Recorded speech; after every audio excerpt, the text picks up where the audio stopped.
That'd be sick. Have you heard there's a real powerful song.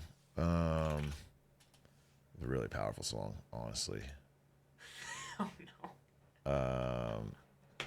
This is also, my audio is like a little messed up in these, I think. Oh, you don't hear it? I can, but the music sounds bad. I'm sorry, it's not a fucking. It's not your Bose Sonos. It's not like. No, I see. Like fucking 2 minutes on my fucking stream setup, and I'm too broke for you. Sorry, I didn't spend. I spent all day getting a new pair of headphones. I appreciate it. Nice headphones. Wait, can I hear them? Does it sound that bad? Huh? Can I hear them? No, I want to hear if it's bad. You can play something out of it. It's just like we're on a badly connected phone call. Cruising down the street, red, white, and blue. It's terrible. Why didn't you say something earlier? You can't understand. At first, I thought it was me, and then you thought you were having a stroke. It's like it's like through a fucking filter. It's not great. Could be better. Yeah, definitely. Wait, I got to solve this because you're not gonna be able to listen to any videos. Let's see if we can cut out the middleman. And that's the problem. I heard Aiden is less media literate than the average Big A viewer. Yeah, that's true. Who said that? I heard people been saying that. The people been saying that? Where are they saying it? That's look. It's been said, but it's primarily Slime. And the thing is, did Slime say that? Yeah, Slime says that all the time. Because Slime thinks anybody who hasn't seen all the old movies that he hasn't seen or doesn't love Queen of the Stone Age is media illiterate. Yeah, he has. And if you ask him about any piece of media that's come out in the last since 2007 years that didn't premiere on Twitter or TikTok, he doesn't know about that. Or about like something from a different country, or about yeah. He actually does know about Squid Game because he watched all of it while we were visiting Rome. I see. That does make him cultured. This is not gonna reach you, I guess. You have to lean in. I don't know. Oh, are you? Just the problem is this. No, the problem is this middle cable is horseshit. Adapter. I don't have like a longer. Do you have speakers? It's a bit of an L. The speakers would get picked up. Oh, I see. See if we can like maybe give you a little more slack here. I don't know. We'll try our best. I'm trying to think if I don't know how we do this. Unless these Wait, are those cords? Do these go farther? And then. Is this farther? Yeah, I mean it is. Wait. Oh, maybe not actually. All right, it's like pretty much the exact same distance. Yeah, I want it to be like mostly tech support today, Chad. If you do this professionally. Yeah. I thought I was really ahead of the game by having this set up. Actually, I was mildly impressed that you had a second pair of headphones ready to go. Yeah. I mean, you might have to deal with the fucking. You know what? I might be able to. I don't know. Scrunch sound. Unless you can finagle this. Like maybe just if you hold your finger like this the whole time. Does that work? I don't know. I have been doing that.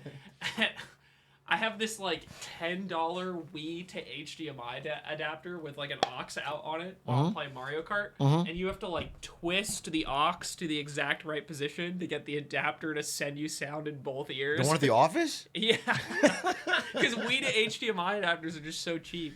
Why are you still so addicted to Mario Kart? Every time I go there, you're grinding Mario Kart. Yes. By the way, not working. Like I'll go there like a solid 2:30 p.m. and I'll see Aiden. I've been working on my fucking lines. I've been working on my lines. No, both days you came, I didn't have a lot to do. No, I am. I mean, listen, it's not a hard job. All you gotta do is yoink 3.5 mil from Ludwig every now and then. He doesn't check. He doesn't look. You blame it on someone else. Fucking stack your pockets, fat and thick, offload the blame. My nefarious plan came together very quickly. Honestly, you crushed it, dude. It's crazy you didn't even notice that you've been walking around with a roly-poly, with a fucking Audemars. Yeah. You got a new BMW. I bought my Richard Mill shortly after. And it's like, he doesn't know you've been flexing on us with his money. In short, Nortel hat. No, I think his hair looks good. It's coming back in strong. Dude, I've never been the less bald person on the stream. Come on, dude. Dude, look, I look like I'm fucking. Honest. Are you on the fin? I'm not on the fin. You're not on the fin? I'm not on the fin only because I'm waiting for a sponsor. Once I get one. Doing it. thought about doing it, and then the side effects listed off. Look, the truth be told, this gave me more confidence that I shaved it. I and not in the way that you. We think. got hats over there, Not little bro. not in a like I think I look better bald Yeah, type way. yeah. In a I actually have more hair than I thought I did way. I kind of thought I You honestly. thought underneath it was like hiding. You I thought was it genuinely worried about I shaving it see. because I was like, am I ending what I have left early? But I did. But I know I'm. It's working out. It's Are working. you doing goatee now? What's this? Oh, this is terrible. I wanted to see if it like helped balance it out. Like how does this look? Yeah. But I hate having a beard. Yeah. So much. Yeah. I'm actually going home after this to shave it before I go to Diesel Derek's birthday. Who is turning 29? Insane. To be clear. Insane. I'm not invited to Diesel Derek's birthday. By the way, 16-year-old, and he's sweet. He's He's a sweet 16-year-old. He's not turning 19. Even if you believe the lies, he was already 19, so it would be his 20th birthday. If you believe the canonic yard Diesel Derek, have you seen the clip of the No, I fucking actually Costco haven't. I guys didn't know. talking about us? Someone, dude. Oh wait, yeah. Costco guys are streaming. It was like Eamon and Diesel Derek are moving in together. That gets one big boom. That's great. That's fucking. And everybody good. thinks I hang out with a fucking teenager. Yeah, he's young, but he's mature for his age. He's turning You're 20. always telling me. He's turning 20. His age starts with a 20. He's Turning turning 29. He's literally older than me. He's like over a year older than me. Wait, you're 26? I'm 27 right now. So he's 27. You're both the same. He is 28. Oh. He is 28, turning 29. He's kind of cradle robbing you, really, in a way. That's why you're wearing the goatee, to look older. Oh, yeah. All right, well, today we're going to talk about a bunch of fucking politics, business stuff. Big news. Aiden's going to break down his theory on abortion, gay rights, the border, trans people in sports. He's got a whole. Damn. He's covering every issue point by point. And All my hottest takes. And he's gonna cover other countries too. So it's gonna be a real hits. It's gonna be a real fucking doozy. I'll speak my universal truths. I mean, I don't know. Wait, which one's longer. they're like the same length. Yeah, okay, then keep this. Yeah. Let's keep the new ones. We don't need them for now, so it's not gonna be a big deal. Okay. But if you're, I'll keep mine. He'll get canceled and make his grifter pivot all in one night. Oh, that'd be sick. Do you See think how he pulled it fast off? I could turn it around? Could I grift? I always think I could. I could grift so well. I can't. I couldn't. I genuinely couldn't. Why do you think you could I grift? just think it's so easy. I think I would actually. I think I would be a number one in the fucking sphere. I would be so. I just know everything I need to say to crush. I couldn't do it, dude. I could do it easy, bro. Do you know who Caitlyn Bennett is? No. Who's Caitlyn Bennett? Caitlyn Bennett is like she was the girl that famously went to like a college campus with like an assault rifle and then got like kicked out and then became and then she diaper girl. Yeah, I famously I don't know how substantiated it ever Poop was. girl. She pooped herself in college at a party. That is the thing that maybe spread even faster about her after this. But I think she dropped out of college and then became like a right-wing spokesperson after she tried to go to a campus with like an assault rifle. I thought I saw her at a cafe 2 days ago, and I was like running through like what I could say to this person because she's like the ultimate right-wing grifter. Sure. And it's in so many ways, and then it just wasn't her. So You just harassed a poor woman. No, I didn't harass. Hey, Boo Boo Bennett. I'm determined. Shit yourself today. And it's just a woman at fucking Starbucks. Yeah. I can't believe you Fucking shit yourself balls. in college, just innocent woman at a cafe in Los Angeles. That's fucking funny. No, I hadn't heard about her, but that's crazy. Yeah. Yeah, but it's just a fun and easy pivot. You can make a lot of money. It's crazy. I look, Here's the thing. Yeah. I don't need to grift. You already do want to As grift. long as I work for Dub and Onder. I'm running the Dub and Onder grift right Yeah, now. you are grifting, dubbing. You know, the yard's a grift, dude. The yard's a grift. What are we grifting? Friendship? Yes, yeah. Oh, he admitted it. He admitted it. Oh. Bro, he fucking admitted it. That's exactly what you're grifting, bro. Don't act like, oh, what are we grifting for? We're faking being friends. Yes, dude, absolutely. I grifted $3.5 million. All right. Well, that's worth it. You earned it. You put the work in. Hey, you've been talking me up about that. I've seen the clip. I talked you up because it was nice of you. I mean, did you ever watch The Wire? You have watched The Wire. You actually talk about The Wire all the fucking time. I've watched The Wire twice. All right. If you know Jimmy McNulty from The Wire and how he like does good things, but his motivation is really more about like personal. Like he's like got a chip on his shoulder. You're like, fuck you. Yeah. I think that's you in this instance where you did something really, really good and most people wouldn't do it. And I don't think it's like purely altruistic. I think you like, I can't say too much more, but I think people thought it might have been like your fault or something. And you're like, no, I'm going to fucking figure this shit out. And then you got to the bottom of it. And I think that's really cool though. It's like, I know a real life Jimmy McNulty. That's cool. And you have all of his problems too. I was gonna say, yeah. And I drive drunk home every night. And after a beautiful arc in the 4th season, I renege on all of the things I learned. That was crazy. The Wire spoilers. I hate season 5 He has a for that. 4-season arc where he becomes a better person, and then in season 5 they just like, fuck it. Yeah. Dude, same thing with you ever watch Game of Thrones? Yeah, I've seen all of it. Okay, well, there's spoilers. I mean, Game of Thrones, they have who's the guy who loses his hand? Jamie. Yeah.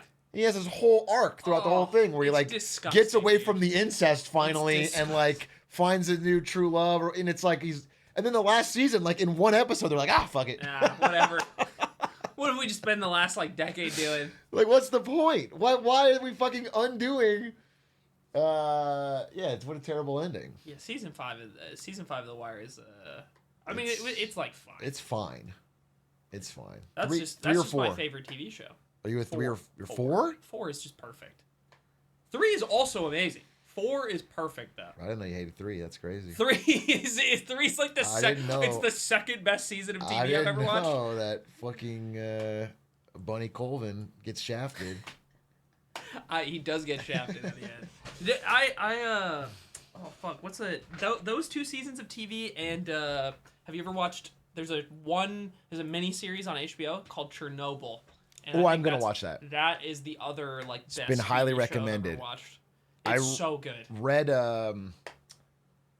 Alexei Navalny's fucking autobiography, and he talks about growing up in. Dude, it's a perfect time to play a song. It's a perfect time to play the song now that we're. Do you have headphones? Yeah, here we go. Okay. All right. Ready? Cruising down the street, red, white, and blue. Got my truck, my beer, my Putin tattoo. Re-electing Putin, man, ain't that cool? Brotherhood of man sticking like glue. He's a tough leader, strong and wise. Stands up for his country, never compromises. Got that this is fucked up. They paid Tim Pool and Dave Rubin hundreds of thousands of dollars, and you're doing it for free. Yeah, I'm doing it for free. I just think he's got good ideas. It's crazy. So I'm reading Navalny's biography, and he talks about growing up near Chernobyl. Yeah. And how like the government didn't want anyone to think there was a problem. Oh yeah. So they had to go out there and dig potatoes out of the frozen dirt with their hands, which like digs up all the radiation and like. But like it was just to prove that everything's okay. Like you could just go get potatoes, and it was crazy. I mean that's bait 3.6. Yeah, the show is really the show's really good. It's basically about that and about how they're like out of pride and like the corruption and issues with the party of like how long it takes them to address the real problems. Yeah. And it's just fucking sick. It is. Have you such a seen? good TV This is the show. big one that I'm getting berated for Mm-hmm. from my chat. Have you seen Severance? Yeah. I'm only on episode 2 of season 2 though. Like season 2's coming out. Snoozer. Okay. Snoozer. The I'm whole sorry. I only seen episode 1, You've only seen episode 1 of but I season 1. judged the whole thing based off of that. It's called Malcolm Gladwell Blink. Okay, you take a slice and you extrapolate. Okay. As someone who's watched almost all of it, except Mm-hmm. the latest episode that came out like a day ago, you're kind of right. Oh, really? It's not that it's bad. Oh, it is shit. slow. It's a slow no. build. It is such a slow build. I think it pays. I think the way it pays and like builds in season 1 is worth it. But I remember watching the first few episodes of season 1 Okay. and being like, this is a little slow, like pacing a little slow, and then it amps up. And Like, have you ever tried just sitting there and watching like an hour of TikTok? You just scroll that shit, and it's like, I've never not gotten dopamine from that. But I watch an hour of Severance, and it's like, where the fuck is the dopamine? I think we're in different places with this. I don't even have TikTok. Wow. I'm pro. Okay, this is a bad. Bro's 27, bald, no TikTok. This is a bad political opinion, maybe. Okay, This is my most unsubstantiated like geopolitical opinion. No, I was so happy that TikTok was getting banned because I thought it was like funny that everybody was losing TikTok. No consideration for like whether or not this is like geopolitically cool or like security wise. funny. I was just like, I don't watch TikTok, and it's funny to see people Dude, I actually 100% agree. be sad about it getting banned. I think it's dude, the people that were like, it was like I was down for 3 hours or whatever. And they were like, I opened the app and it didn't work, and I closed it and I opened it again. I don't know what the fuck I do. I'm freaking out. I'm like, bro, relax. It's been 3 hours. Yeah, I agree, but but here's the thing. People think like, oh, we banned TikTok. Now everyone's gonna go outside and they're just gonna go to a different. They're gonna do something. It's not like they're gonna stop brain rotting. They're gonna scroll reels or something. But they might go watch YouTube videos, and that's where I'll make some money. So I'm down for that. They're gonna watch YouTube shorts. I'm down for that. I need to get some shorts. See, the thing is, they sucked me in slowly over time. I'll just I don't scroll, but I click on like my recommended YouTube shorts all the time.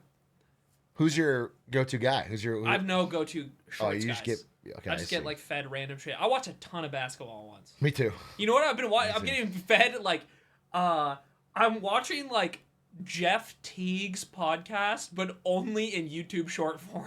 Who's Jeff Teague? Jeff Teague is like a former NBA player, and he has like a podcast Jeff that's like Teague relatively popular. I don't know. I just Zoomer brain rot watch Jeff Teague story clips.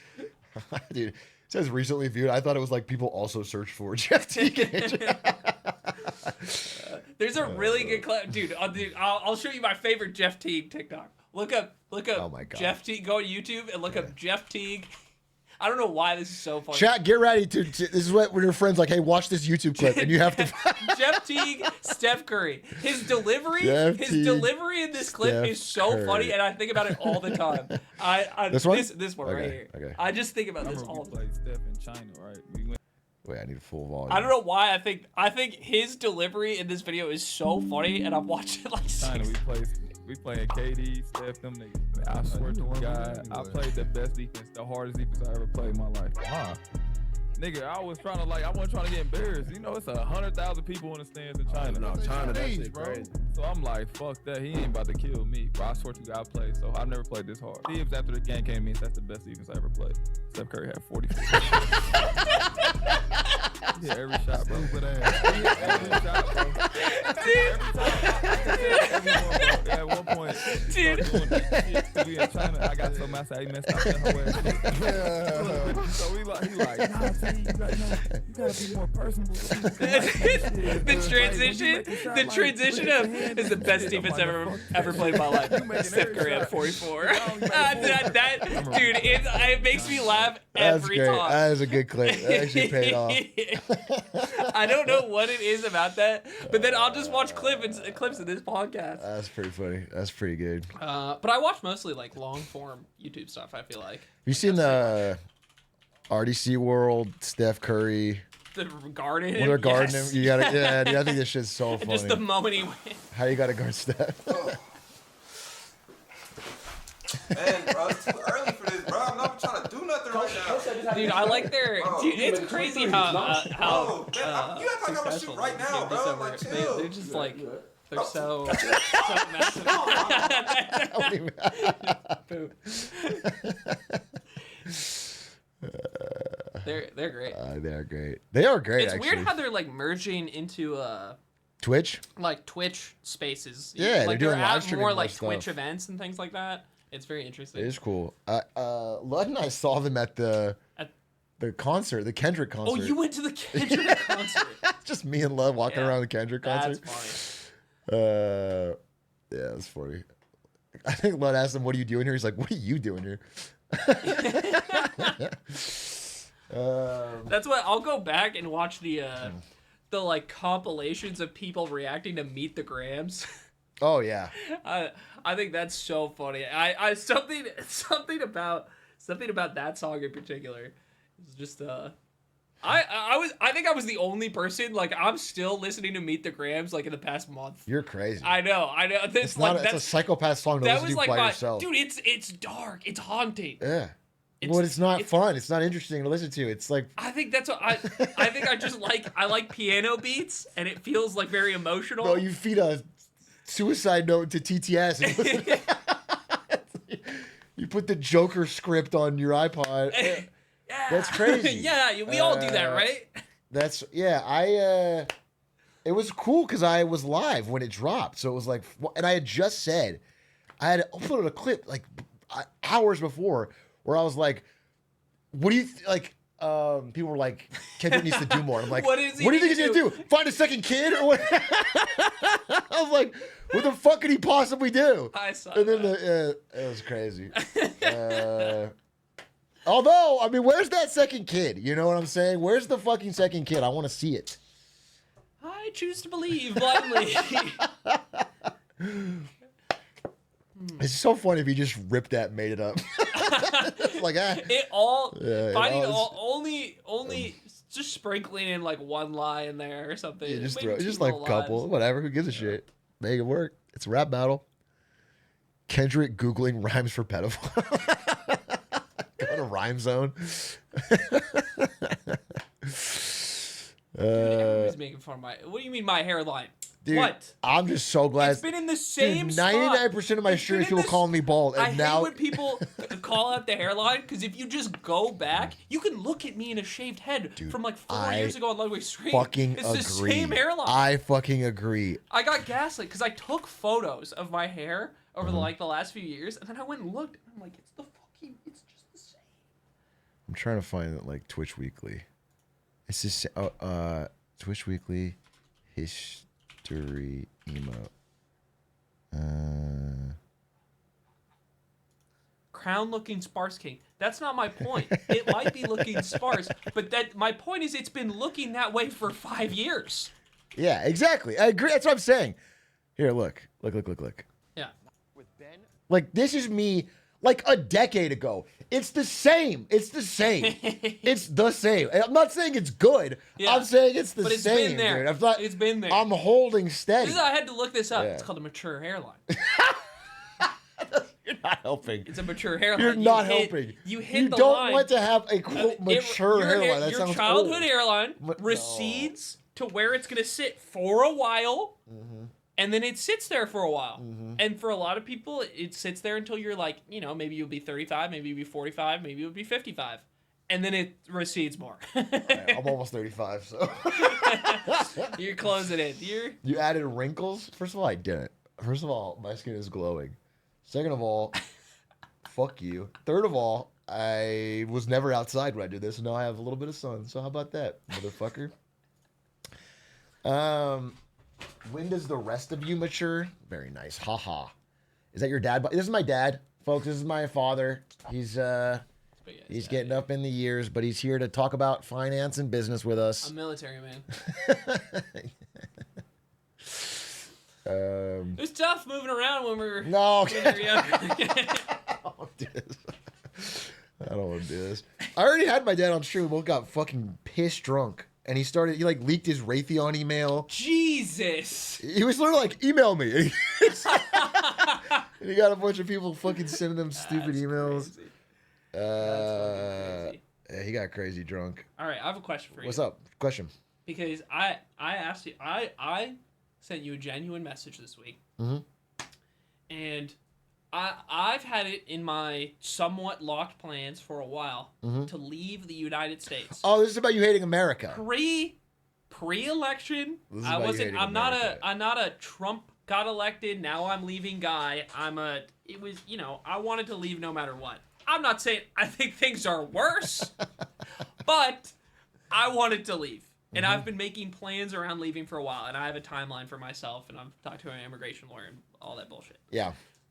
I am surprised by, in the current state of things. Yeah. Not that everything is bad all the time. There are good things that, there are good things that have happened over the last, 5 years. Yeah. I'm not saying it's all, doom or all the time. But I'm always surprised by your rather pro-American sentiment in the sense that you want to stay. Yeah. You think things will ultimately get better. Yeah. And what do you also like LA? Yeah. Which surprises me. Which we're on the opposite ends of the spectrum. What are your thoughts on moving? Why don't you want to move? Yeah. First of all, I'm not saying people should have to want to move. I'm not saying that. It's just it's a very strong conviction for me for a variety of reasons. No, you've had it for a while. I will fully back you up that you've talked about leaving well before the election. For years. You've had a plan of you want to go to a Nordic country, basically. I want to go to Sweden specifically. Specifically. Yeah. But you love the Nordic countries. You want to learn the language. You want to live there. Yeah. And yeah. Okay. This is also this is like the Diesel Derek thing. It's Slime has been spreading a different rumor that I want to go to Sweden because it's a white, homogenous society. He says I want my white nation. And I'm just like, dude, and I was like, you know what's more white than Sweden? Fucking New Hampshire. No, I see. I see. Anyway, He's point. looking for And then chat Oregon type. Your chat thinks you're glizzy heads, coffee cow, a fucking, and mine are I'm the pedophile white nationalists. That's true. I've never thought about it like that. It could get worse. Yeah. I should really be thankful for glizzy coffee cow. Because people aren't saying pedophile white nationalist CIA man or whatever. I do have it kind of good. Well, it can get worse. Anyway, so that was my question for you. Okay, so let me, first of all, you phrased this question like you asked me a sincere question and I didn't respond. Yeah. And what I want to rephrase it a little bit is that you asked me a sincere question, and then I went to talk to you about it in person, and you said, "Shut up, I'm playing Mario Kart." That's not what I said. I said, you said, "I'm not busy with work, I'm playing Mario Kart." I was in. Okay, imagine I came up to you in the middle of a League of Legends ranked game. Imagine that. And then I was gonna talk to you, and then I also, one, I didn't even say that, but two, imagine asking to talk in the middle of a League of Legends ranked game. It's the same thing. I was in a ladder match, and also I couldn't hear you because I had my headset on. And the sun was in your eyes and everything. Yeah, I heard the excuses. Mom, I can't pause. I had a genuine question, and here I am asking again. So here's what I'll tell you. Yeah. Listen, I agree that some things don't look so good. There's two parts to it. Number one is that I think you and a lot of people in America overrate everywhere else. In that, I think the problems there are different in some ways, but there's problems. I feel like I would say everywhere's got and maybe some of them are more immediate right now, but like they're brewing. Like maybe some places are a few years behind, but like the AFD's rising, and it's like you're moving to Germany. It's like, oh, I'm getting away from this populist politics. You know what I'm saying? It's like it's happening everywhere. Everywhere's dealing with inflation. Everywhere's dealing with high housing costs. Everyone's dealing with rising youth angst and unemployment and populist counter movements. And so like I'm not gonna like flee. If I want to flee, I can do it within my own country with money. So don't worry about that. So secondly, I don't want to flee to another country to try to avoid those things. Yeah. The second part of it is, I've lived in if you play, I lived in Korea for almost a year. I lived in Japan for a year, and I lived in Germany for 4 years, I guess. So I've lived in different places, and I traveled a lot.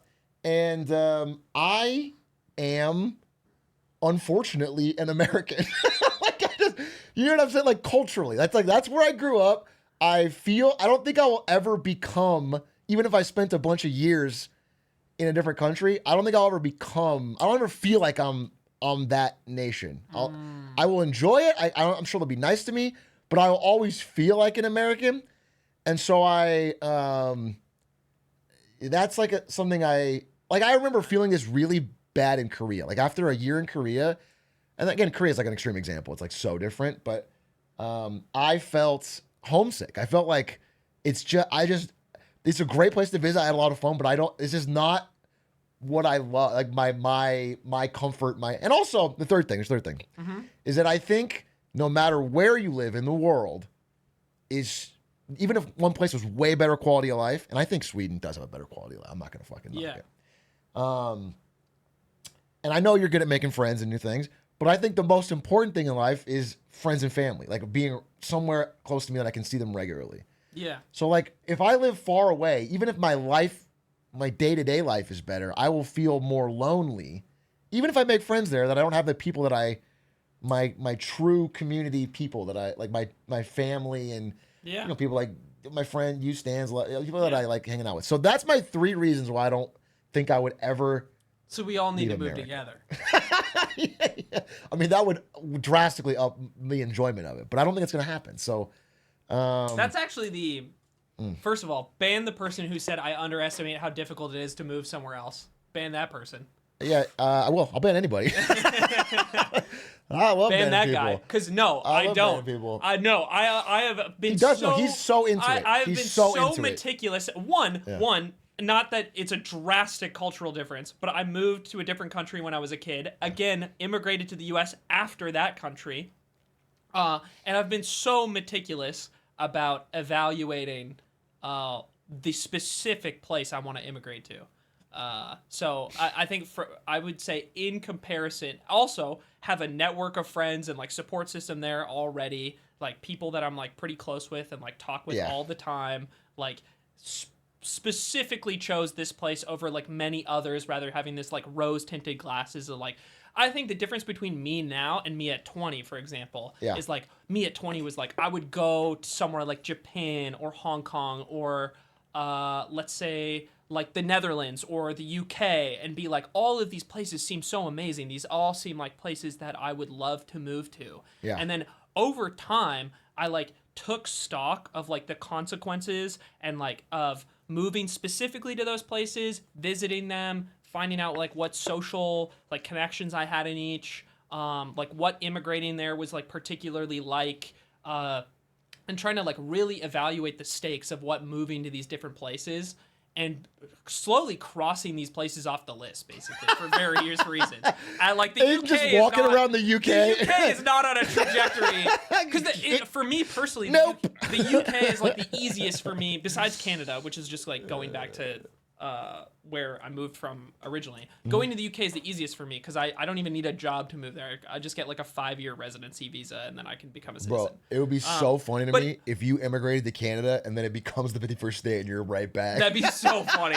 That'd be kind of sick. We bring you right back, dude. You can't escape. But anyway, I think just for various reasons, I've like, I've sliced down the list to a lot over time, and I eventually got to like a couple places that anyone thinking Aiden is like the regular I'm out of this country or whatever, he's not. He's like a long-term planner. He travels a lot.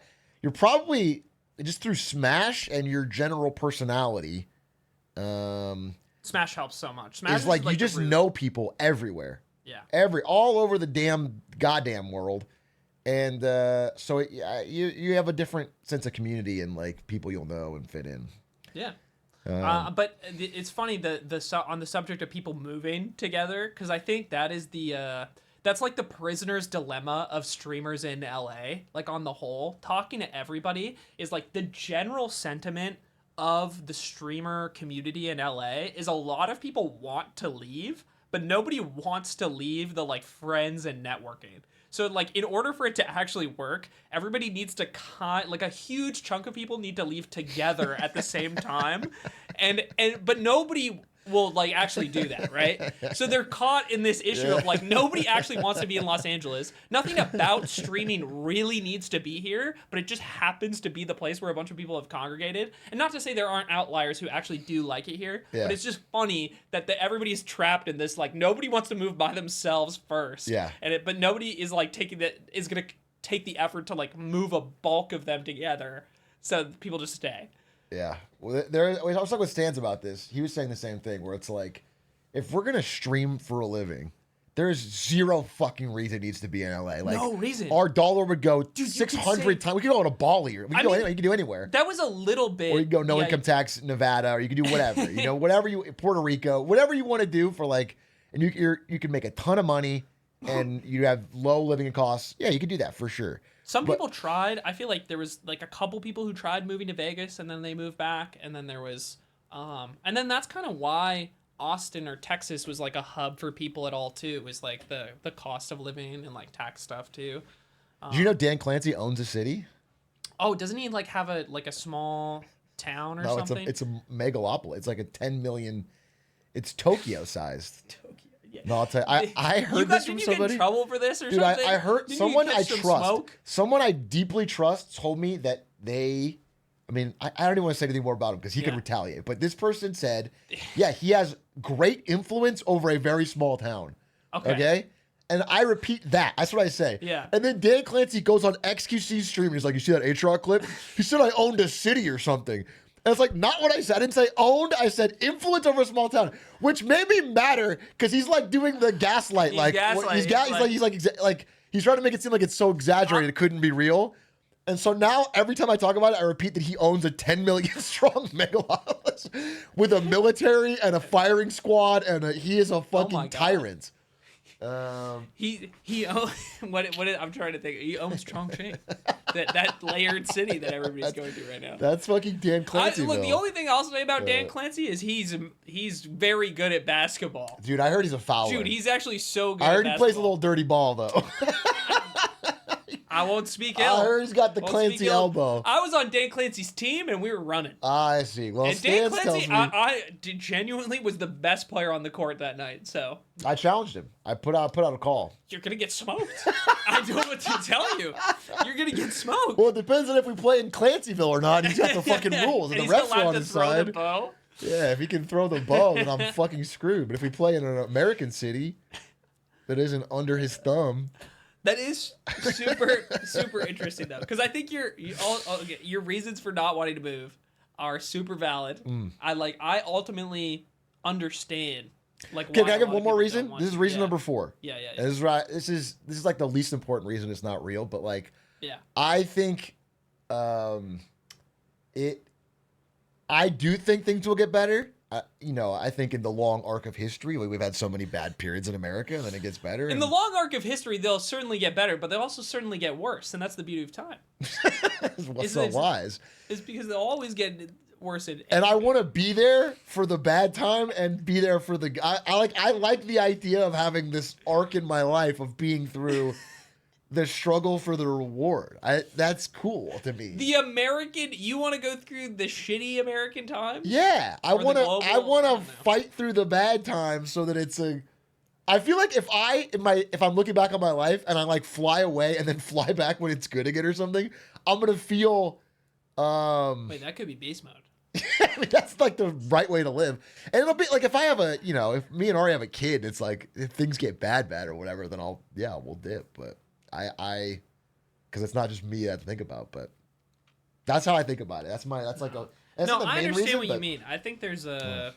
I don't know. My dad and I have talked about this a lot, and his general take on it was because I think from his perspective, he, funnily enough, even as a Canadian, like his mentality when he was searching for jobs, and his big teaching thing to me, which I think some of which has been instilled, is he was like, I am going to like move around for whatever opportunity allows me to like climb up in life. Yeah. And for him, that was like moving our family to the UK, and then moving like back to Canada, and then moving to the US, and like finding any job that was like an increase in like quality of life. And for him, he has this like and then now he like lives in like Hong Kong half the time because of his job too. Yeah. So it's like that's the way he sees things. And for him, he's like, America, like living in America has given me and my family so much like success and opportunity. And like he's like always talking about how I should appreciate that. And it's funny because it's like a Canadian immigrant story. It's not like you're coming from like abject global poverty, but it's like he always talks about that stuff. So it's really funny to hear that. And he has this like, I feel like American loyalty because of that, because he sees like the paths for him personally and his family as opened by the U.S. Which, you know, I think a lot of Canadians want to leave for opportunities in the States, especially now. Yeah. Yeah, we'll talk about that. I want to talk about the tariffs today. But I think it's funny when we have this conversation, because I'm like, I see things differently than he does. I'm like, oh, I have these reasons for wanting to leave. And I'm like, Dad, you literally did that. You literally left to make changes in your life. No, I think that's fair. I think that's totally fair. Like, you wanted to make these changes in your life, and that's why you moved. And that's why I want to do it. Yeah. It's funny because I think back to my childhood, we moved a lot, but it's like, it gave me the opposite reaction, which is that I desperately craved roots. Like, I desperately craved, as a kid, the stability of one spot and knowing people and building. Like, the fact that I have a local I don't get coffee, but coffee shop, where they know my order and know my name and know my dog and and the fact that I, like, have regular basketball sessions with friends. Like, I fucking love that. To me, that's awesome. That's, I like rooting for the Lakers, and it's my local team. I like it. I like being a person that has a identity in a community that I'm building roots in. I know it sounds whatever, but I think we talked about this in Copenhagen. Because I think we had this conversation of, I think we came to the realization that we had somewhat similar upbringings in terms of like being moved around and like displaced all the time. Yeah. But we have like opposite conclusions because it's like you like want your like American roots set down and your like lifestyle that you like have, and that like comfort, and like I think that's not a bad thing necessarily, but I think I went in like the opposite direction where I like have like a disdain for that stability for some reason. I don't know, not the stability itself, but I think it's interesting. It's cool. But also, you are an open person in that you adapt very quickly to a new situation. I think that is a good skill of yours. Where, like, if you were thrown into a group of new people, you're just fine with it. Oh, it's fun. I don't think I'm bad at it, but I can notice a difference where I'm like, oh, I'm on edge. You know, I'm like, who is this freaking person? My general thing is like, you know, until I know they're cool or funny, I'm like, fuck you. Like, what are you doing here? And you're like open. You're like, you're approaching it with good. You're like, they're. Oh, your name's Diesel Derek? Yeah. Oh, you're 14? You're 19? We can't keep lowering the age. Oh, your Sweet 16 is next week? That's awesome. You think I could come? I've been to quite a few, so I know a lot how to make a good time. Do that. That's funny. You hired him. You hired a 14-year-old. Yeah, that's what I'm saying. This actually, you know what's fucked up? Yeah, I hired a 14-year-old. They work for cheap. I don't apologize for it. I'll work them in the mines if I could. Yeah, as I hired him and I didn't get invited to this birthday party. Diesel Derek, I'm calling your ass out, dude. That's coming out of the paycheck. Where's my invite to this fucking... How would that come out? How would you calculate the value of your invite? This is coming out of the paycheck too. This back talk, that's coming out of the paycheck. Out of Derek's paycheck? I'll keep talking that. I said I could let. I mean, it's all coming out of Luds because you and me have been doing the $3 million. We've been pulling the fucking strings on it. And dude, he is so dumb. He's just falling for it. Just a little bit every month. Just a little bit. Straight out of his account. Whatever we need, really. I'm not doing a little anymore. He doesn't check. Dude, that is funny. I will say that is the first funny ball joke I've heard is that your hairline looks like the Apple Notch. Fuck, dude. That's a good one. I will say that's a good one. The rest of them trash. That one fucking connects. That hits for a tumble. All right, so okay, let's talk about some stuff because I know also. What's your clock like? Like I know you have Deal Derek's birthday party. Yeah. Do you have a timeline on that? I probably should leave in like an hour. Okay, perfect. That's perfect. All right, so let's talk about some shit. So, I picked 4 topics, but there's like one main one. That I wanted to talk with you about and just get your thoughts. Dude, you know, this one's crazy. the people been waiting for your thoughts, and the first one is let's see if this works. That's the whiteboard cam, baby. Dude, I fucking. Let's see if this works. Okay, look at that. That's pretty funny. Wait, what if it's the Aiden face cam? Dude, I'm looking around. You're a bit of an Elgato shill. Yeah. Got a lot of their stuff. I do buy a lot of Elgato. I'm like the. It's funny. We used to talk about this when I was working at NVIDIA. There's like a type of consumer who is, a little well off and lazy. And as long as you can promise you'll solve their problem, you can charge whatever the fuck you want. You can literally, you can keep increasing the prices and they will just pay it because as long as they know it'll work, they just don't want to deal with it. Yeah. And I am falling into that. I used to think about that type of person and make fun of them almost. You're taking advantage of yourself. I'm taking advantage. I took advantage of my future self. And Elgato's doing the same thing. Where I could get a better, but I just know it'll all connect. Did you get the new? Or it's like Apple customer. I mean, you do Apple, where it's you just want everything to work, so you're gonna pay the premium. Dude, that's the thing. It does too. Yeah, but It so it's just easy. Actually, Jensen, the CEO of NVIDIA, literally stole. He heard Steve Jobs say that. He says it just works. That's that Steve Jobs just said. It's like the idea to just make it easy. And Jensen Huang literally verbatim stole that and started saying it all the time and it worked. If sales go up, people just want to know that it just works. You plug and play, just fucking lock it in. It's tough though. He's destitute now. Yeah, he's broke. He's broke. Actually, before we get into that, let's talk about this. Let's pull this up. This is a chart of so the green stocks would be the one that I picked, and the purple, I guess that's someone else from the competition. Who did Meta? Was that you? Was that Meta? That was me. CVX and CCJ. What is your? Is that Tempest AI? That's Tempest AI. Holy anyway, check this shit, out, dude. Boom, 63% from Nancy Pelosi. Nancy P. All these picks just work. They just work. All right. The thing about this competition is that it's really just about not getting last. It's really, and as fair. you can see, because it's just Ludwig is going to get last unless Trump coins these ages a miraculous turnaround. Sir. Yes, sir. And I've kind of already secured the win in that sense. My portfolio above 10K. I haven't lost any money. 2, I'm not in last place. I will say you're beating the S&P 500, which is 1.47 or something. Oh my god. So you're beating the S&P 500 and you're beating Ludwig. So Dude, how is Stan's up that big? What is his big one? Dude, he got Sam Altman's nuclear energy startup. Nuclear? Oklo. Oh, okay. And all it does is build nuclear reactors for data centers. And the idea is that I think they're going to do a $500 billion, the Trump Stargate thing, and it's going to build a bunch of these. Wow.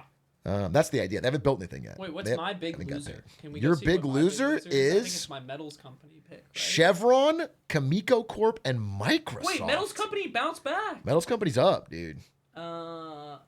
Well, we know Chevron's coming back. Actually, I've been meaning to make a little clip about this, but I was listening to a deeply Republican energy trader. Okay, he's a guy who loves Trump. Yeah. But he's like, hey, I'm looking at the data here. Every time we do drill, baby, drill, it just floods the market with oil, and all the oil companies lose money. Yeah, that's what. So like for amount of energy, it's fine for people's getting gas. But if like as an investor in an oil company, it's actually like if you work at Chevron, you actually want them to not drill because you make your most money when oil prices are high. I think they talked about this. There was an episode about this on the Daily. Oh, interesting. I'll listen to my daily episodes here. Sorry, can I just make a note? This is 386 days in a row that Aiden has brought up the Daily unprompted. Come on, dude. They got fire stuff sometimes. You've already said The Wire and you've already said the Daily. It's the two things you bring up that I learned everything from. Okay. But on this episode, they're talking about Trump's pressing for more drilling and how we're in a quote energy crisis right now. And then the correspondent that is explaining this is like, so we're just drilling more, like we are producing more energy as a country than any country has in human history right now. So I'm not sure if it's a crisis. I've been saying, I think it's crazy. The idea that we are like dangerously low on oil or something during the last 4 years is it's crazy, dude. I keep saying this stat, but it's like so important, is that in between 2020 and 2024, we added a full Saudi Arabia of oil output in Texas. We added one, and Saudi Arabia is the second highest. It's the United States, then Saudi Arabia. So we added one full Saudi Arabia, which was like the country that like has been leading OPEC and pushing us around. It's wild. It's oil's not been the issue, but we'll see how it plays out. Anyway, let's talk about this. Speaking of growth, I want to talk about this article. Falling birth rates raise prospect of sharp decline in living standards. And this article we both read independently.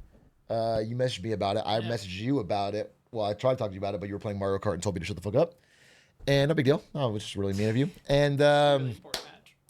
It is about how, most people know this for Japan or South Korea. They know that like, hey, the birth rates have been off a cliff. There's a lot of old people, and it's becoming a problem.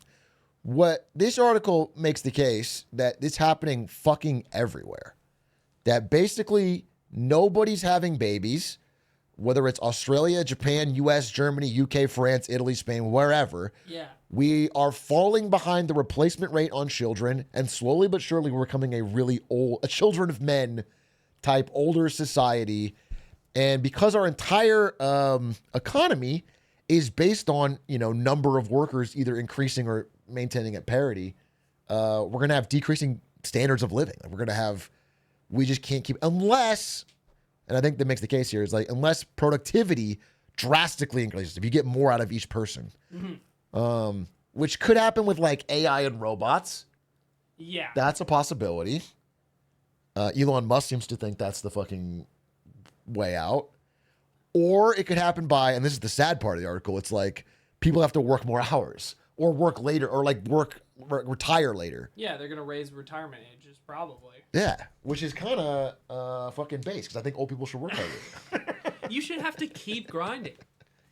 The grind should never stop. If I think 85-year-old, I mean, look, Joe Biden's out there 96 years old working hard as president. Like, why shouldn't people be working in the factories? He never quit. He actually thinks he still has the job right now. Which is an admirable dedication. Yeah. A quality both him and Trump's share is that they both think they had the job after it was over. That's good. I think it's a sign of a good president. Is that they never think they're not president. This problem, I think this problem is really, really interesting because of how disputed the cause is, and also what's going to happen. Because I think the immediate reaction from most people when you bring this up, people are like, of course, it's too expensive to have kids. And I think that is true. Like, that is certainly like a part of the equation, right? Yeah. But the actual like underlying principle is people have like big arguments about which is actually influencing the most heavily, and because the trend is like so global. And also what's really interesting that I hadn't really realized until I read this article is the trend in birth rates in a lot of like developing or undeveloped nations, that you can see that there seems to be a trajectory of birth rates falling in less developed places as well, which is Yeah, I saw that the only countries that still have like a above replacement birth rate, like a growing birth rate, there's like 14 countries in Africa and like maybe 2 in Southeast Asia, and that's it. yeah. Everywhere else is no longer growing in like above trend birth rate, which is like not true for the past 4 decades or whatever after World War Z. Like that is just now becoming a problem, which is I was trying to explain. I recently had a conversation with my girlfriend about this problem because she was talking about no, hold on. I really okay. Hold on. I realized the way I realized the way I introduced this. Okay. I realized the way I introduced this sounds bad. Okay. It makes it sound like I'm pressuring my girlfriend to have more children to Dude, save. it's funny. It's the to opposite. save the economy. Well, It's actually the opposite. My girlfriend is begging for kids. she's baby crazy, bro. And I'm like, can we please She's wait? like the birth rate demographic Please problem. wait. Is we have to save the nation. We have to save the, and I'm like, we don't. And we you can are just, letting the why don't we nation leave it to fail, other people? dude. Yeah, she's putting the crisis on me. Yeah, it's kind of your fault. For context, my girlfriend is a nanny, and she wants to have children more than anything in the world. And she wants 4 kids, and I'm like, no, not 4. Like 4 is a lot. Anyway, when we were talking about this, I was also Bro's gonna move to Sweden and start pumping out Calvins, dude. That's the plan. You're gonna overwhelm the country. That's the plan. Oh my Go to Sweden and god, have kids. dude! They're gonna be 1 Calvin per every Swede. It's gonna be a problem. I can't wait to have a couple Calvins in Sweden. It's gonna be great. That's a big part of why I want to go. It's kids. But the exponential nature of the problem, and that's like why like South Korea's is like so devastating. Is like because theirs is at like 0.7, 0.8. It's just like the way the issue scales over like if you go from like something like a 1.5 to a 1.0 to a 0.7 like South Korea is like the expected outcome is so much worse. It like exponentially scales. Yeah. Based on like how much it falls. It's very interesting. And then also the other part where this hasn't really happened in human history before. Like there hasn't been like, I think the like what's like an example of something like maybe comparable is like maybe like the Black Plague in Europe, where like a devastating amount of people died and it slowed like human development for like hundreds of years after because of like how much of society died from the disease. Do you hear that, chat? Your lack of Riz is equivalent to the Black Plague. Your inability to fucking close is a modern day Black Plague on this fucking nation and world. It's a little scary in that like when people, it's a little scary when people talk about the solutions for the problem in that sense too, because people don't really have great solutions now. It's like people run these campaigns in these countries. They're making like, there's a ton of money, and this article talks about this, the money that gets spent in places to try to increase the birth rate doesn't really seem to be effective.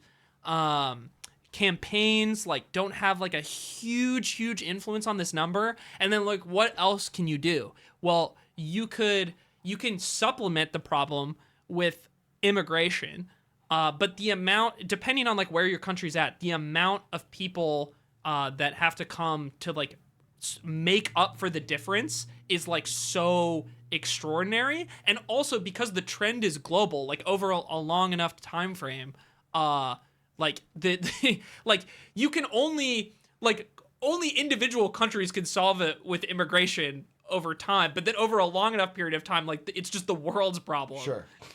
No, I'll talk about that. I think this article mentions it, but like a lot of countries are now in panic mode and they're trying a lot of different solutions.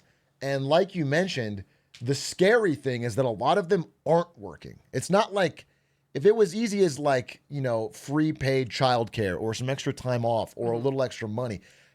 I think a huge part of it, as most people will agree, is like the rising cost of living and housing expensive, etc. 100%. However, even when they control for that and they try some of these studies, like people are just having fewer kids. Like it's not working as well as they thought. And so it's becoming, especially in places like Japan and South Korea, but everywhere, like a real like emergency red blinking light crisis. Because again, if you're at 0.78 and you imagine that like as the number of old people increases and the number of working age people decreases, they are under more pressure. Like they're getting taxed more. They have more. So they're even less likely to start a family because they're all the things that made it hard before are now doubly hard. As you said, it goes exponential. Suddenly you're completely off a cliff and and your country just disappears. So I think it's a real problem. And I think this article doesn't really go into it, but I looked more into it. And there is a real question, which is that because this is happening across so many different societies, regardless of almost level of income, and it just seems to be some part of it is that as societies become more gender equal and as people become women who get an education and have like a normal life do not want to have 5 kids generally. Yeah. They just don't. They at best they want like 2, which is exactly impersonation rate. So like we have to. I wonder how. I don't know. I think it's a real interesting question. I think one of the other theories is like that's kind of the idea is like I think a lot of the theories like seem to like hold some sort of water is what the shift like the urbanization in like global society. So like the amount of people that used to live in like rural areas or had like jobs associated with agriculture. So there's like over time, like in the past for like a large portion of human history, your children were like an asset. Like having your children was an important part of like being able to build and sustain your life because your children helped like operate your farm or business or something like that, right? Yeah. Whereas now like children are more of like an economic burden. They're not really an asset. And then also like so do you think if like we opened like a big national mine and every kid that you send to work there, you got a paycheck back? Dude, that would fix the problem. I feel like people would be incentivized to have a lot of children. Absolutely. If we had kids in order to send them to the mines and you had to meet the mine kid quota, I think this problem's solved in maybe 10, 20 years. Okay.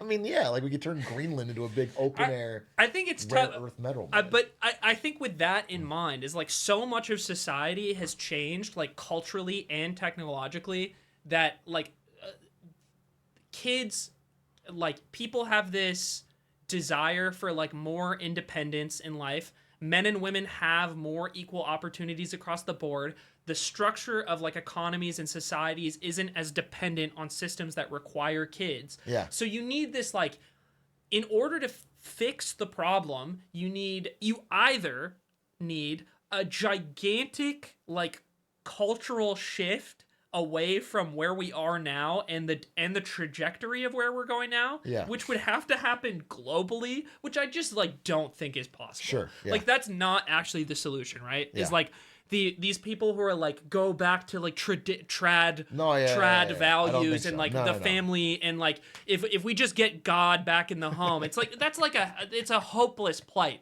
Like, nobody's letting God back in the home. They already have TikTok. It's in Instagram Reels. It's not gonna happen.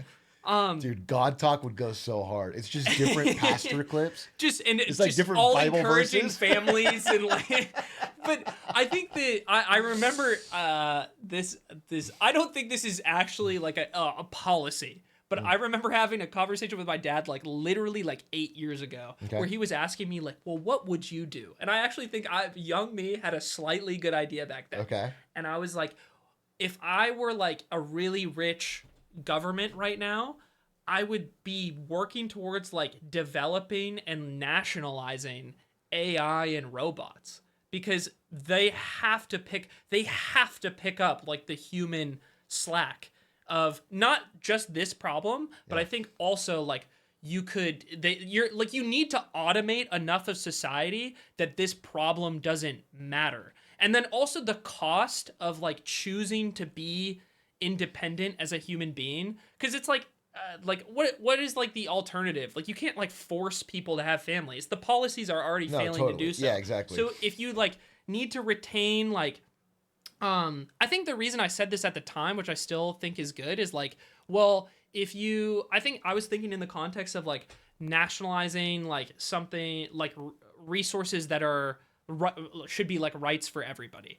And it's like, well, if you had like in some like far off like crazy future, you have like robots operating like service jobs, so like you don't even like have to work anymore and we all live in like harmony. Some like insane like idea. Sure. I'm not saying that's like actually the policy that I'm cheering for right now. Okay. I'm just saying that like I think the end is like you need automation in some facet to make up for this dip, because the alternative is asking for some giant cultural movement and change that would happen across all these different countries that have all like different values and ways of life, which like just does not seem possible. Like I think that's fair. I think part of the problem is like I here sitting with you in this room as streamers at 27 years old don't actually have the solution, but it's like nobody has a solution to this right now. I really like the one funny campaign I do like about this. I remember seeing it, I think in like either the beginning of college,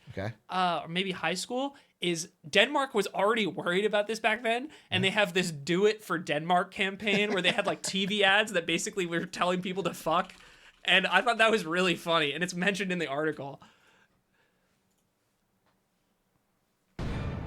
Kan sex redde Danmarks fremtid? Danmark har et problem. Fødselsraten er den laveste i 27 år, og der fødes ikke nok børn til at forsørge den aldrende befolkning. I think I watched this in like the library in high school. Regeringer har ikke It was on kunnet like løse Reddit or problemet, something. men der må være en løsning.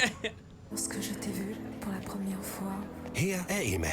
Hun er dansker, men selvom hun er født og opvokset i Danmark, er hun undfanget i Paris. Lige deroppe på det der hotelværelse.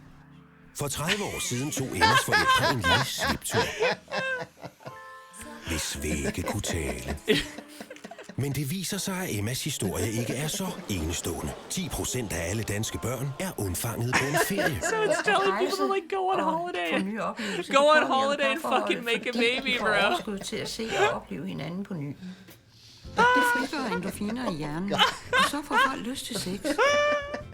Det får børn af. This is the TV campaign. Faktisk har danskerne 46% mere sex på ferie sammenlignet med hverdagen. Så for at hjælpe den faldende danske fødselsrate, vil Spis opfordre alle danskere til at tage på en romantisk storbyferie. Det hjælper selvfølgelig også lidt på vores fremtidige forretning. And me and Atrioc, we went to Denmark on holiday together, and it was really romantic. At gøre det for Danmark, så har vi lavet en lille konkurrence. Anyway, rejse med vores ægløsningsrabat. To briefly wrap up what I was saying is just like, og vind 3 års forbrug af babyudstyr. The solutions are so difficult, and I always thought that like, you know, the point of like automation and robots and AI should not be to like suckle every bit of profit out of society. It should probably be in an effort to like make our lives like better as like people together. And yeah, anyway. Sounds wasteful and shitty. Yeah, stupid. I think the whole thing you just said. I think, you know what the problem is? You're talking about Aretha Franklin. We haven't had like a good Marvin Gaye R&B type sex song in like decades. And I think the world is suffering. The world is suffering. I think if there was like a Let's Get It On type song for the modern age. And then you just translate it into every language. Yeah. Like, well, it's realistically, it's going to come from the K-pop industry at this rate. There's nothing more incel than K-pop. They're at the precipice of the K-pop problem, and incel circles are like it's one Venn diagram. It's one circle. Half of the incels I see on Twitter have a K-pop profile picture. I'm gonna be honest with you. I'm starting a fucking drama, but it's fucking true. I don't know how to say it, dude. The anime. The thing is, if we're talking about solving this problem, the anime PFPs and the K-pop PFPs, they got to be a part of the solution. Someone's got to say it. They got to pull their weight, Society dude. has to come together. They have to pull their weight, and right now they're not doing it. Unfortunately, no.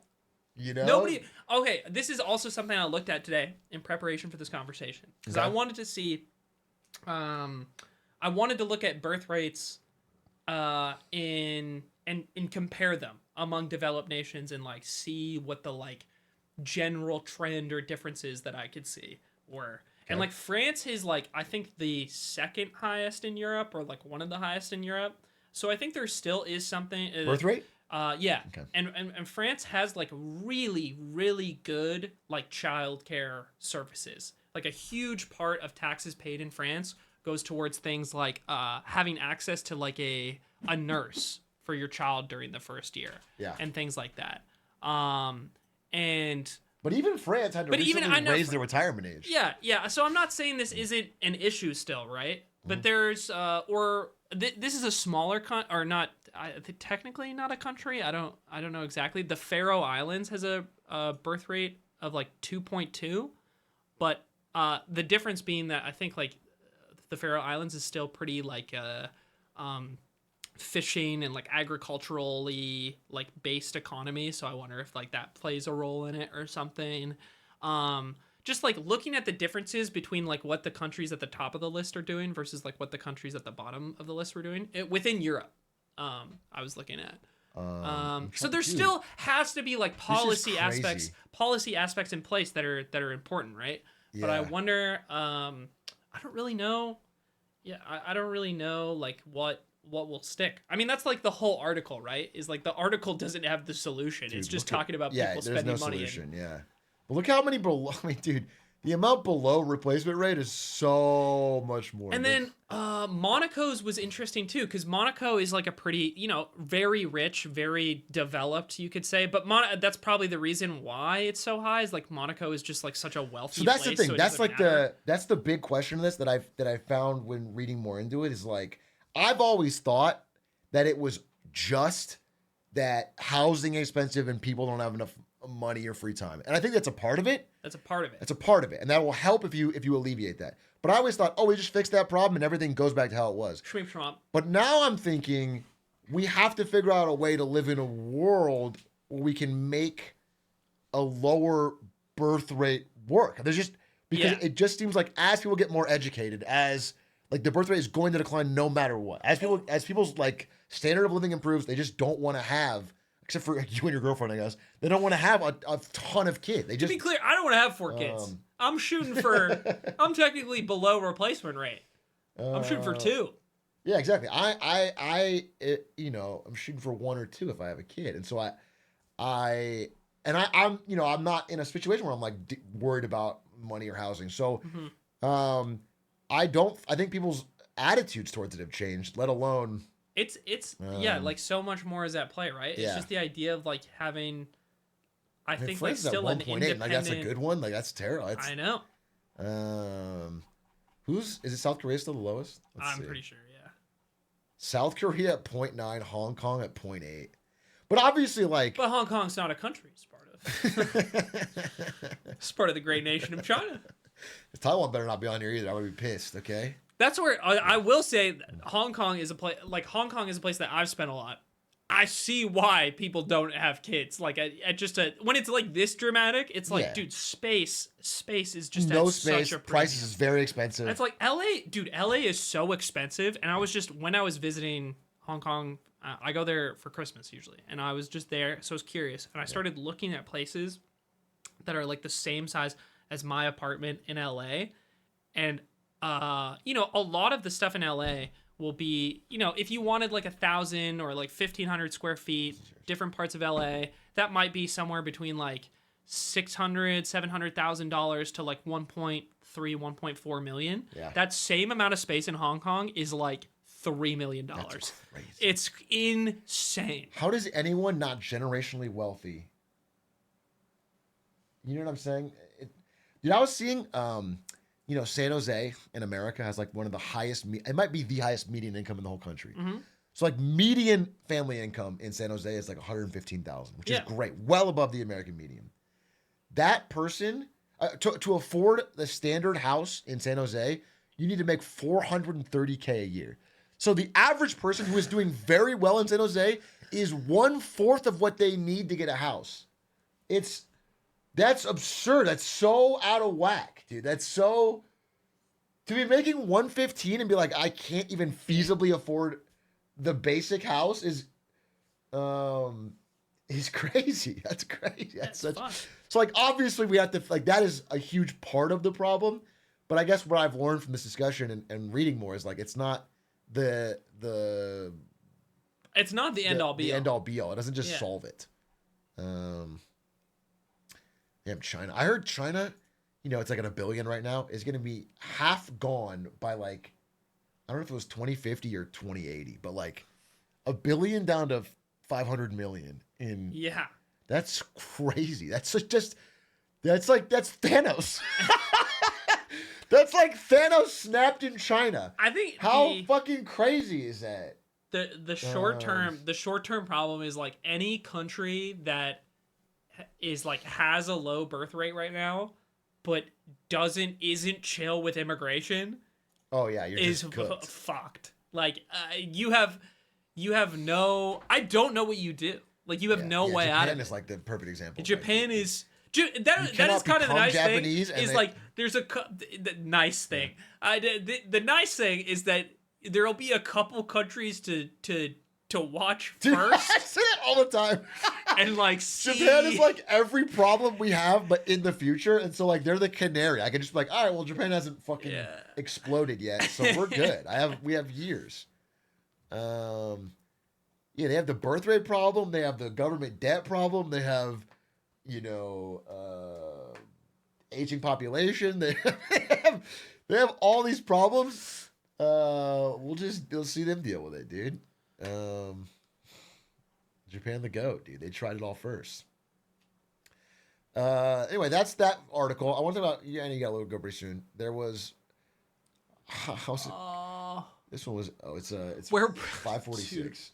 Dude, I don't actually want to bring this up. I just want to show you one picture. There's an article I was reading. I think it's an opinion essay or something about where woke went wrong. Yeah. And I thought it was actually decently thoughtful. It was just talking about how some of these movements, certain things that alienated people that otherwise would agree with them or whatever. Yeah. But the main reason I wanted to bring this up to you is this photo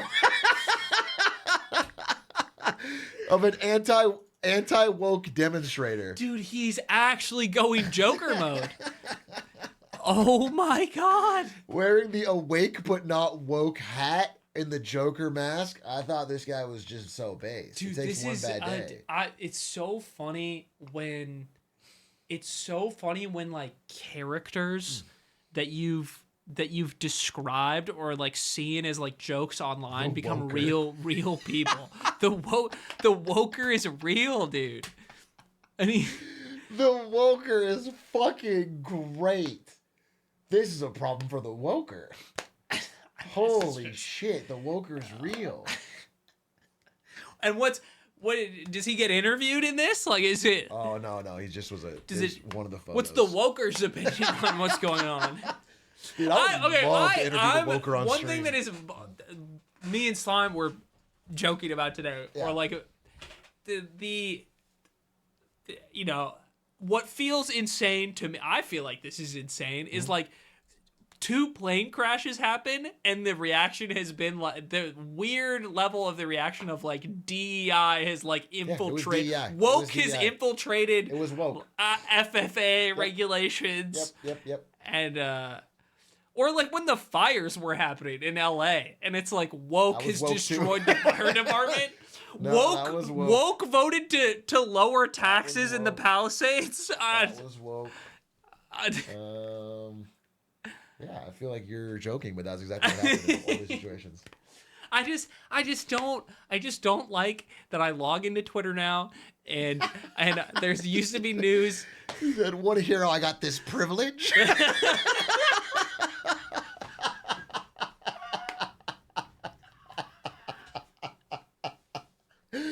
Dude, that's a +9, dude. That's a +12. Or when people are like, or like woke has taken over the Pentagon, and it's like, I think you're Yeah, lost. it's like, how woke do you think the Pentagon How woke is the Pentagon? I don't think the Pentagon's that woke, dude. I don't think. No.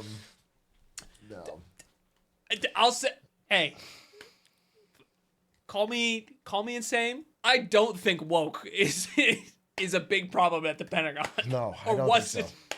The only time here's an example. Let me give you an example. I was trying to be like a fair and balanced here. I'm trying to be Fox News. So I was trying to think of examples in my life. I remember, do you know Rochelle? Yeah. Stan's wife? Yeah. Rochelle's amazing. She wears a pride flag like 99% of the days of the week. Yeah. Okay? Rochelle, she's bisexual openly. And she's, by any definition from the woker here, she's very woke. Yeah. Okay?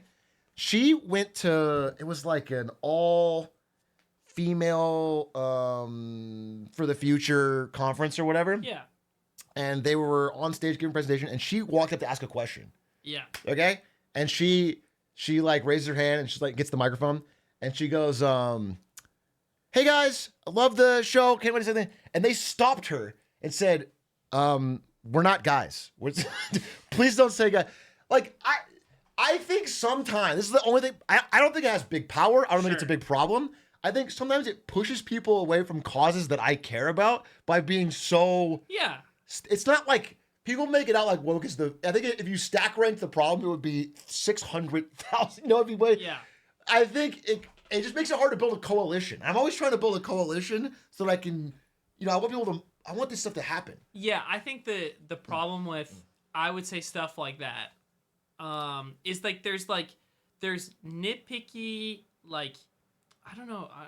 Just like scoldy or word. nitpicky, and I think it... I'm trying to think. It's, yeah, but I get what you're saying. There's like these weird surface level things that like will get latched onto by maybe like left leaning or like liberal movements. Maybe I'm trying to choose my words. Yeah, it's probably. Dude, I noticed this when I'm streaming. Every word has become a minefield now, where it attaches things to it that you're not trying to say. Fucking, if you're watching this stream, learn to just view things in fucking good faith for a second. If you're tripping on like single word usage, dude. It's so annoying. It's so because annoying. You obviously understand. I feel like you obviously understand the point being made, and then people have no good faith online. Yeah. It's so annoying. I think the problem is. Hell no. I was actually talking about this. Do you know who Fred Hampton is? No. He was like the chairman of the Black Panther He got Party. shot or something. Yeah, he got killed by the FBI. Yeah, I know it from a Jay-Z song. So Fred Hampton That's how I learned is history. was like the cornerstone of like a huge movement within the Black Panther Party, and like they did a lot of like concretely like good things for communities, like giving out like free meals. Dude, wait, to... I'm sorry. It's so funny to have this conversation with the woker. This is bad. I don't like want the woker on screen during this. It's like we're talking about Fred Hampton with the woker on screen. Like, we should just clip it, and it's just us looking at the woker and talking about... But Fred Hampton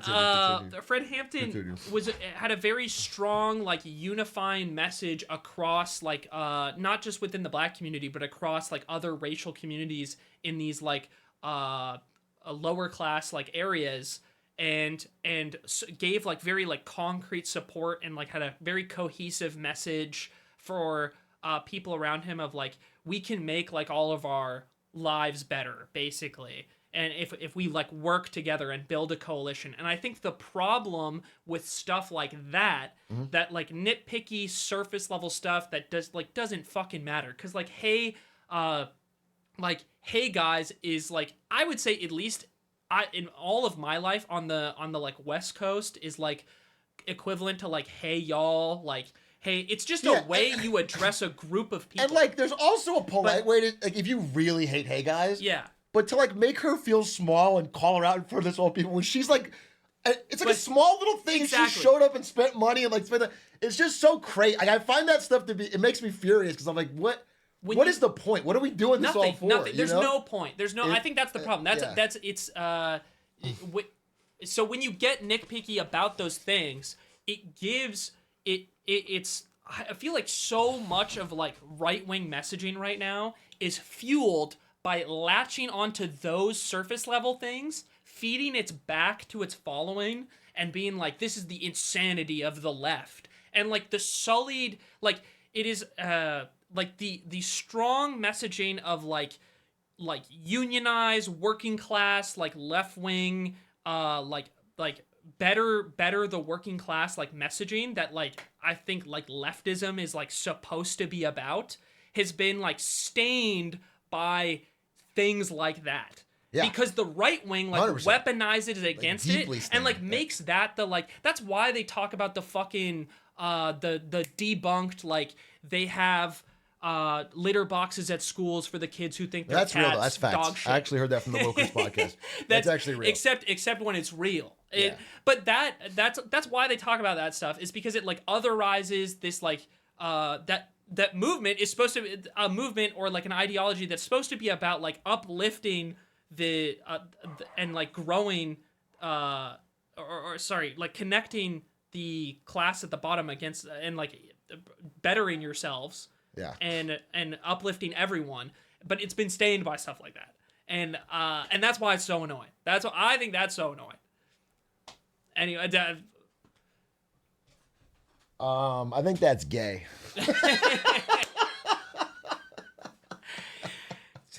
Sorry, I'm just trying to get Joe Rogan viewers, bro, and you're fucking. How do we pull the Joes in? No, I think that was well said. Okay, this is I'll go out on an insane. I'll go out on a crazy. Oh, he's going crazy. Crazy limb here. He's going crazy. I'll go. This is here. And remember, we're all here in good faith. We're all here in good faith. And I'm gonna preface this also by saying I don't like this guy, and I disagree with so much of what he has to say. So almost all of what he has to say. I listened to this hour-long podcast from the New York Times between somebody like the interviewer and Steve Bannon.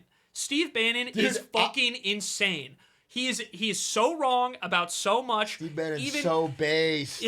But it's like, I think the undercurrent of like, the reality is like for average people in the country is like for. Like the whole, I think the idea behind like a lot of like populist things is that people ultimately like want the same things for their communities. Bro, the root of populist is popular. It's just popular shit. And it's so much of this like this like class camaraderie stuff is like. Steve Bannon just said this. Steve Bannon said, "#1, I would be a huge supporter of Lena Khan remaining in her job. I would love to see her given more power. I think we ought to go and break up Silicon Valley because obviously at their skill they haven't performed very well." This is why, this shit was crazy. I listened to him say this in the podcast. He said this in the podcast. This is why it's so annoying. That surprised me. He's obviously a grifter. He has to be a grifter in some sense because it's so crazy for him to say shit like this and then like in the same breath like back up Trump in his decision making. It's insane to me.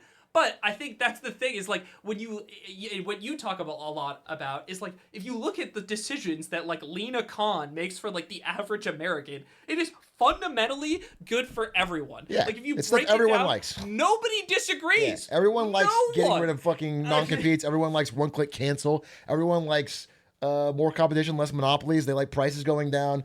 They love that shit. So I agree with Bannon on that. I mean, I am,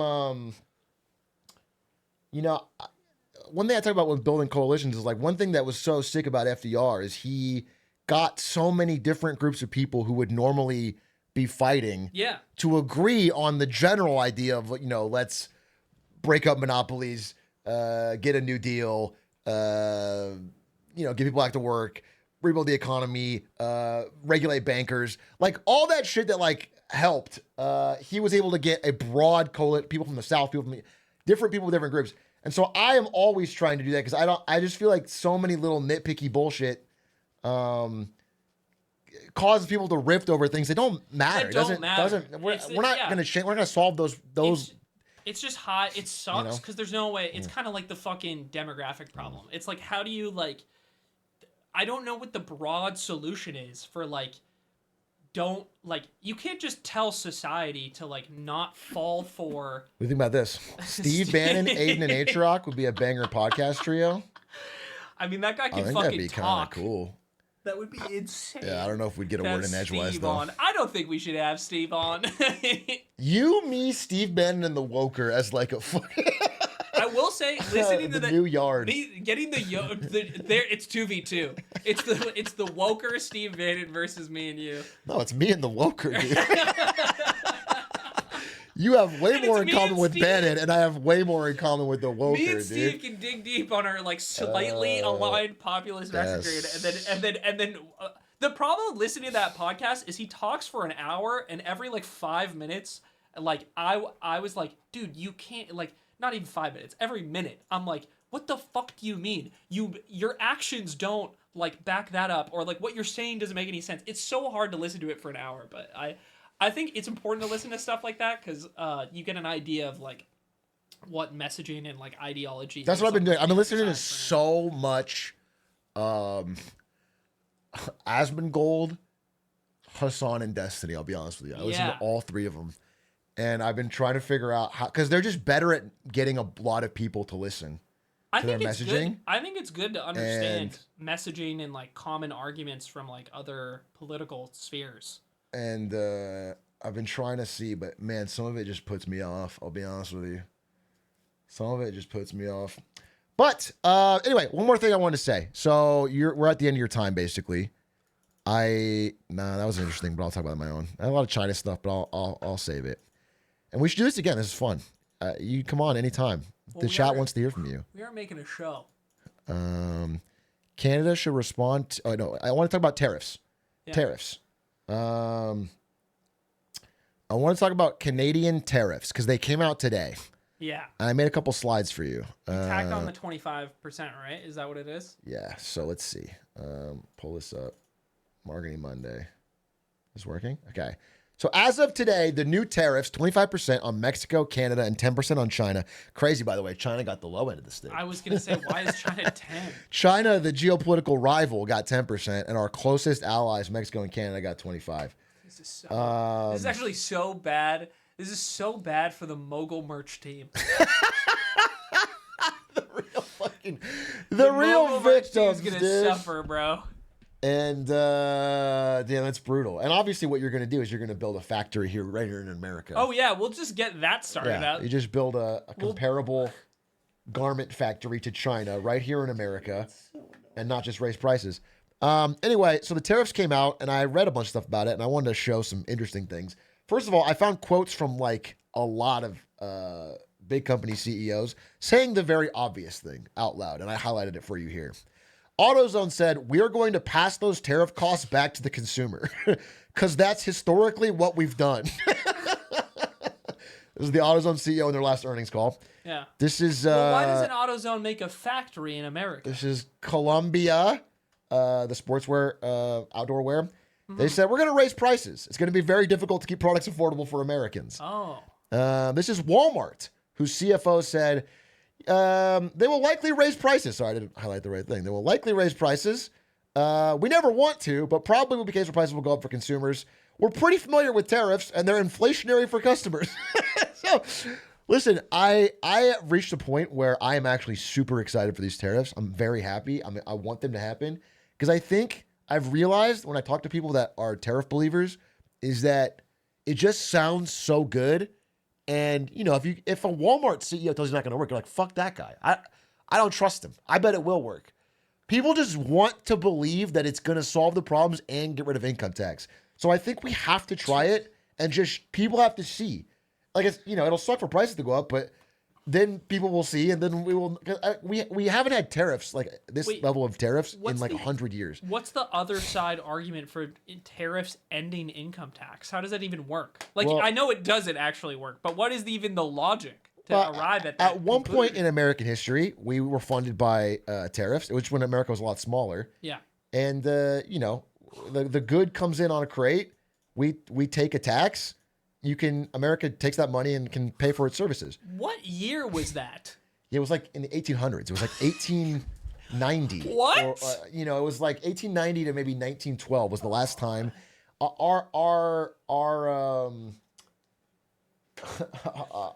First of all, it's right pre-Great Depression.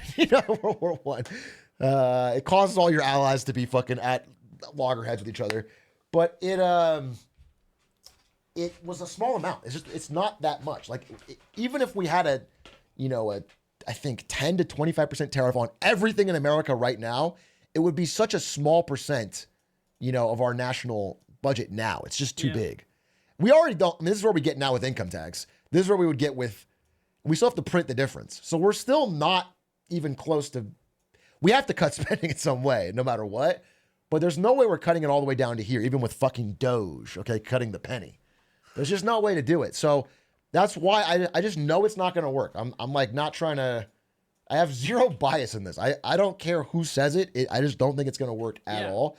But like I realize now that we have to just do it so people can see. And I mean, if people want a very I joked before, but a very direct. This will affect like the merch business for like Mogul Moves in the yard.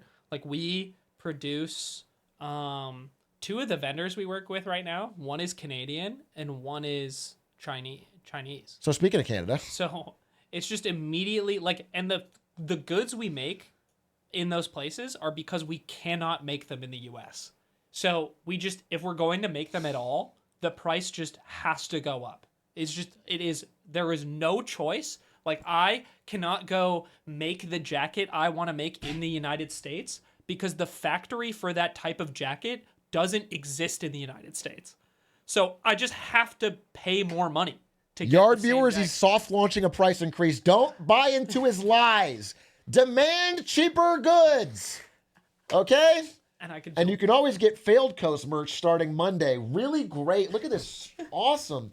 Wait, can we get a full screen on this awesome Enron quarter zip? Is that brand new along with the two-tone Enron hats at failedcoast.co launching this Monday during Marketing Monday? Holy. That's awesome.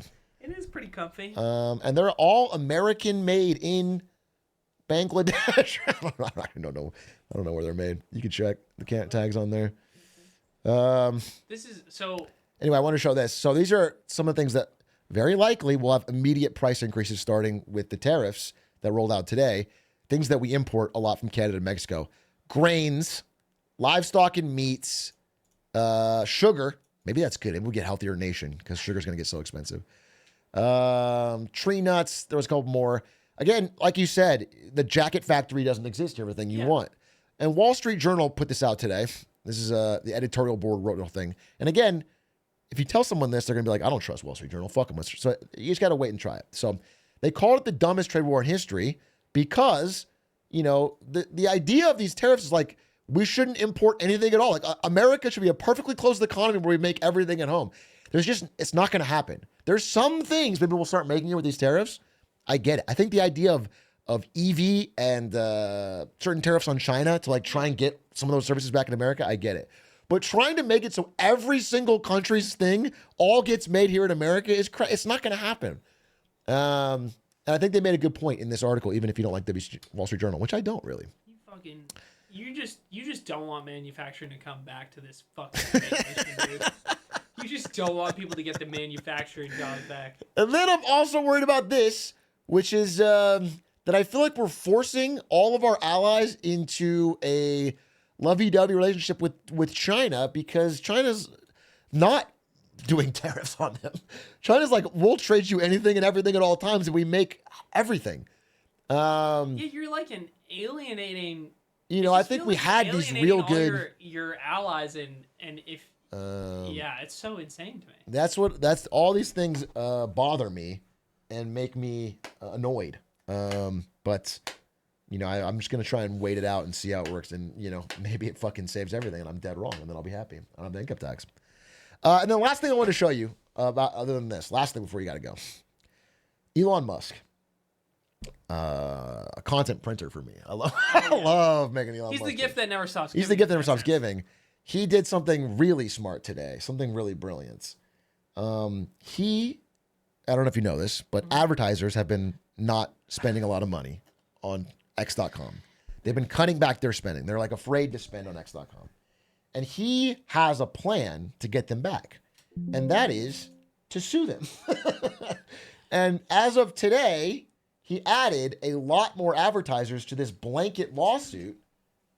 This started last year, right? Yeah, it started last year. He sued, it was like an advertiser group, GARM or something. And then they immediately disbanded because they had no money. Like it was a pretty tiny little, it had like 4 employees. And they're like, we're not going to do a lawsuit with Elon Musk. They just disbanded.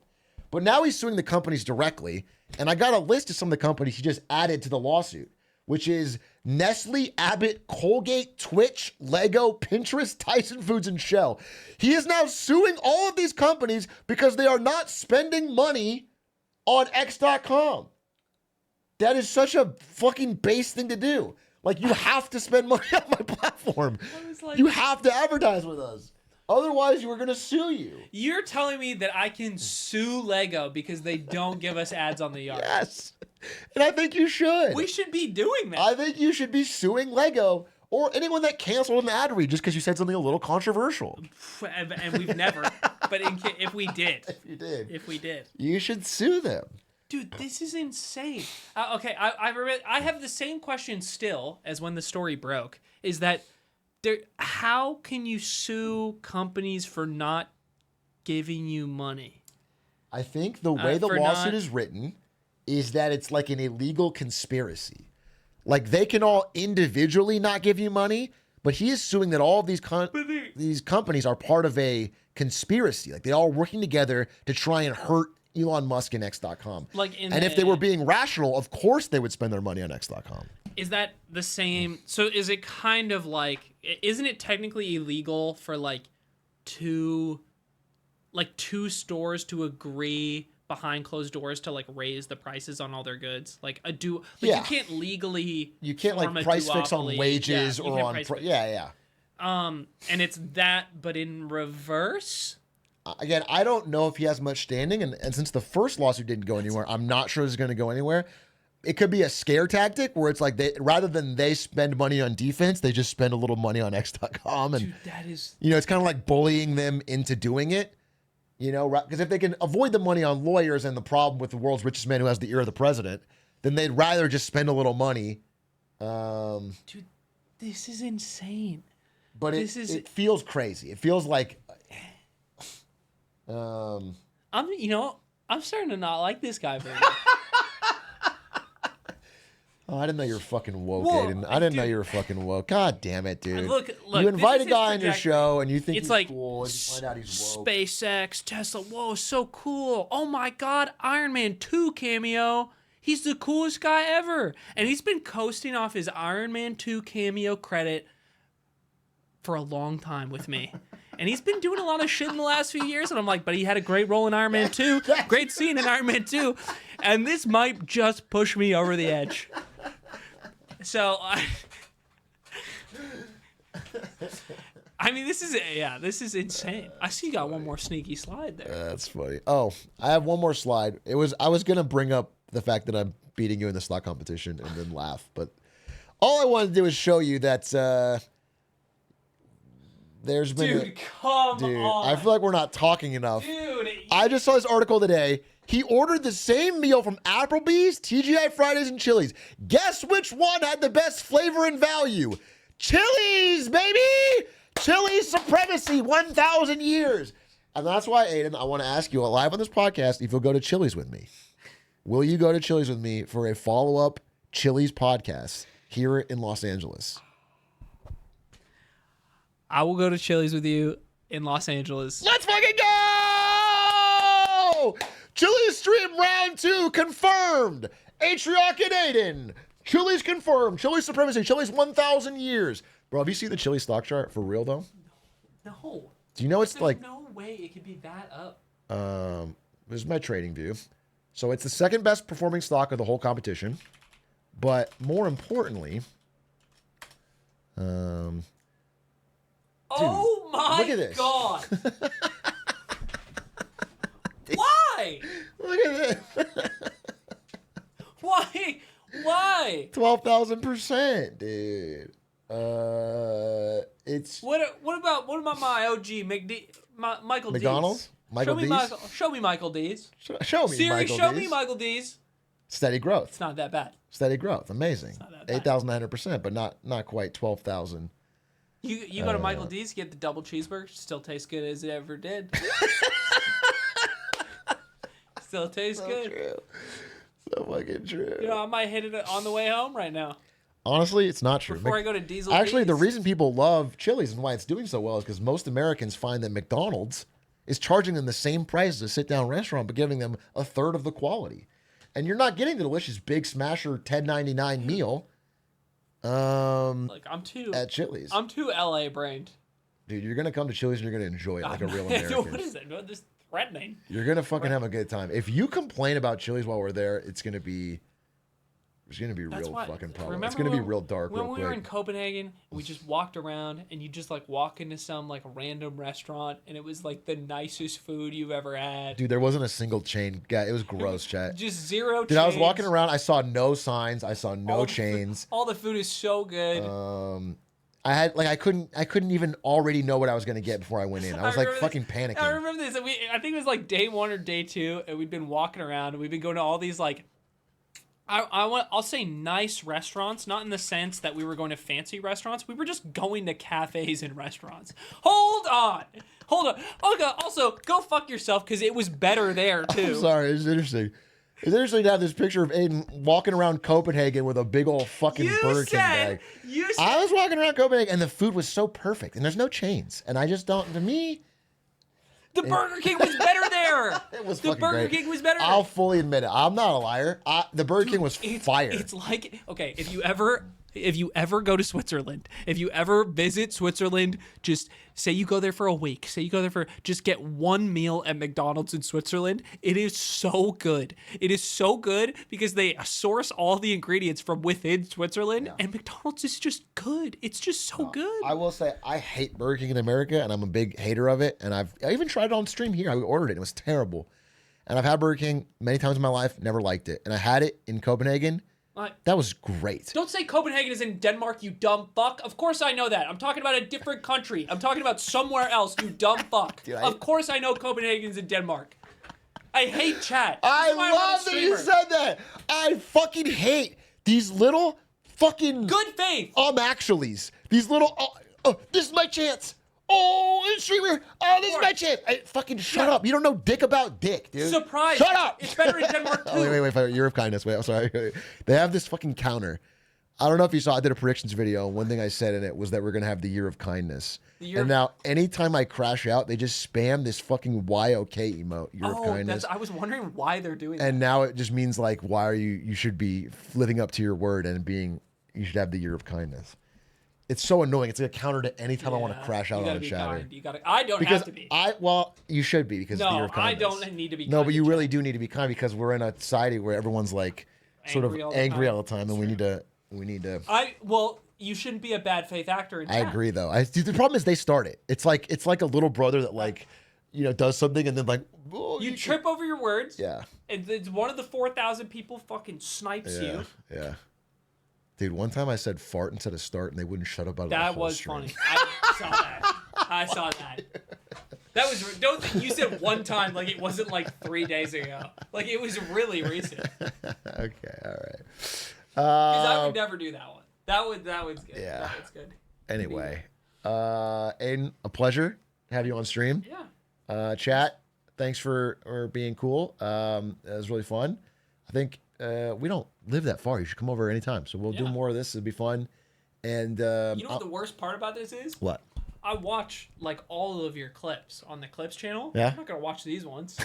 Once you're in? Yeah, I've just destroyed a portion of my driving content because I showed up. It's funny he says that. It's absolute opposite. Aiden, you, like everyone else, myself included, Slime, everyone in the yard, you watch everything you're in again to see the comments. Me? Yes, dude. Oh, I don't watch it. You do. You don't watch it. You don't watch Zach. it. You'll check all the. I check all the comments. Yeah. Of course. He'll check the comments. Of course, and then I argue with them. Yeah, of course. I find somebody. Of course. And I find the little bad. Year of kindness, though. He's probably not going to do and that. And I argue. Yeah, well, I appreciate that, and it was fun. This is great. I really enjoyed this. It was fun. So I hope to have you on again, and we'll talk again soon. I'm gonna stay live, so you have to dip, I guess, by yourself. But right, much I'm gonna love, go brother. hang out with my 50. He's turning 15. He's today, turning so 15. it's It's a big age for a young man, and you're gonna help him guide himself into adulthood. I'm That's gonna tell him awesome. he should quit his job. Hey, don't do that. Wait, do you Tell him know he should work for less. Do you know what Diesel Derek's job was before he worked for you? No. I'll tell you. Tell me later. Okay. That's ominous. No, it's just funny. But Oh my God, he's stripping. Besmirches him slightly. Okay. So he might be cool with me talking about it, but Trudeau just announced 25%. Oh, Trudeau's live? Responding to tariffs? And we got a link? Who's got a link? Big Dog? Trudeau. Big Dog's responding? Trudeau's you couldn't be more lame duck than this. He already resigned. What's wrong with Trudeau, dude? Trudeau just his nation. There we go. I got it. Much, much more. What are we doing And as here? part of our response, we are considering, Is he saying it in French with or the English? provinces English. and territories, Weird. several non-tariff measures, Doing 25% including some counter. relating to critical minerals, energy, procurement, I'll see you and later. other partnerships. Later, bro. It was fun. We will stand strong for Canada. We will stand strong to ensure our countries continue to be the best neighbors in the world. With all that said, I also want to speak directly to Canadians Oh. in this moment. Should have brought Aiden I'm back sure in. many of you are anxious, but I want you Should be a fire time to do the stairs thing. Yeah. If he did the stairs thing where he fell on the stairs, that'd be fucking to fire. know we are all in this together. The Canadian government, Canadian businesses, Canadian organized labor, Canadian civil society, Canada's premiers, and tens of millions of Canadians from coast to coast to coast are aligned and united. This is maybe just my marketing brain. I think he should sound angrier. I mean, it doesn't matter. He's done. He's cooked, right? But I think if you're going to fire people up, you got to sound a little fiery. This is Team Canada at its best. He sounds like Tyre about to cry. Plus tôt aujourd'hui, j'ai parlé avec les premiers Now he's doing it in ministres de French? nos provinces et Oh, territoires. God. On est unis et solidaires. Ils ont tous appuyé notre approche. On est aussi alignés pour faire tomber les obstacles. I can't listen to this. I heard he's casting a spell. He's casting a hex. Oh, my God. He's using his witchcraft on Donald Trump. Oh, Avada Kedavra. I heard they're doing a 25% tariff on Tesla cars specifically in Canada, which is actually kind of base because it just like it's a straight fuck you to Elon, who's like part of the. I think that's really fucking funny. Avada tariff. Leaders répondre à l'appel et s'engager pour qu'aucun Canadien ne soit laissé pour compte. Notre gouvernement va être là pour les Canadiens. On va être là pour vous. Mais en même temps, j'ai quelque chose à vous demander. Je vous demande d'être solidaires Let me pull this up. les uns des autres. Beaucoup d'entre nous vont être affectés par tout ça et vont vivre des moments difficiles. Je vous demande d'être là les uns pour les autres, d'être là pour vos amis, vos voisins et vos compatriotes. D'un océan à l'autre, les Canadiens sont très différents. On parle de différentes langues, on a de différentes croyances, on a de différentes opinions, de différentes idées. Mais quand on reste unis, on puise notre... Okay, well, he's fucking French spamming. This is his quote. This is the quote that matters. Wait, I fucking lost it. God damn it. Here it is. Okay. This is the quote that matters. He's putting 25% tariffs on 106 billion worth of American products. So now we are in a full-on trade war with our closest northern ally. As of today, these tariffs will put your jobs at risk. This is for, he's talking to Americans. Put your jobs at risk, potentially shutting down American auto assembly plants and other manufacturing facilities. They will raise costs for you, including food at grocery stores and gas at the pump. In emotional references to the nation, we have fought and died besides you. This is fucking crazy, bro. This is so silly. And So they removed the, there's a rule called, this is from the American side, de minimis. This is the de minimis rule. Basically means if you're under a certain amount of value, you don't have to pay a tariff when you're crossing the border. If it's like $600 or whatever, you don't have to pay. They removed that. So now if your grandma in Canada sends you a package with a Nintendo Switch in it or something, she has to pay a tariff on that when it gets to Detroit. Like, that's it's crazy. It's crazy. This is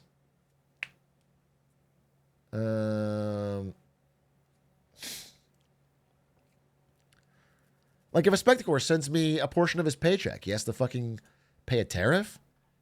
And he should, just because, like, I, you know, sort of like a really helpful friend.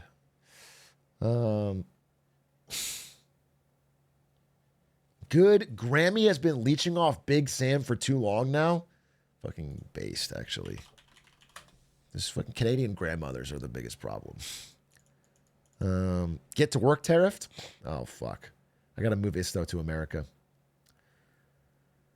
A 1 million strong family would rather be, and we will get through this challenge, just as we've done countless times before, together. Thank you. Merci. Vive le Canada. All right, so we'll take 20 minutes of questions, 20 minutes de questions. Oh, questions. Let's hear. Okay. Follow-up, une question, un suivi. Merci. Ooh. Bonsoir, Monsieur le Premier ministre Raymond Filion de TVA. Est-ce que vous avez parlé ou tenté de parler avec le président Trump aujourd'hui ou dans les derniers jours? Ça fait depuis l'inauguration que... It's so insane that anyone in America would want Canada to be the 51st state when we have this many French people. What? You understand how it was just this would poison the well. Ow, ow, ow, ow, ow. J'essaie de rejoindre le président. J'espère pouvoir lui parler bientôt. It's been since the inauguration that I've been reaching out to speak with Donald Trump. I hope to speak with him sometime soon. Dans son décret qu'il a signé Dude, aujourd'hui, M. Trump menace le Canada Dude, d'augmenter encore plus les tarifs s'il y a des mesures de rétorsion. Vous annoncez des mesures de rétorsion ce soir. Certains vont se demander, est-ce que c'est pas risqué? Est-ce que ça risque pas d'envenimer la situation? On va toujours faire ce qui est nécessaire pour défendre les Canadiens, défendre nos intérêts. CBC Live Translator? On est en train de répondre avec un ensemble de mesures Wait, there's live translations? Et on va continuer d'être là pour Provinces are also announcing measures such as wait, I gotta blow my nose. American I gotta blow my nose. spirits, liquor, and alcohol from their stores. Some municipal, provincial, and federal initiatives with regards to public procurement. Choices can be made on procurement, and we can buy less American products.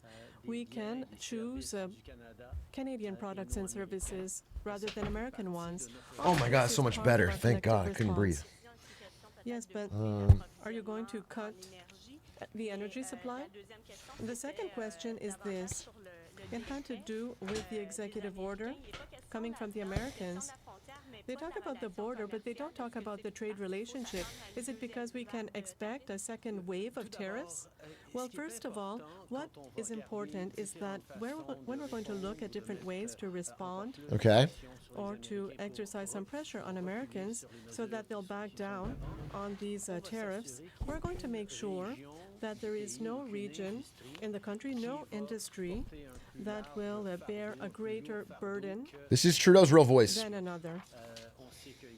We know that there are some industries, such as the oil industry, that has a huge impact in the U.S.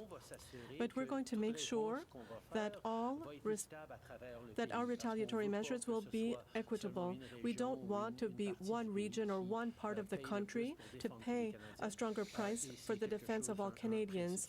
And this is a principle on which all the premiers agree. Can we expect a second wave of tariffs? That was a question.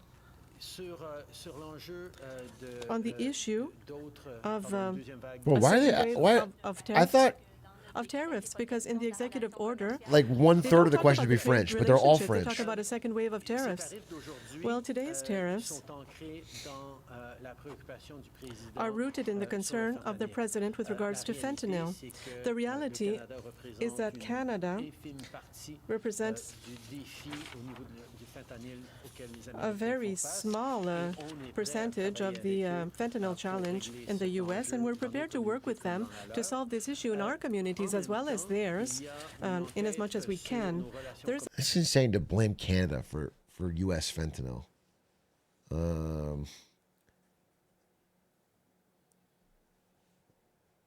If there's any country, I mean, you know, the real problem is we have people that are addicted to it because we have horrendous healthcare and deaths of despair in Middle America that are pushing people into fent. You know, you can't remove all drugs. You have to remove the desire for them. But, if there was a country where the fentanyl was sourced from that we would want to like, it would be China. China's where all of the fentanyl precursor comes from. This, you know what I'm saying? Trying to find any other country other than China to find the source of the fentanyl is crazy.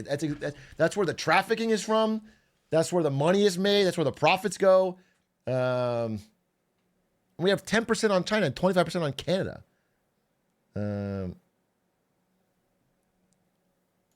Measures that we might move forward on, we will not be moving forward on issues that further divide the country, which is why we're working with all premiers to look at different ways we can encourage the Americans to. I lost your message. Someone had a good question, but I lost it. Sorry. Bonjour, Christian Noël de Radio-Canada. So to be clear on this, tariffs on natural gas and oil are 10%, but for the rest of products, 25%, because the U.S. needs our oil. They need many other things from our energy sector. Where are you prepared to shut the tap off? Well, yes, of course, Americans need our natural gas. They require our oil, our critical minerals, but they also need automobile parts. They need agricultural products. They need our cement, our softwood lumber, and there are many things that Canada produces and that we sell at a very good rate to Americans, and they depend on this for their economic well-being. Tariffs of 25% on everything that Canada produces is going to hurt Americans. It's going to hurt American consumers, American producers. We're expecting to have huge challenges in the automobile industry in the U.S., where parts and Canadian and Mexican labor are essential components of their work. So we're going to be there, and we're going to look at this. We're going to. I mean, so to be clear, it will hurt Canada more than America, but it will still hurt America. Like prices on things will go up here. It'll make things more expensive. It'll hit supply chains. It'll hurt Canada more than America. If the goal is to like bully them or hurt them more, then yeah, I guess we'll win. But you know what I'm saying? That's not a good alliance. You know, we will make Canadian lives slightly worse because they export more to America than we. You know, it's a larger percentage of their economy than we import. But especially people, you know, I think something like 30 out of 50 states. Maybe it's 29 or something. It's over half of all states. Their biggest trading partner is Canada. And then there's a bunch of states that are biggest trading partners Mexico. And then there's a few it's China. Those are the big three.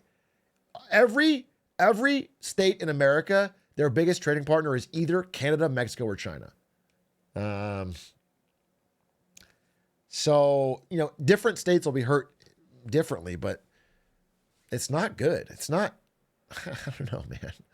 And if, you know, there's not even like a real good goal outside of we want to stop fentanyl. Bro, if the demand for fentanyl is there, drug dealers will find a way. It's not like fucking Trudeau can wave a magic wand and stop all smuggling from Canada. It's This is just crazy. This is just not that's not even a good goal. The 51st state is a better goal. At least there's a fucking territorial gain for America at the end. Like the idea that the goal is to stop fentanyl trafficking is crazy. Dude, it's honestly annoying. I've been seriously trying to find like a couple executive orders this week that I can be like, hey, these are good at least. So I can balance it out a little bit. I'm being serious and I'm trying to find stuff. This has been like a waterboarding week of shit. There's been so many things that I think are just dumb. That I just think from Republican values point of view, I'm mad about. like it makes my country weaker. It makes me, you know what I'm saying? It's like from a military strength, from a pride, from a patriot. I feel I am mad on those values. So it's like annoying. It's like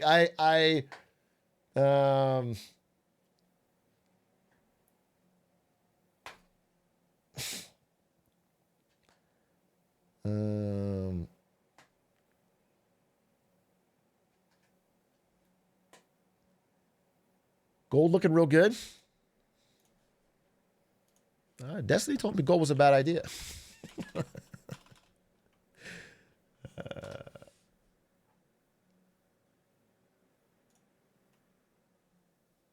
This is from today?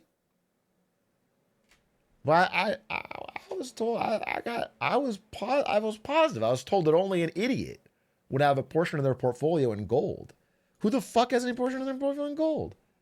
That's what I heard. I saw a clip about it. I guess I don't know. I don't know who to believe. And then a Redditors told me, oh, you don't understand. You don't actually what you should be doing is putting all your money in the SP 500. All of it, 100%. Every single thing you have should be exposed to the same 7 tech stock. That's what I heard. I heard that was the only way to gain money, and that's just because it worked for the past 20 years means it'll work forever. Things will never, ever even soft correct. And there's no need to have any even bonds. The idea of a fucking 60-40 portfolio is dead. It should be 100% the same one ETF. That's what I heard from Reddit. Thank you.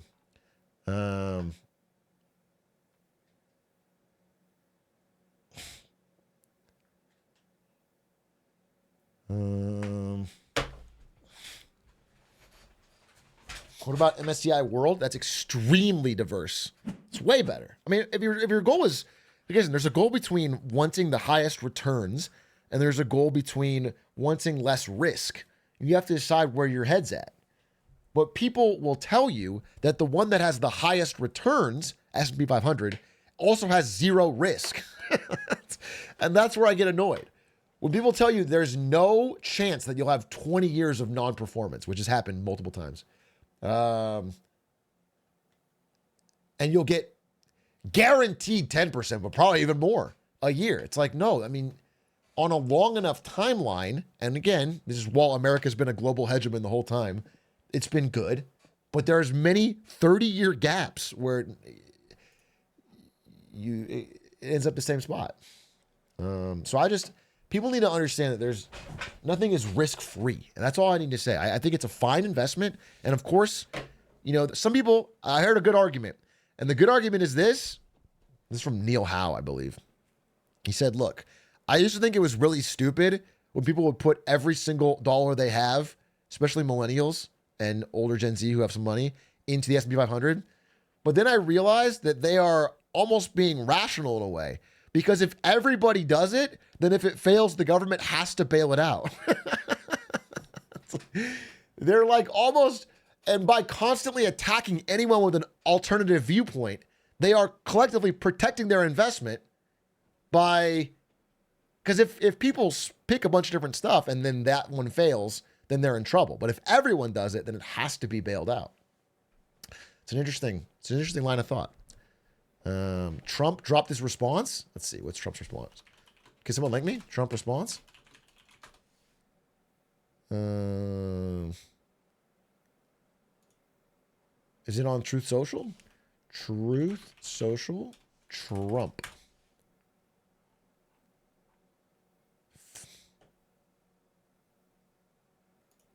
He just unclassified a airstrike on ISIS targets in Somalia. Dude, he just...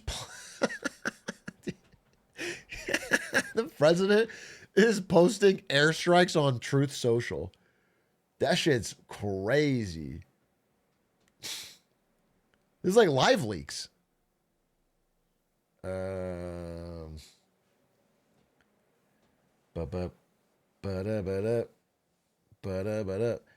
Boom, boom, boom. This is 40 minutes ago. This is 40 minutes ago, and the airstrike is from today. But where the fuck is... There's no response. I don't see a response. My favorite word. Tariff! My favorite word. Tariff!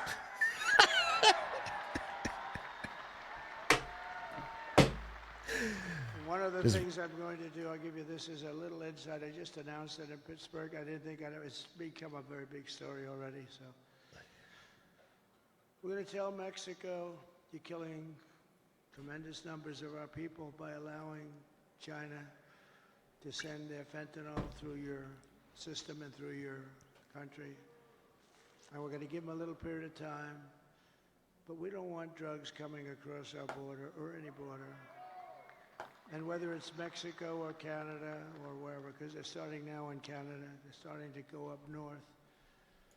But whether it's Mexico or Canada, we're going to explain to them quickly that if you allow fentanyl and these drugs to come through your country, we're going to charge you large-scale tariffs on everything you send into the United States. I think it's crazy because it's like saying, okay, President of Mexico, we put a tariff on you. What if he agrees? He's like, all right, I don't want the tariff. I will now stop drug trafficking in my country. What's he gonna fucking do? What is Claudia Sheinbaum gonna do to just, oh, you know what? Now it's illegal.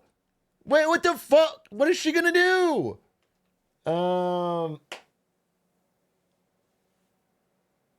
What is Trudeau gonna do? Drug trafficking is now illegal in Canada. They can make some token efforts.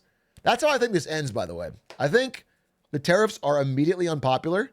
They cause price increases, job losses. And then Trump needs a way out of it while saving face. And Canada and Mexico will agree to like a joint task force to stop fentanyl. They're going to say something. They're going to like, we're putting up extra guards or whatever. They're going to do something like that. And then Trump's going to say, we did it. We won. We made them back down. It's going to cancel the tariffs. That's exactly how I think this ends. Clip it and ship it. This is exactly what's going to happen because they're going to be deeply unpopular. People are not going to like these tariffs. This goal is impossible. This goal is not realistic.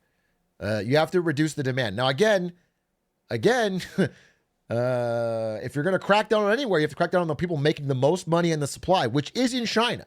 That is where all of the fentanyl precursor is made extremely cheaply. If China agrees to like, send police and shut down those factories or whatever, that could disrupt the supply. But trying to get all of the middlemen, that's never worked against drugs ever. And again, the main thing is you have to reduce the demand. That's like, at the end of the day, if there's demand for drugs, they'll fucking find a way in because that's just how it always works. Put tariffs on illegal drugs. Stopping a drug smuggler at the border and making them pay a small fee. Is that fentanyl I see? You better pay the tax, man. All right, go on through. Give me a taste. Give daddy a taste.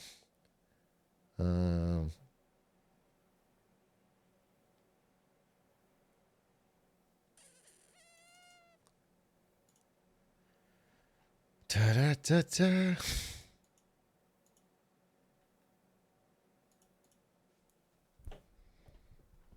Barbara from Shark Tank dropped a crypto coin? Oh, God. Barbara, why? Why? Get your Barbara now. I thought you were a bastion of good business. Why? She's a wealthy woman. Why do you need more? at the cost of your dignity. What? Ugh. I don't know. These crypto shills, bro. Maybe she was hacked. Oh wait, she could be hacked. She could be hacked. I'll give her that. It's the same thing as Dean Norris. She could be hacked. It would not surprise me that Barbara Corcoran's X account got hacked.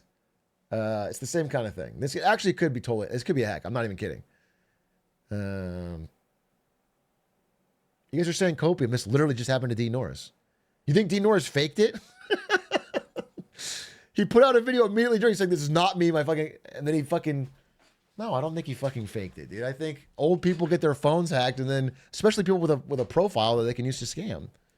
My account got hacked. My account had a fucking Elon Musk crypto pill or whatever on YouTube. Hacked. Fucking get rugged, idiot. Get rugged, idiot. I was hacked. Yeah, fucking easy money. Thanks for the 20 bandos. Yikes. Get finessed. Get fucking finessed. I made millions. I made fucking millions.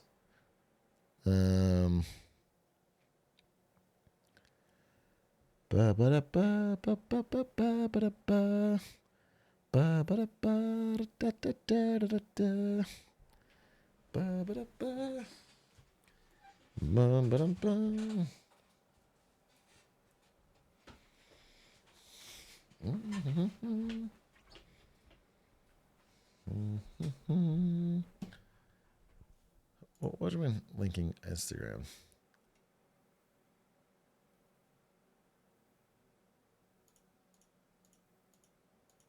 Oh, I mean, look. This is the source of the photo, right? It's from 83 weeks ago. She was hacked. They just stole this fucking photo and they put a...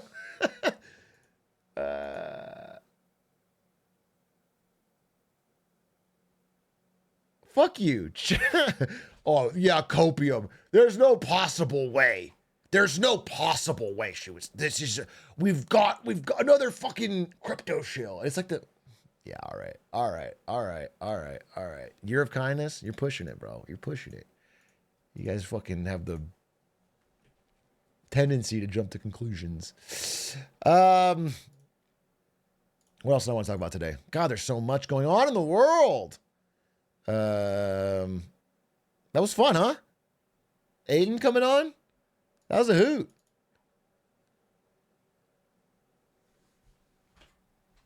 I like it because it's fun to talk about something with something else. You get different perspectives. He was a little bald. I apologize. Couldn't do anything about it. I'll try to get somebody even balder next time. But it was great. I thought the energy was good. Maybe I'll have Doug on too. It could be fun. I'd like to have Doug. You know, we've had some good combos about tech stuff. I think it'd be good. And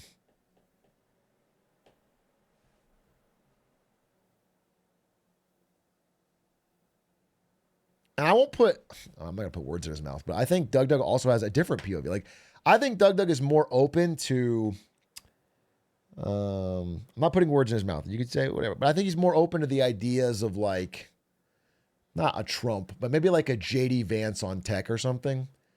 And I think he has interesting perspectives on that stuff. And I would love to talk to him seriously about it. He's a smart guy. And so it's good. I think it would be a interesting discussion as well. He listens to All In podcast, which I'm not a huge fan of, but they have smart people in there. Not all of them. One of them's a grifter, but hey, Kinder Joy, thank you for the gifties.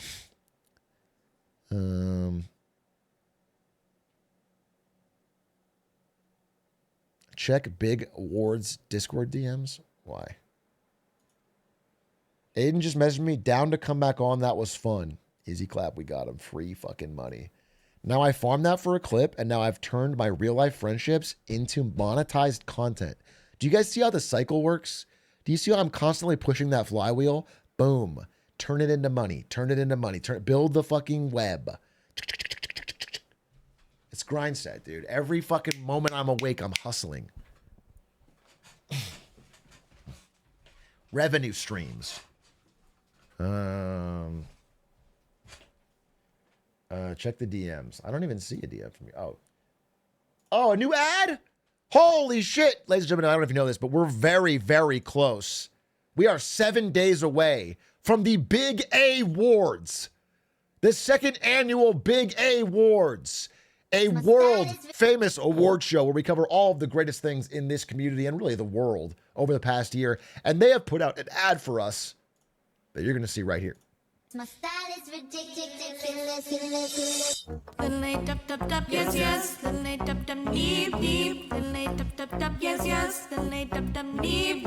We're LA guys. Maybe Nixon wasn't all that bad. This is how you can make millions in Glumbo coin.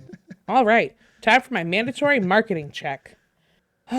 Let's get this over. Do you guys think that I should reformat my entire content to be like this?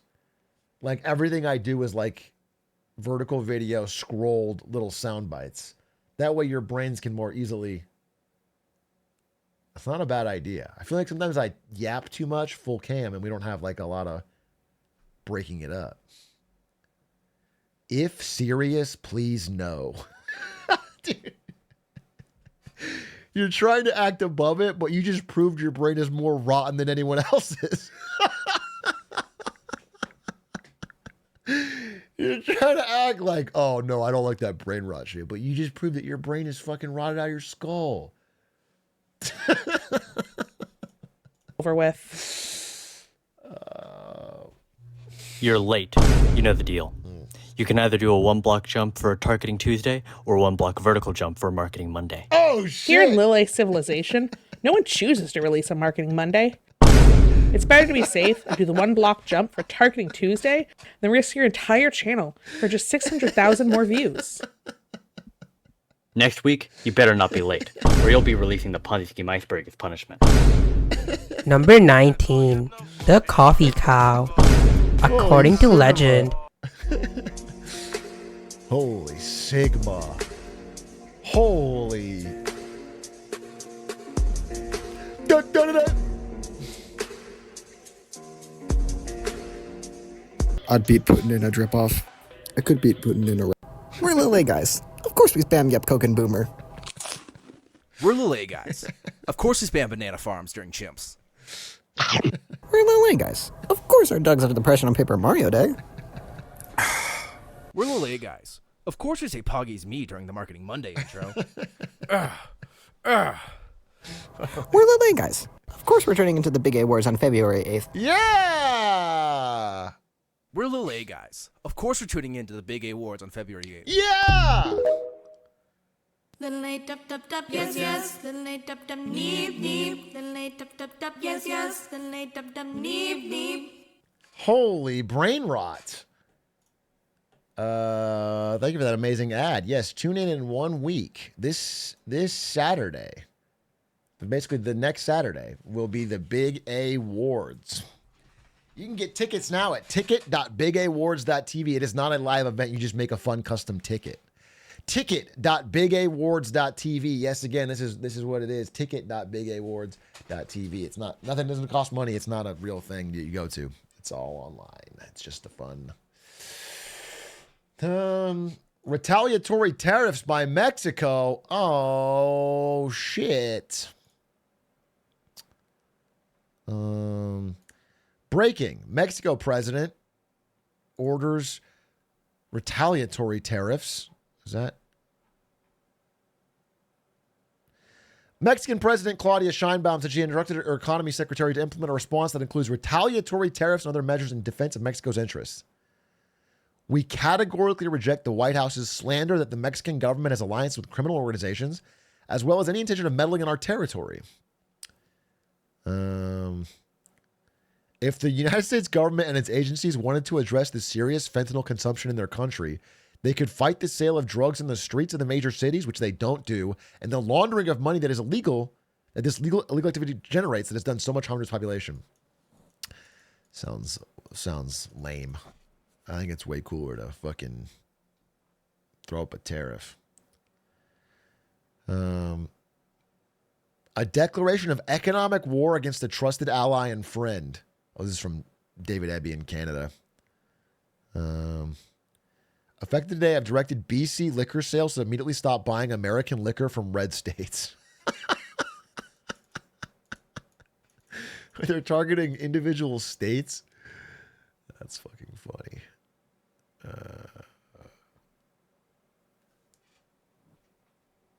Dude, liquor companies moving from like Kentucky to California so they can slap a woke label on it so they can sell in Canada.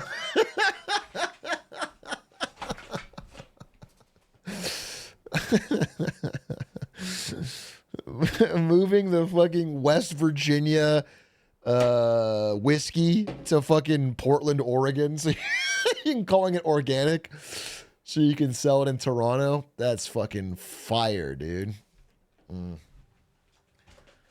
The Smirnoff woke. Yeah. Canada's also announced tariffs. Yeah, they both did.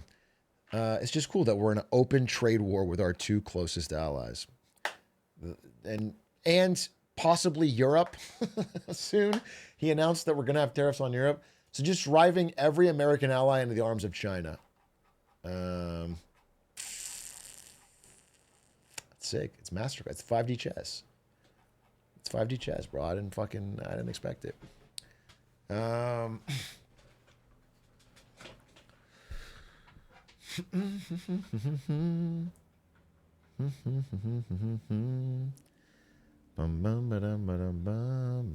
What is this?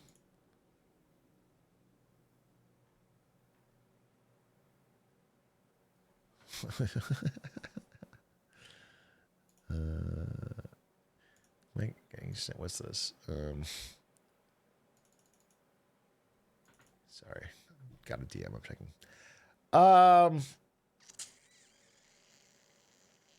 Let's see. What else did I want to talk about? Dude, this is fucking good. I saw a lot of this. Every investor I know thought Trump was largely bluffing on tariffs and that Doge would be nothing but a PR stunt. They assumed Trump would simply do whatever was good for the stock market. I saw so much of this in some of the podcasts and Substacks I read, where it was like, they just thought he's not going to actually do it. And to be fair, he did do some tariffs in his first term, but they were largely China targeted and not nearly to the extreme that he's doing now. And I think most people thought it would be very similar to his 2016 term. And what's being proven in this first 2 weeks is that it's way different. This term is way different. Even I'm a little surprised, and I did put some of this in my predictions video, but there's just things he is doing that I don't see. I don't see the logic in.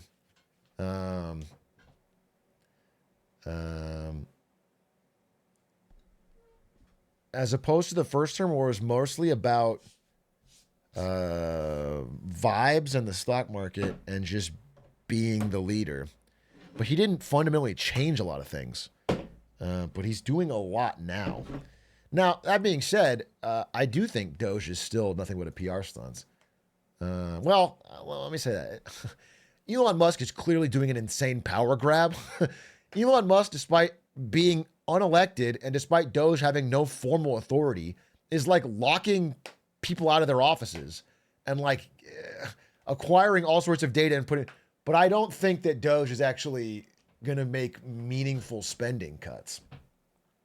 So I don't know what he's using that power for. I don't know why he needs access to every civil servant's hard drive and whatever, but I don't think it's to make our budget deficit decrease, because I will still take the bet with anyone that our budget deficit does not go down this year. I'm confident in it. We don't have the capability of cutting spending at fucking 2 trillion level.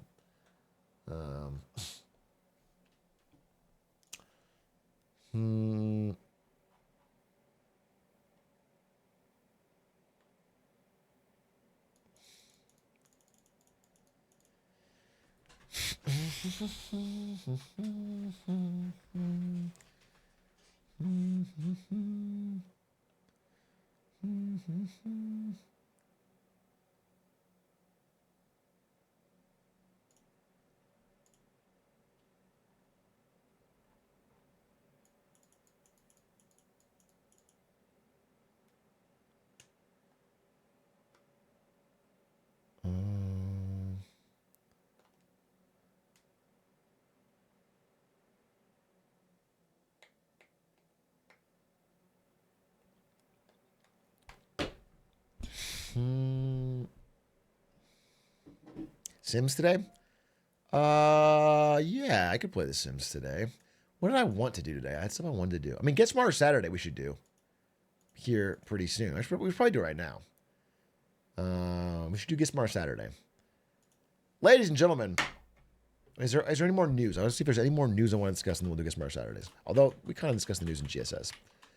Let me just check my notes.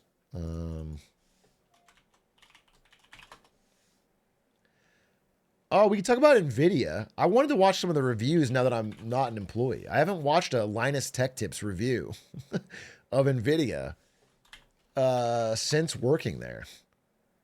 And it's probably more fun to watch when it's not making my day miserable. You know, when I worked there, I was like, fuck. He did another fucking thumbnail about how NVIDIA's destroying gamers, and we have to fucking counteract it somehow. The RTX 5090, our biggest review. Oh, here's the review. Okay. RTX 5080. Compared to its predecessor, the 4080 Super, it is around 15% faster in games that use its new features. It's faster in AI, as long as you don't need more than 16 gigs of RAM for your model. It's more efficient, even though it draws more power overall. And it's got a great cooler design, as long as you don't mind heating up your CPU. And that's it. That's the most positive spin we can put on this thing. Why the do we need all of these caveats when we say the new one is better than the old one? I mean, isn't the point of the new one to be clearly and substantially better? Well, it is better. In cranked out Cyberpunk at 4K, it not only beats the 4080 Super, but it even gives the 4090 a run for its money. Okay. But it's such a mixed bag that in other situations, it barely outcompetes the 7900 XTX, the flagship GPU that made AMD think, you know, maybe we just shouldn't do flagships anymore. Hey, glass half full. At least they didn't raise the price, and we did find some situations where the 5080 offers a pretty... Claps for NVIDIA. Didn't raise the price. Could have. Could have. Probably thought about it. Didn't. How about that? Okay. You managed to buy one. Here's the deal. People are talking about paper launch or whatever and how there's not that many cards. There's many, many reasons for this. But the main one, the number one reason is that when you're NVIDIA, look,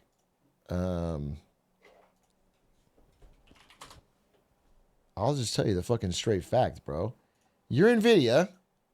This is NVIDIA. And you're like, all right, we want to make a bunch of AI data center chips, and we want to make some GPUs. And then you go over to TSMC in Taiwan, and you say, how much foundry time can we get in your factory? And TSMC is getting requests from Apple, fucking Micron, everywhere else goes TSMC and wants to make things, okay? So TSMC says, well, you can get this much. This much for you, this much for Apple, this much for other customers. Okay, actually, it's a lot for Apple. Apple really gets the most. They spend the most money, so they get the biggest. And so if you only get a certain number of foundry time at TSMC, you only have so many wafers, only so many chips you can make, and you make 40 grand off an AI chip, and 1,000 or less off of a GPU, then what? Oh, AMD's another one. So what you do is you just you use 90% of this time that you get on AI chips. You make a few gaming chips so that you can launch it, but NVIDIA is very rationally spending all of their foundry time they have at TSMC, which is limited, on making all the yield is here. That's why they do it. I'm just telling you why they do it. It's like it sucks for gamers but that's why they do it. And it's just because these chips are just fucking so much more valuable, and there's only one company in the world that can make it. Just make TSMC2. They're trying. Maybe this Arizona factory will kick off, and we'll make a bunch of GPUs right here in America.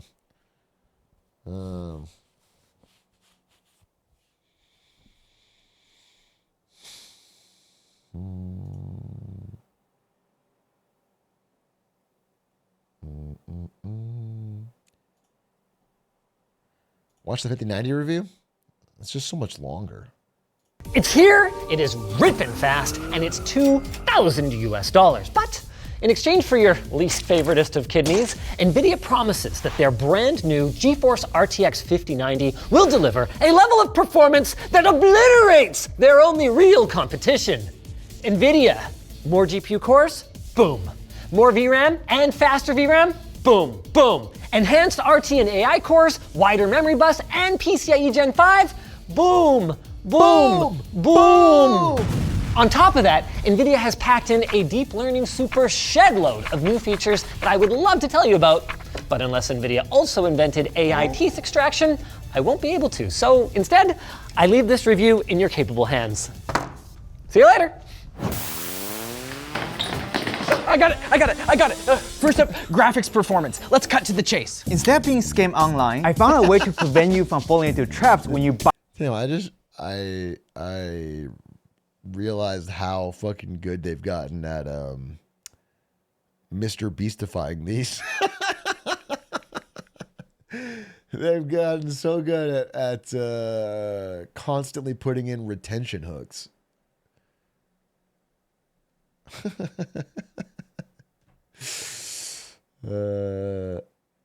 Buy and sell GPUs. Our sponsor Java is a legit marketplace to score some deals. On Java, it's always real, never cake.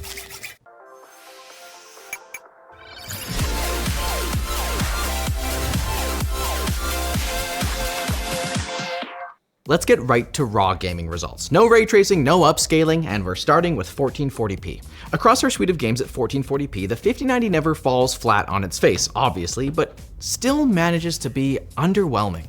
In the Vulkan-based Red Dead Redemption 2, we see less than a 10% improvement over the 4090, and that lackluster uplift is repeated in F124. A 9% improvement? I will pay any price. I will pay any price. I will pay $2,000 easy.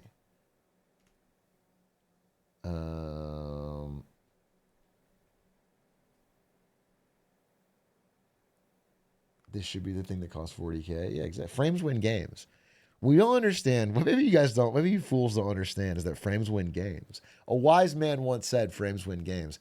And it turns out that a 9% improvement will lead to you being 9% better than your friends at Valorant.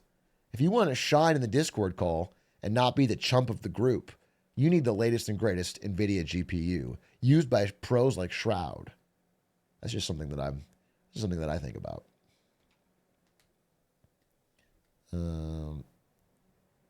My Discord kitten would be proud.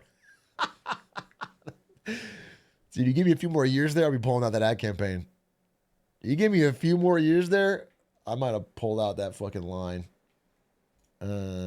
More problematic is the embarrassingly small 30% lead over the 7900 XTX, which frequently goes for a little over 2/5 of. They're not paying you anymore, you can stop shilling.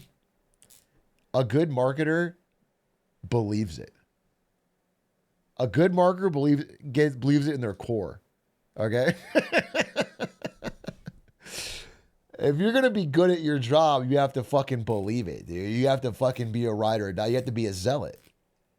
You have to eat the dog food. You got to fucking... Okay?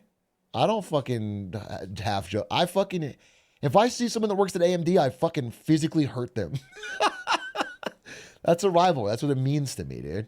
I worked there 5 years. I don't fuck around.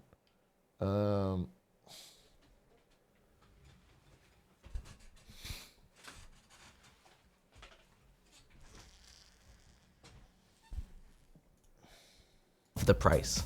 Oof. And Returnal doesn't bring better news. But as we move on to newer, more graphically intensive games, the 5090 does start to pull away from the pack. In the gorgeous thriller Alan Wake 2, it beats the 3090 Ti by more than double and looks great in Black Myth Wukong, beating the 4090 by 27%. Cyberpunk is a Black Myth Wukong 27% increase? Are we not talking about this? This is not hitting the web? another strong point compared to the previous generations, but as low as they are on the chart, it's worth noting AMD's strong performance per dollar in this game, at least when ray tracing isn't enabled. We'll get to that later.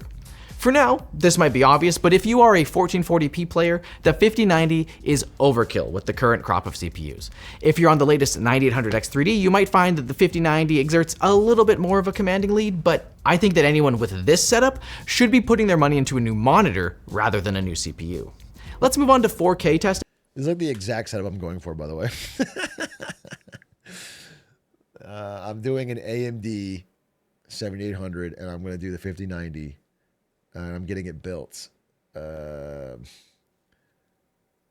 doing AMD CPU. I want the latest and greatest because I'm fucking sick of Intel's stupid, broke-ass, bitch-ass, fucking let America down company. Fuck Intel. How much you bought, like 3 new PCs? First of all, don't pocket watch. Second of all, I'm getting a PC for the office because I go into the office now. I'm sort of a working man. I go into the office and I want to have a PC for that. So that's what I'm doing. I don't want to be able to stream from there. And maybe I'll do some more streams with Aiden because he's there. A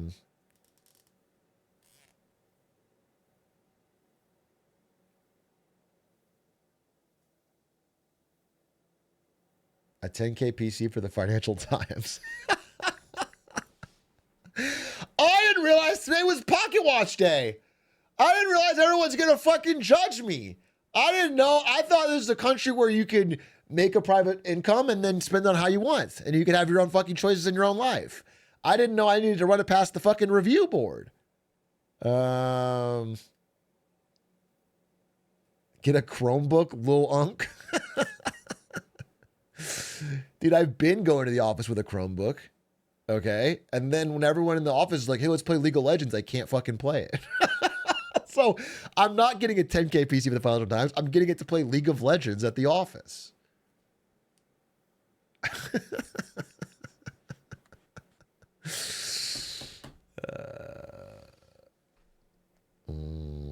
Your mic is half the volume of the video. I forgot I cranked up the fucking video volume. Should be I forgot I did that. My bad. Thank you.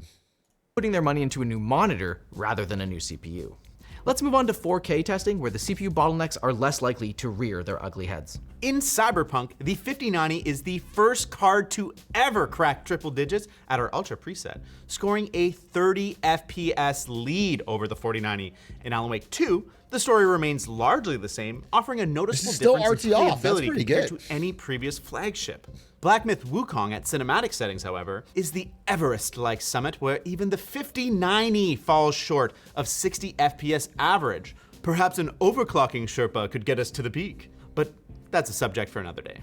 In Red Dead Redemption 2, the 5090 does not impress, especially when you consider— That's fucking insane that you can't run Black Myth Wukong at highest settings at 60 frames per second, even on a card that wasn't out yet when the game released. Even on the most expensive card from the future.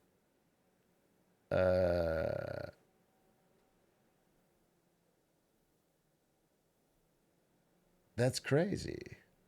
It's 4K Ultra? Yeah, but I'm just saying. That means no one can run it at 60 in the world. at 4K. Consider its price. And in F124, the 5090 continues to operate at that kind of level of performance that no one else can touch. The problem is that for all the hype, new Crysis? the performance bump is roughly on par with the price bump, making the 5090 look less like a truly next generation product and more like a 4090 Super GT Zikai Budokai. But what's the deal? I thought that Blackwell was supposed to be the giant leap forward with all that flip metering and neural rendering and increased ray triangle intersections. What the fuck? Whoa. All right, hold on. That's a lot of words, but to understand how they're going to impact performance, and they will, we need to understand what they mean. See, Blackwell brings so many new enhancements that NVIDIA marketing doesn't even call it a GPU architecture. No, it's called a neural rendering architecture. Yes. So, what is that? Based. As far as we can tell, it's about equal parts genuine innovation and marketing fluff. We'll start with the innovation. Up until this point, NVIDIA's AI accelerating tensor cores could not be accessed by a graphics API like Vulkan or DirectX. But through collaboration with Microsoft, DirectX now has the Cooperative Vectors API, which means that gamers can use neural shaders. Unlike typical shaders, this allows geometry to be imbued with extra properties, but now that extra property could be a small neural network that could generate more geometry or help ease ray tracing calculations. For instance, mega geometry. This one allows for real-time generation of level of detail steps without requiring any normal Mega maps. geometry is Think like of like Mega UE5's Nanite, which helps ease jarring LOD change effects and saves developer time, but with, AI. To take advantage of these features, NVIDIA loaded the 5090 with the hardware it needs to accelerate them. It's got 5th gen tensor cores, which drastically reduces memory usage for simpler AI models that don't require high precision. As for the non-AI stuff, we get upgraded 4th gen RT cores, which now double the ray triangle intersection rate with just 75% of the memory footprint. And as for the regular old CUDA cores, well, those just don't seem to have changed very much. So far, the 5090 has managed a best case scenario of about 30% faster than its predecessor, seemingly entirely thanks to the 33% higher GPU core count. This, combined with their reuse of TSMC's 4N process node from last gen, explains why the new chip is so big and why NVIDIA had to sacrifice some clock speed. Minus 18% letter count is funny. That's funny. To keep their yields, and therefore pricing still attainable to the 1%. GDDR7, on the other hand, is kind of a big deal. It boasts double the data rate of GDDR6 while using half as much power per bit. This isn't in large part thanks to the shift to PAM3 signaling. PAM, short for Pulse Amplitude Modulation, is akin to how we store data in multi-level cell flash storage. GDDR6 uses PAM4, meaning that each clock can be encoded for 4 different states rather than just 2. But it came with a big trade-off. Guys, if this raid is one person, I'm going to crash out on you. I'm checking right now. Okay, I'm going to tell you right now. I'm serious. This is not a bit we have to keep doing. It's really annoying. Please stop making a huge thing every time there's a one-person raid. I don't know if I can remove it. I don't want to do it. I will raid, or I will obviously thank raids. I don't need you guys to make the exact same joke every time somebody does a one-person raid. At least save it for 2. The problem with 1 is that anyone can do a one-person raid at any time.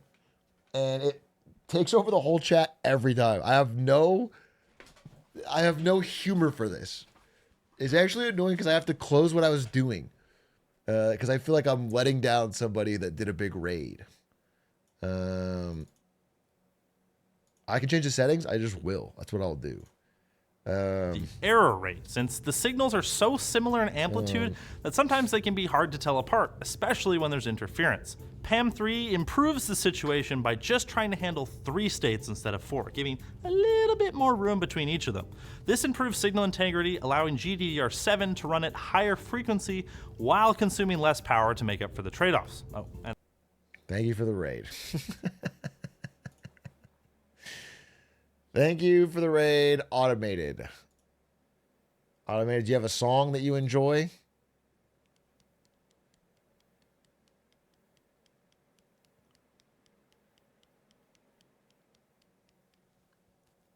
Sing your classic raid song? My classic raid song is like, "This is my fight song" from Katy Perry. And I go, "This is my raid song. Welcome to chat song."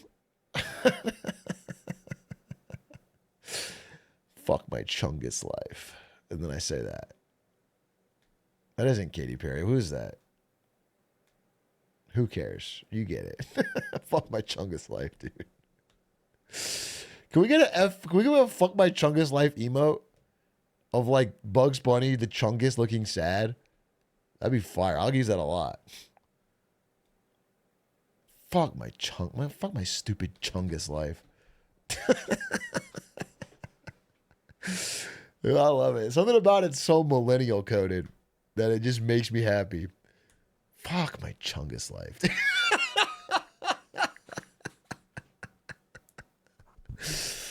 I have so much millennial pride. Millennials, rise up, dude. We're taking it back.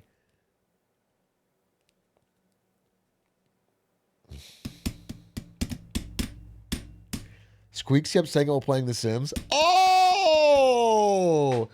We put a little earworm in Squeaks' stream? I love that. I fucking love that, dude.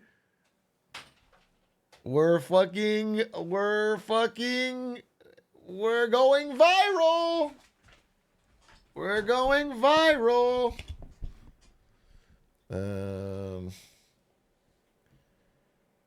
Fuck my Chungus life. Fuck my Chungus life. Oh, AI. Wait. I gotta make a raid song. I'll make a raid song right now.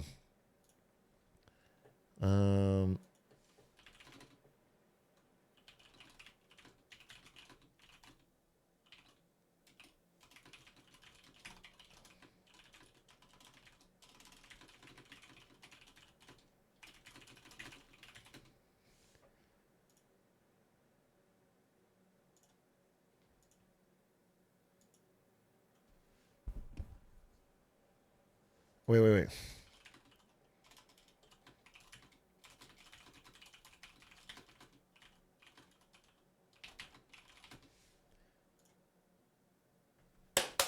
Okay.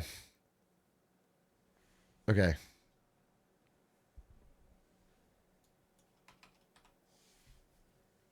Okay. You ready? Otto, this is the raid song for you. Okay? Thank you so much for the raid. I really appreciate it. You're helping my stream out.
Thank you for the raid.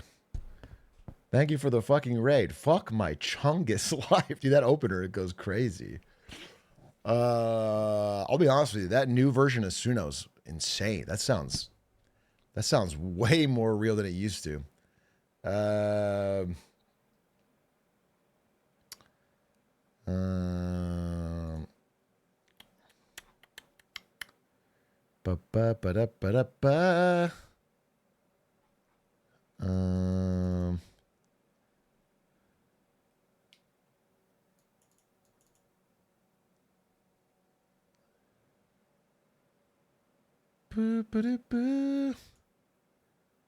I linked you a clip of Ludwig being racist. Bro, I don't even need to see a clip to know it's true. All right, I'm a coming bot. I'm coming bot. Holy fuck, dude. How can anyone support this fucking bigot?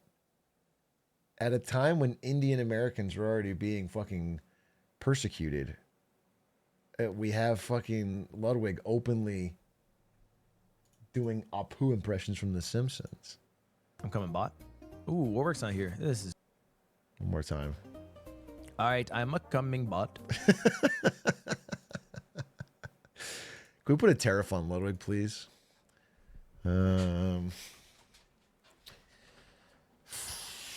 Welcome back, the Rajler. Fuck my Chungus life.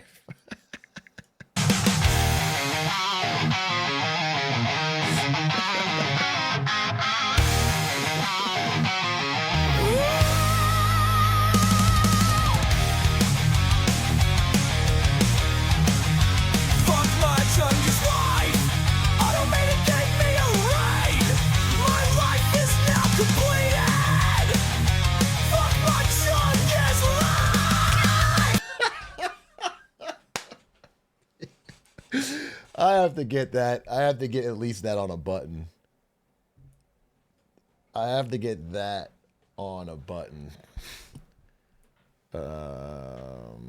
That the voice is surprisingly good. Way better. What's the alt version?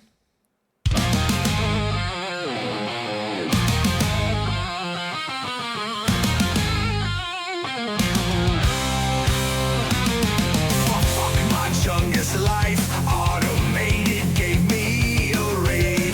My life is now completed. Fuck my Chungus life. 1,900 ninjas. They all are in my. This one sounds more like the old version, where it's like a little more obviously fake. But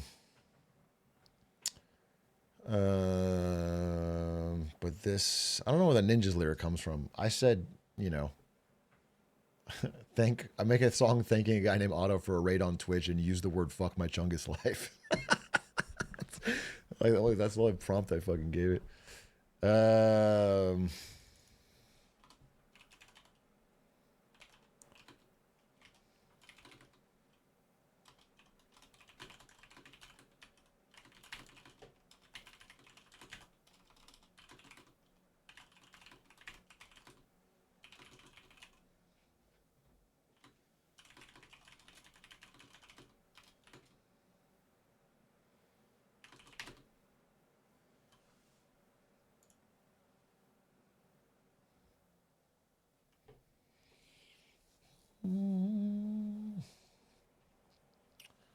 When you're running back Squeaks Hitman Hardcore, I'll be honest with you, it's seeming more and more likely that we will never do it.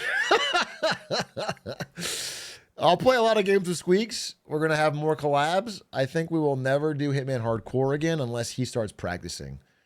The last time, it was already hard enough and he'd been playing that game a lot. He hasn't played it ever since. I don't think we could do it. I don't think it'll work. Fuck my Chungus life, dude. But don't be sad it's over. Be happy it happened. You know what I'm saying? That's what I would say. I guess I'm just crazy like that.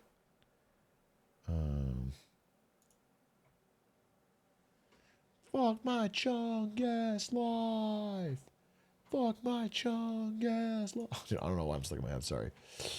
Okay. We're doing Chili's Date 2 with Aiden, though. That'll be fun. And then ideally, if Chili's Date 2 goes well, then I do want to fly to New York and do Chili's Date 3 with Squeaks. Because I want to film some stock market stuff in New York at the fucking, at the New York Stock Exchange. So it'll be a win-win. It's different in Dallas. It's weird in LA. Same thing goes for New York City. It's just another state. If you ask me right now in Toronto, where we've been. That's not what I want. It's different in Dallas. That's not what I want.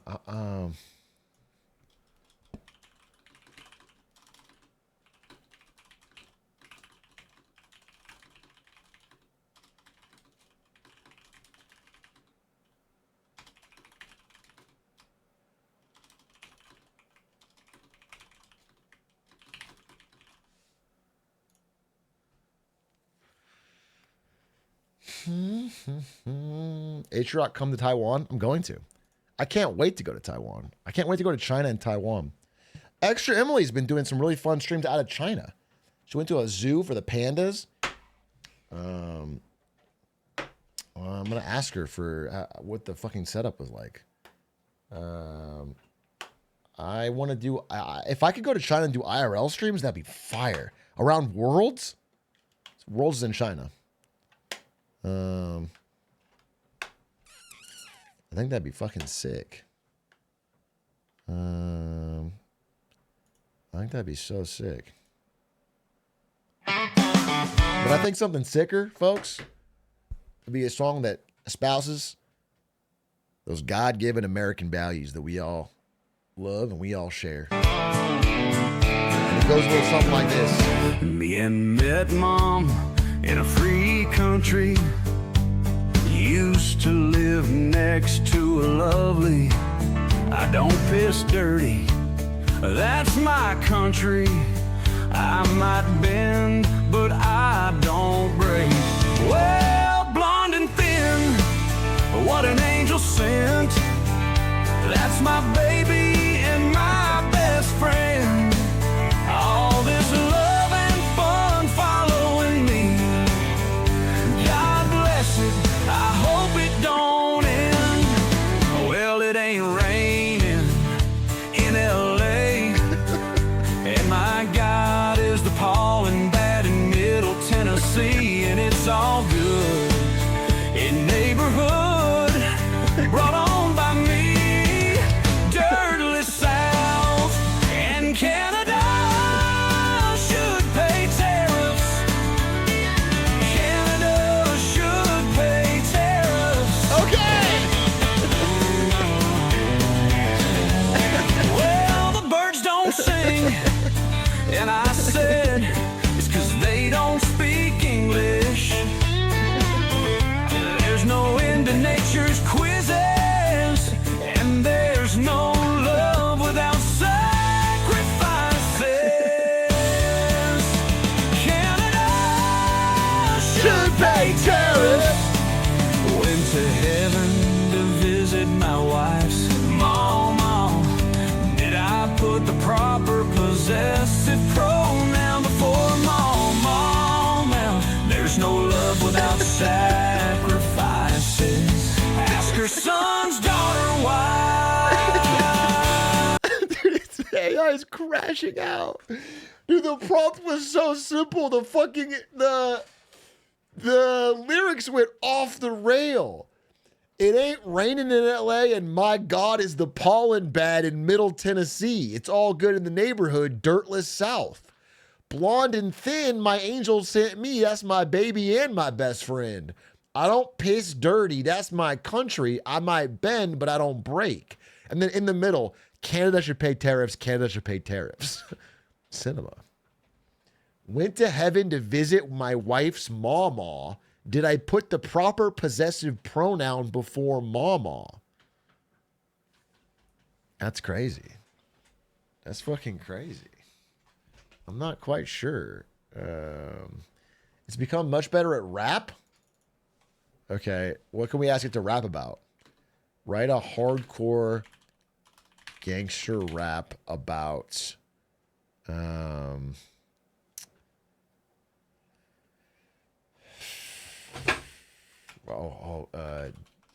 diss track against a Twitch streamer named Squeaks.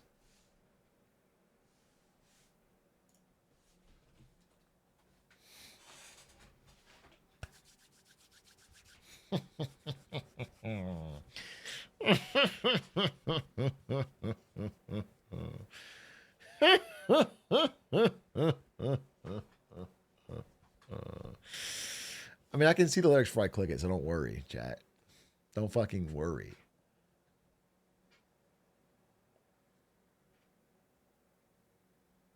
Although it's an interesting theoretical question. If it says the N, like if I played a Kanye song and he said the N word right now, it wouldn't be a problem. That's normal. But if I play an AI generated rap song where it says the N word, is that suddenly I mean, does the AI have the pass? That's the question. Does the AI have the pass? That is an important question for 2025. All right, let's see. This looks fine.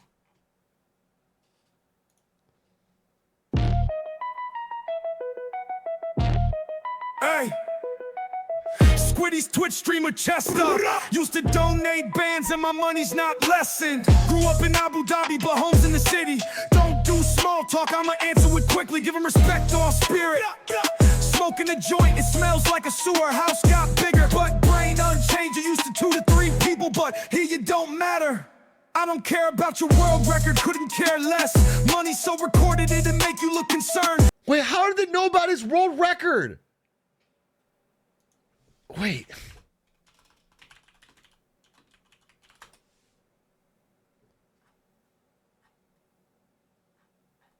Wait, how did it know about his world record? I just said, dude, the prompt is just write a diss track against Twitch streamer named Squeaks. Does it have internet access? You smoked your first joint after you saw Fendi, right? Under 3 grand, and even you gotta fail the money check. Feet dirtier than Kato, I collected penthouse. Don't even mention me without my gold-plated toilet. He has a real life, not in the game, in the streets, not online, not online, in the streets, not in your game, in real life, in the streets, not in the game, not online, in the streets, not in your game, in real life. Not smart, stupid, dumb, not smart, stupid, dumb, not smart, stupid, dumb, not smart. Welcome back, Tom McDonald in the machine. Oh, holy shit. They've digitized him. That wasn't very good, I'll be honest with you. Rappers, you're safe. It's really just shockingly good at like punk rock.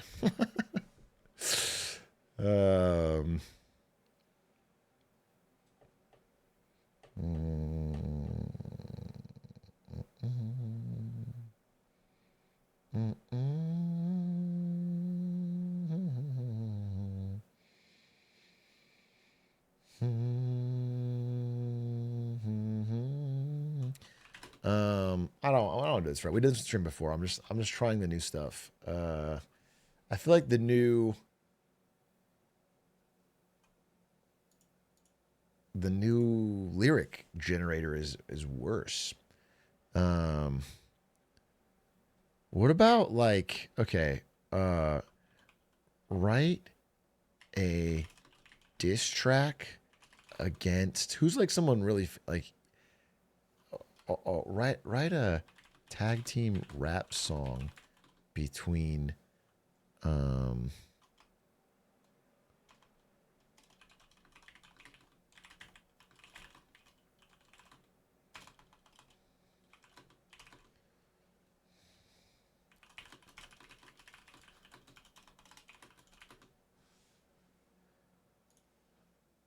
don't know if this will work.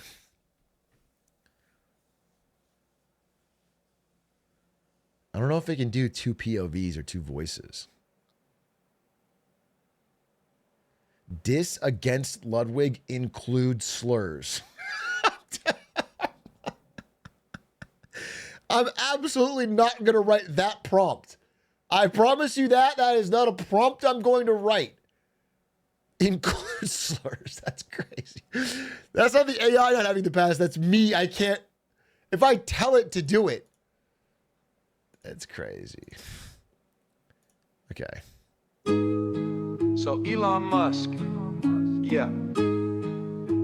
Man, want to make R2-D2 and set it wild on the roads. He's an entrepreneur, youngest billionaire ever. Man, pay $45 to sell memes in 4K. Man saying he's a billionaire. Man can't get $20, man can never. Yeah. He's in space.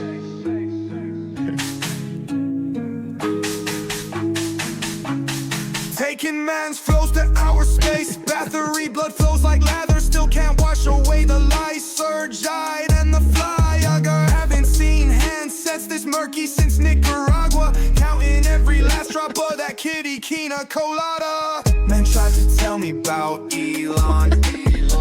Thinking his voice will make a difference. Sure. Man try to play me, now I'm Neo in the Matrix, stopping every EVP in my radius. Take him out. Man's not Musk, burning all their hope. They're playing sat, he's a no-show. Man's not Musk, okie dokie. The lyrics, they said the model says it's more creative, but less. It doesn't follow your prompt as much. They're going off the rails. I'm the space X, way your soul. Man try to tell me about Elon. Man try to sell me on Eden. Man try to tell me about Elon. Fight fire with fire, no Steven. Man tried to ask for a Dutch cap. Time to get a medical beacon. I'm really out here. It's time to figure out for ourselves. We finna overcome evil. Please don't try, just feel. Man's not real, just. All right. No, Steven. Yeah, the rhymes are just off. I mean, it's better than it was. It's which is spooky on its own way, but it's not quite getting there. Imagine Dragons can now create infinite music. Write an Imagine Dragons style song about subscribing to Atrioc on Twitch.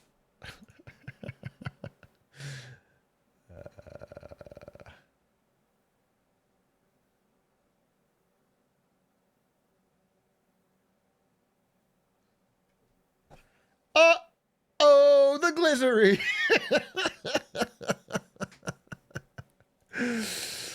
Everybody wants to be.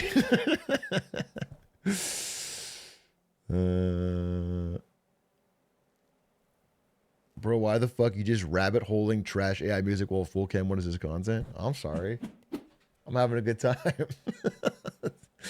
You want me to run it by you? Do you have a content plan for me? I'm having a good time. I'm trying something. I feel like you're not practicing the year of kindness, King Flipper. If it's not for you, it's not for you. There's plenty of streams on Twitch you can watch. All right, let's see.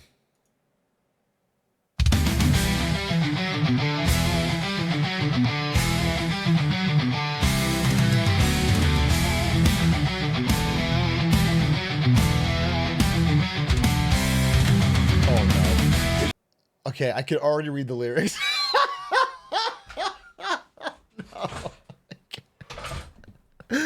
No, I don't. Okay, first of all, at some point in the middle, it actually stops speaking English. And at some point in the middle, it actually just stops speaking English. It just starts just complete gibberish. But the beginning, oh God, okay, here it goes. The year was 2017 when I loaded up YouTube one day. A strange face on camera greeted me. Man, was he gay. Met his wife, Ari showed me strength, since she's really the man of the house. Steamy vegetables, then whispered cringe-based. I burst into tears. Is this a coincidence? I promise you, all I wrote is write an Imagine Dragons style song about subscribing to Atrioc. That's all I wrote. A strange face on the camera greeted me. Man, was he gay. What the fuck? What the fuck are you writing? It could not just be fate. It seems the time is now to subscribe to Atrioc on Twitch. Tips for high roof forted. Remind me, big boy, big millionaire. Subscribe to Atrioc on Twitch. Be Deagle, big sim, kid, ammo blast, loud beards, gun strong shoreman. Subscribe to Atrioc on Twitch. Ed Usher, Crimson Kraken, Silver Nats, Abominator. Subscribe to Atrioc on Wow. That wasn't that good. I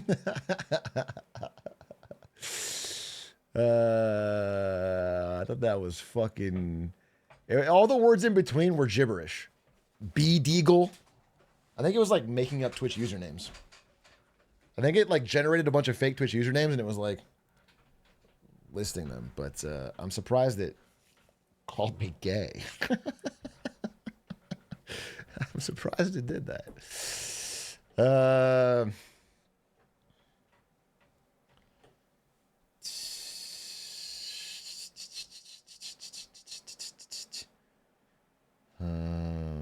How did it know Ari? Dude, I didn't know this thing had internet access. It's actually crazy to me. The fact that it has internet access is crazy. All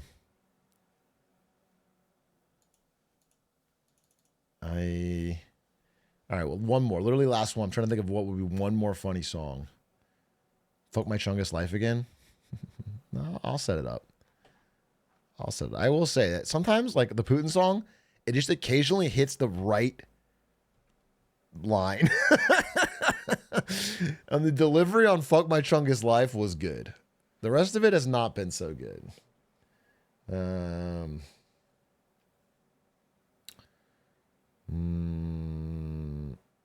Write a Year of Kindness song. Write a song called Year of Kindness about how we all need to be kinder to each other this year. What type of song? Write a folk song? Write a pop folk song.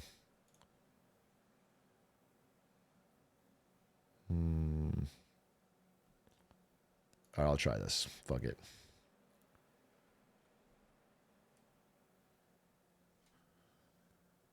Write an anime theme song called Year of Kindness. Okay, I'll do an anime theme song too.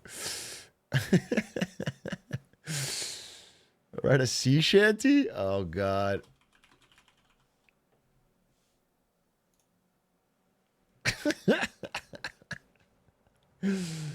Okay, these are our 3 options for Year of Kindness.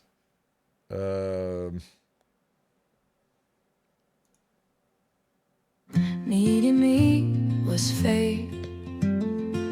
Meeting you was like lightning to my brain, and I know I can't change how I met you. You're the coldest thing to fall in love with. Should have known if I... Well, this is like just a full fucking pop song, and it doesn't have anything that says Year of Kindness in it. The lyrics are too creative. They used to like follow your instructions. They don't really do it anymore. They like kind of just, it's a jumping off point. Let's try the anime song. I'm a thief, and I turn myself in from crying out quietly to loving openly. There are people in this world waiting for my smile, waiting for your smile. Smile. There are people on the edge, your brothers and your ear. Ooh, and I'm calling all my angels, 'cause the devil has been creeping, Okay. Wait, what if I ask it? Let me just try one more time. What if I ask it to...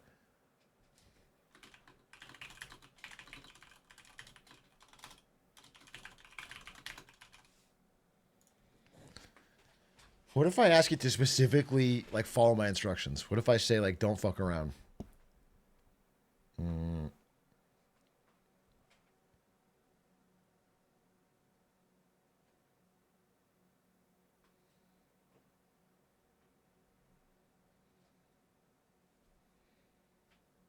Get some Grok lyrics?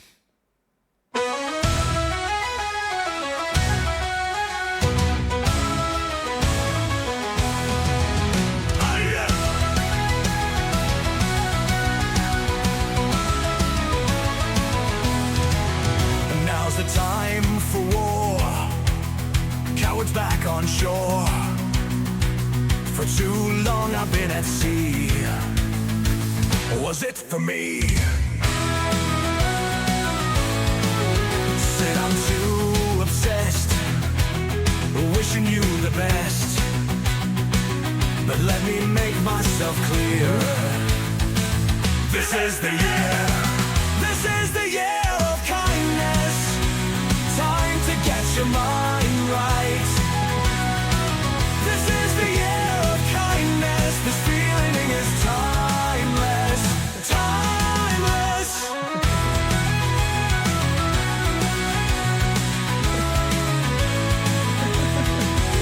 Man, I feel deprived. A vitamin dream world cake remix. What? Been up since 2:45. What? Don't keep me alive. Mark my. The AI is crashing out. The lyrics make no fucking sense. How does that have to do with the year of kindness? I said make it all about how we need to be kinder to each other this year.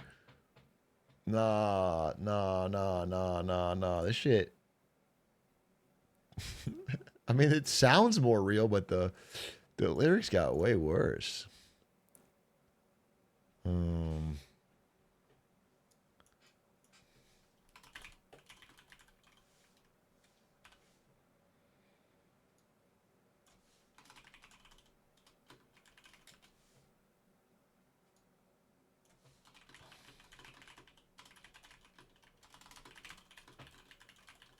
All right, last one. Maybe not last. Well, yeah, this will be the last one. I'm trying one more thing. Fuck My Chungus Life was the only good song so far. It's a bit of an L. There's only one good song so far, and it was Fuck My Chungus Life.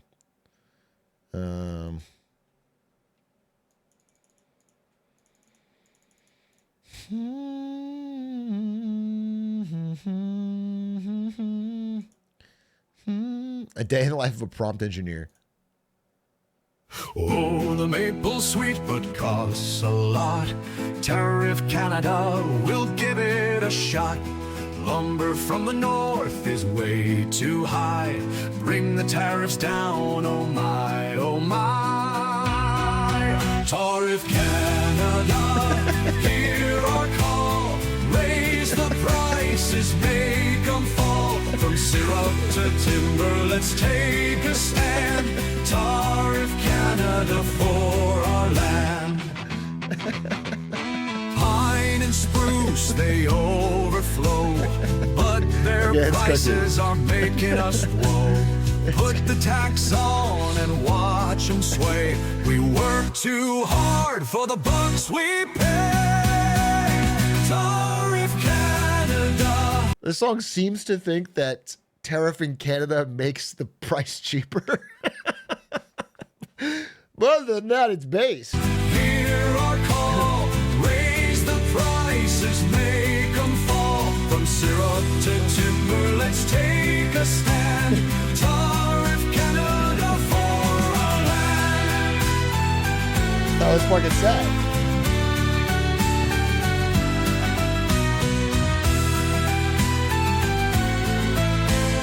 Pine and spruce, they overflow, but the prices are making us. What about this version?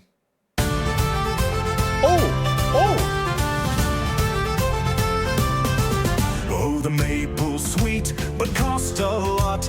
Tariff Canada will give it a shot. Lumber from the north is way too high. Bring the tariffs down, oh my, oh my. Tariff Canada, hear our call. Raise the prices, make them fall. From syrup to timber, let's take a stand. Tariff Canada for our land. Holy shit. I need to be careful with that. Trump's going to turn it into the next vote for Trump Latino song. Tariff's this is gonna end up on fucking right-wing media, and it's gonna influence people. The next Pledge of Allegiance.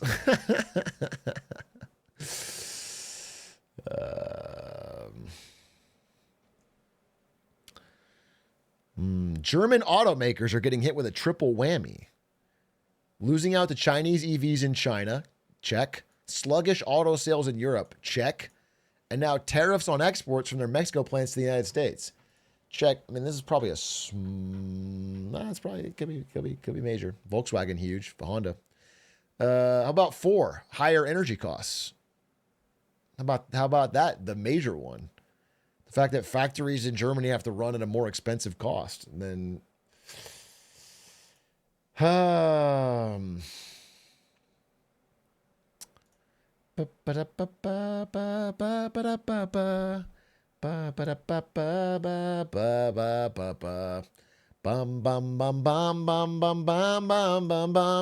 right, folks, we've looked at this, and we are now going to do Get Smarter Saturdays.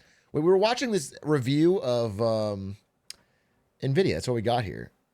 I'm not going to watch the whole thing. It's kind of long. I don't care about it all. I'm going to skip to ray tracing results and see what that is.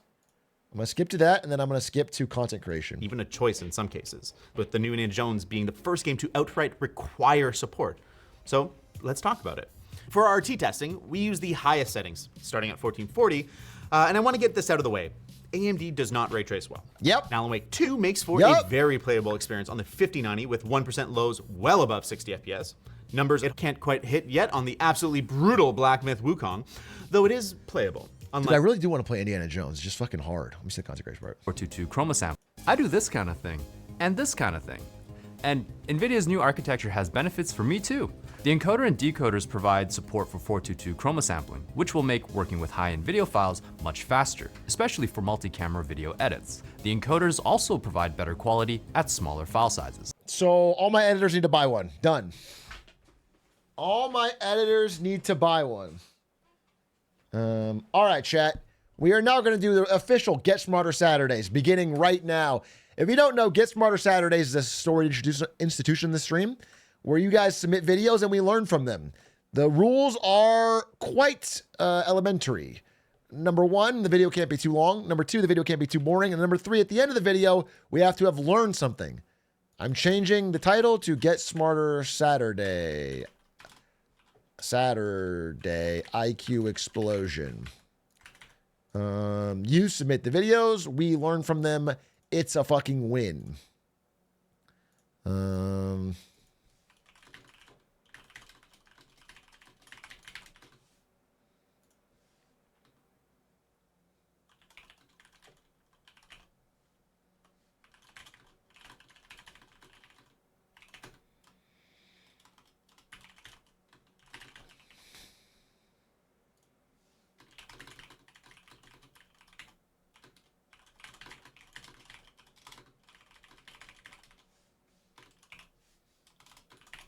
Okay.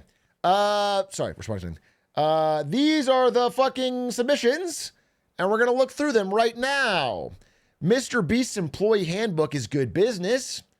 How this Japanese doll broke the toy industry. Absurdly inept. Oh, this is the new Japan analysis. That sounds fire. This doctor can't stop botching brain surgeries. Japan analysis has never let us down before, and it won't start now. Let's watch this. Before I begin,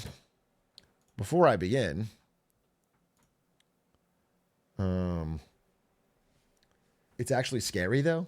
Sounds interesting. It sounds interesting. It's a real life house. Before I begin, no, not Rocket Money. I need to use the bathroom. Honestly, I have to go to the bathroom. I have to go to the bathroom. And so I'll leave you with our Get Smarter Saturday intro song. Woke up this morning like on a quest. A new day dawning, time to be our best.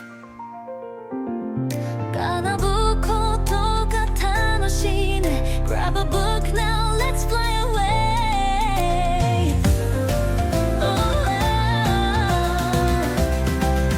Hey, get smarter Saturday, let's all learn and play. We light up the day. Get smarter day, come on, dance and sway. 지식이 뭐했던 new worlds we serve.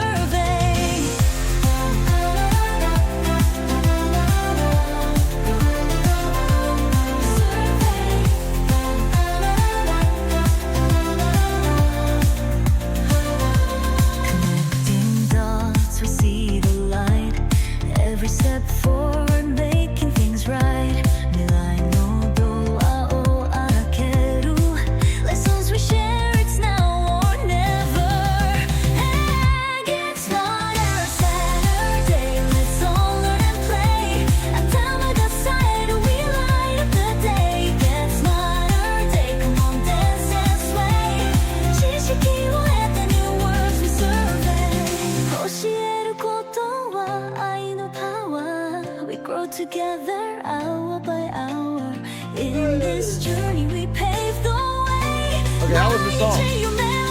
How was the song?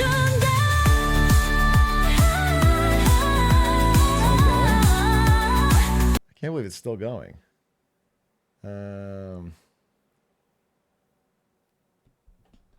Did they say Get Smarter Saturday? It's in Japanese. Well, I asked it to make like a J-pop anime intro. Get Smarter Saturday. Let's all learn and play. Wait, can I hear that part?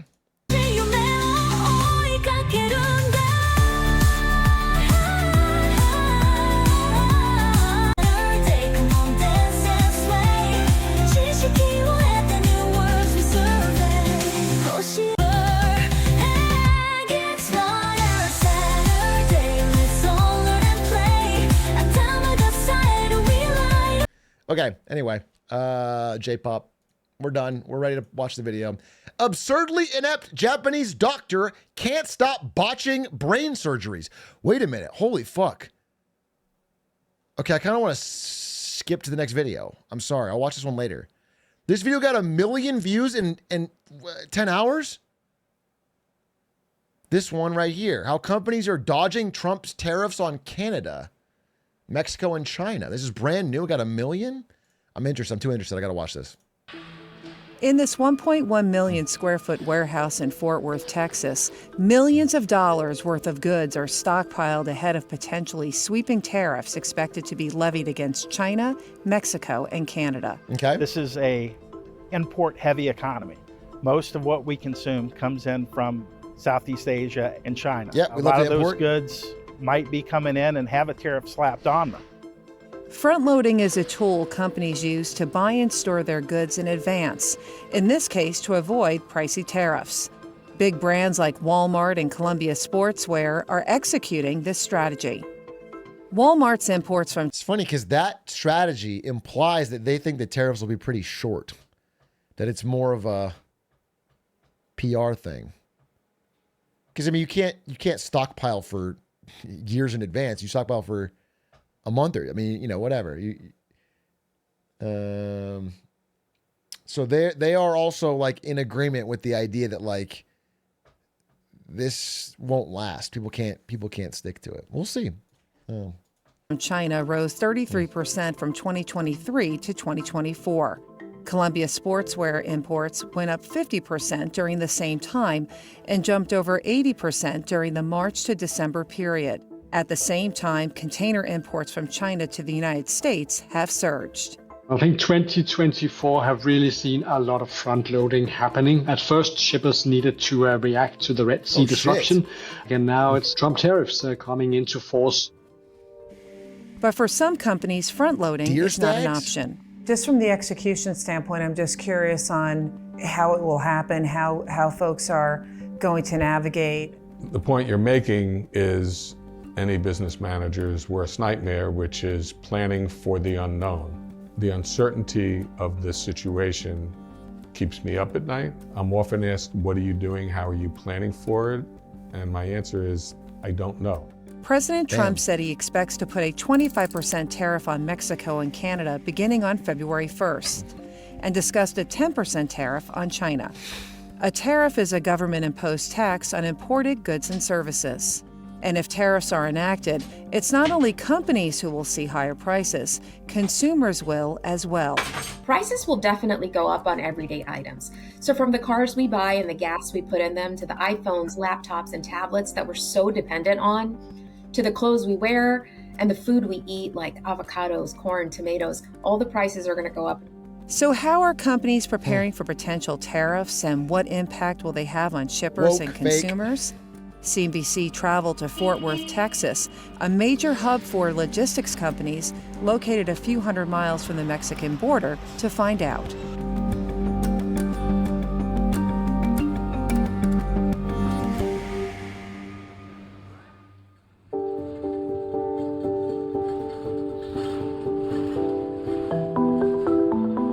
Paul Brazier is the head of global supply chain for ITS Logistics, a leading U.S. shipper with annual revenues of about $1 billion. Okay. So tell us a little bit about this facility. Well, we're in the heart of one of the most important distribution center areas in the United States. Dallas-Fort Worth services pretty much 75% of the United States. This is Within where, about like, 2 days, everything comes through here. Not So you've got specifically, electronics, but this is where Who Dat you works, the have area, right? infrastructure goods, you have food. The warehouse is also filled with Chinese and Mexican goods and components.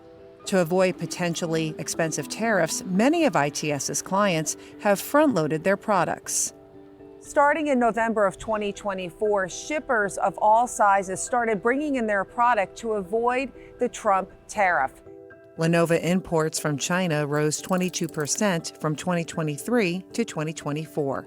How many of these products that we're surrounded by with are sourced from China? I'd say well over half. It comes in large quantities. It comes in ocean containers and trucks. The biggest category of product here being front-loaded, components used in infrastructure projects. So right now you're looking at 500,000 square feet of product that is used for domestic consumption. These are components that go into the things that are building our bridges, our roads, and electrical equipment here in the States. Why don't we just especially not on the build those infrastructure things? side, there's a ton of Chinese-made goods that are being shipped forward right now and have since November. And what's the reason behind the front loading, particularly when it comes to the components for infrastructure? It's funny, people are like,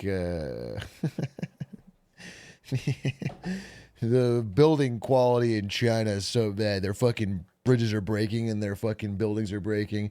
That's why we have these solid American-made bridges, and it's just like we're buying the material straight from China. It's the same material. We're using, if it's bad, then we're using the same stuff. We're buying that material and using it to build the same infrastructure. Well, those budgets are made 2 or 3 years in advance. And if you have a 20% increase in the cost of goods, that blows most of those budgets out of the water. Data from Import Genius backs that up. Imports of solar panels, AI server racks, backup power supplies, and lithium batteries that are used to power data centers surged in the second half of 2024. Consumer goods like sweatshirts and smokeless fire pits are also sitting on these warehouse shelves. Wait, Walmart and isn't the Solo Stove the company that hired Snoop Dogg to do that fucking bait and switch? I'm giving up the smoke. They did like a whole, and then the guy that came up with that campaign got fired because it didn't sell any more stoves. Like, it got one funny tweet out of it, but it cost them like $40 million to set up, and it didn't sell any more stoves, and he got insta fucking fired. That is so funny. Walmart and Columbia Sportswear, they're front loading in a lot of product ahead of these tariffs to try to mitigate those increase in costs. Warehouse is not cheap. The medium size and the small importers are the ones that are probably the most adversely affected by these kinds of decisions. The larger players in the market, they have a huge distribution center network. They have the infrastructure in place to be able to navigate these fairly. Wait. You didn't tell me tariffs will help Walmart get a bigger advantage on mom and pop stores. I'm so on board now. I didn't understand how it was going to help the biggest businesses get a fucking leg up in the consumer marketplace in America. That's actually so sick. That's actually fucking awesome. That's actually really reassuring. Really easily. In the U.S., the top products being pulled forward include sneakers, housewares, appliances, and auto parts. Hey, someone in chat said, hey, hell yeah, I love slobbering on Walmart cock. Brother, you took it too far. Do you understand how we all do the joke here? You put the little hat and you go, hell yeah, brother. Well, you just killed the vibe. Please fucking relax. Just fucking... That's crass, dude. Please relax. I understand he's using the sarcastic tone. It's more of the fucking graphic imagery. Where's my fucking... And that spells big business for companies like ITS Logistics. ITS Logistics makes money on several different fronts. They make money not only by moving each piece of product, they also make money by storing the items. And so those extra costs. Guys, this looks really easy to do. Why don't we just set up a big warehouse and then we accept goods and store them there? Why don't we do it? Does someone have like a big fucking field or something near their place? Or like maybe your backyard or something? Or maybe we can use one of your... We can just...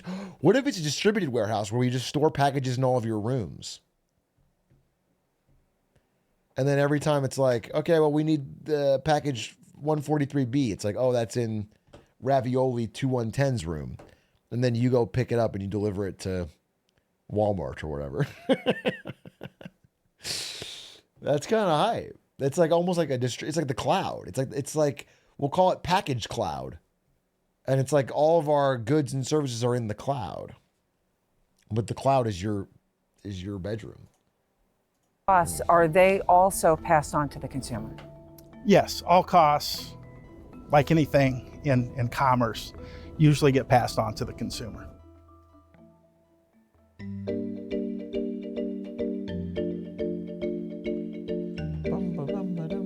Rick Muscat is the president of Dear Stags, a family business that makes $50 men's shoes sold at Macy's, Kohl's, JCPenney, and Amazon. The business imports about 2 million shoes annually, and about 98% of those are made in China. So we're in your showroom. Who exactly comes here? This is where we work with most of our retail buyers. They come usually every December and June for a major trade show. Footwear, at the center of the last trade war, is back at the forefront of the dispute with China. But unlike its larger competitors, Dear Stags doesn't have the ability to front load. Maybe he designs them, I don't Walmart know. has the size and the capabilities that companies like Dear Stags doesn't have. They have warehousing, they've got trucking networks. Walmart sells an enormous amount of shoes in this price point, moderate price shoes. They have more levers to pull than we do. So during COVID, when container rates skyrocketed, they chartered vessels. They could buy a whole vessel, which will have hundreds and hundreds of containers. We couldn't do that. Footwear companies Stay broke. already pay hefty tariffs. There Sorry, are over act broke to stay 430 rich. duty You know what I'm saying? classifications on imported shoes. Some of those tariffs were established in the 1930s. The shoe has a leather upper, and men's shoes with a leather upper pay an additional 7.5% duty on top of the pre-existing duty, which was 8.5%. Bro said duty twice. They now pay 16% duty on this shoe. 3 times!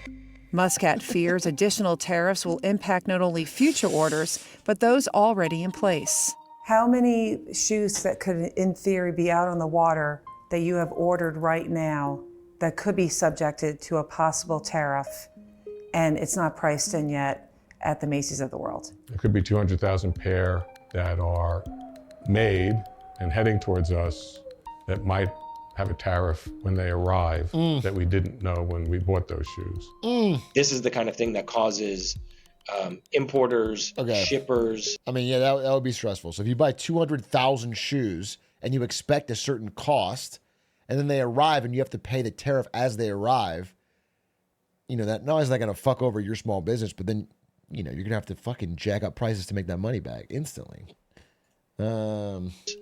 Customs brokers' nightmares, because you're essentially changing the price after it's been imported, and who is going to have to pay that difference?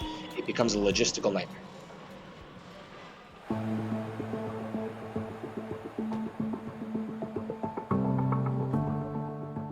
To prove he's on the hook for the tariffs, Muscat showed us his invoice from U.S. Customs. Can you explain to us what exactly this is and show us in terms of who is paying the tariff? When we import the shoes into the United States, U.S. Customs and Border Control sends us an invoice and takes the money out of our account. Once the importer pays that tariff, it's part of our cost of goods, and it affects our selling price accordingly. And it lists the product we brought in. Well, they're really and what breaking down the duty basics. rate is. And in this particular group, we have Yeah, I mean, 3 or 4 But different. this is good to understand. I think everyone should just watch this part. Like this is what a tariff is. I made a video on this because I was like, people should know, this is what it is. All right, this is so This is why it's going to lead to increased prices. There's no like special trick to it. Products. Some were at 6% duty, some were at 12.5% duty, and the aggregate of all of this came to a total duty of $6,133.90. You just keep saying duty though. For the shipment, we were billed that amount, and U.S. Customs pulled that amount from our checking account at Chase Bank. So not China's bank account, No, but we your paid- bank we paid account. for it, yes. Muscat says higher tariffs will translate into higher prices for his consumers. The increase in the tariff will ultimately show up at the price tag when a consumer goes into a store, and the consumer will pay more. Prices are definitely going to increase, and I think that's a big message that consumers need to be aware of is tariffs are paid for by the consumer.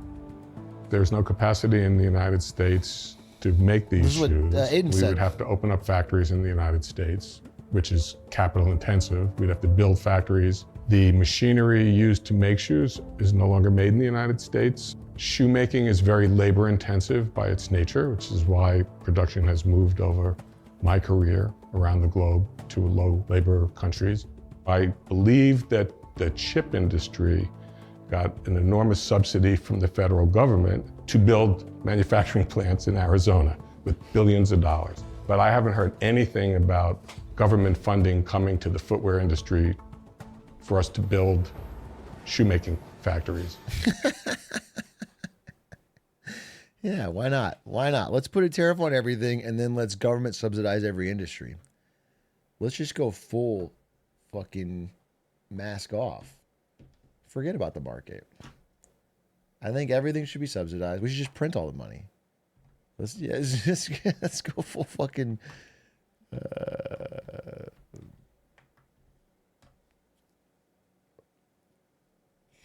full command economy. That'd be awesome. That'll work so well.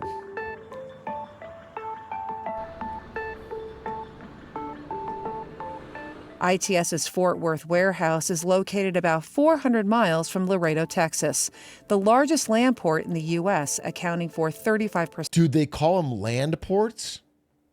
For trucks or what? I've never heard of that. Of all U.S.-Mexico trade that crosses the border. And what about Mexico? How much of Mexican trade comes here?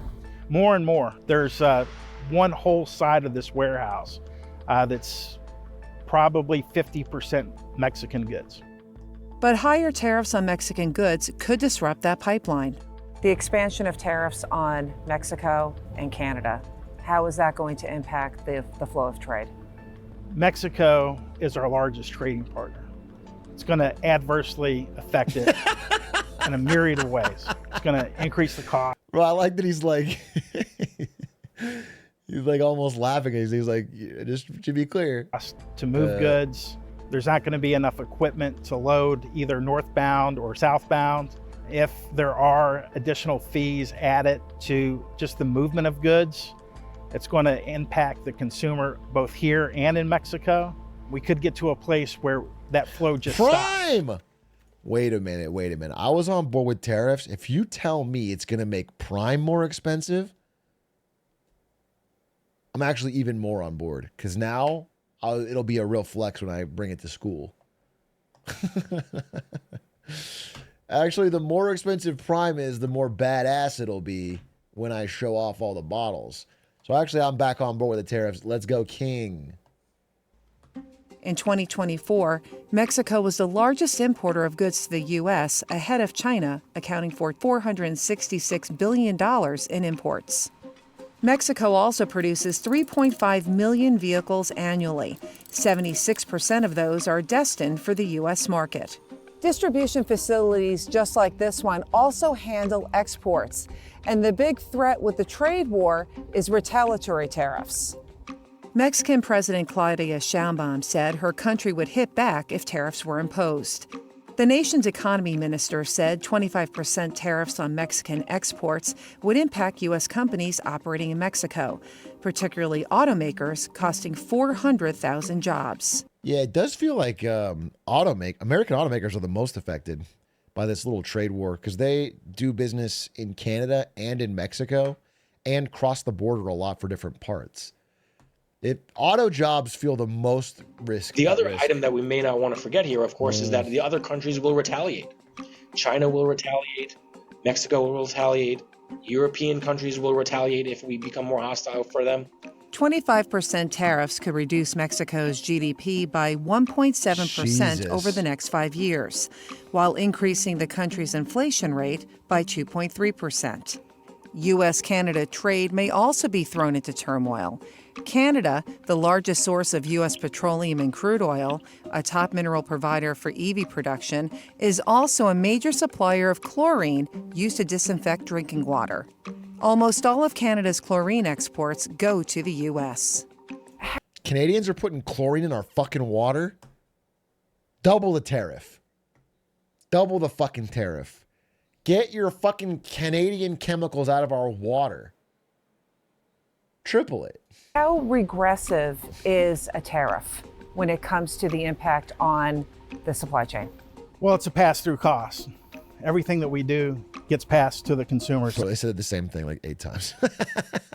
I think this video is like trying to really handhold you through it. Like, hey, listen, we talked to business owners. This is what's going to happen. It will be passed on the cost. Just there's no fucking. I agree. I mean, that's what I've been saying. It's like there's not a secret trick here. It's not gonna. The best case scenario is that over the very long term, some factories open up here. But certainly in the 2025, 2026 range, it's just expensive. And cost jobs. Okay, that was interesting. That was a good video. I'm glad I watched it. But now a little more fun. One for them, one for me, one for them, Let's see about this Japanese doctor that cannot stop botching brain surgeries. Never give up on your dreams, no matter how many times you fail. One Japanese man took this message to heart. The only issue was, his dream was to be a brain surgeon. And no matter how hard he tried, he just sucked at it. But that didn't stop him. He would never give up. No matter how many procedures he screwed up, no matter how many lives he ruined, he would be a surgeon. Dude, he belongs on House's team. I've never seen someone more perfect to be a House diagnostician, team member. He's even Asian so that House can make off-color racist humor every episode. This is perfect. He would be incredible.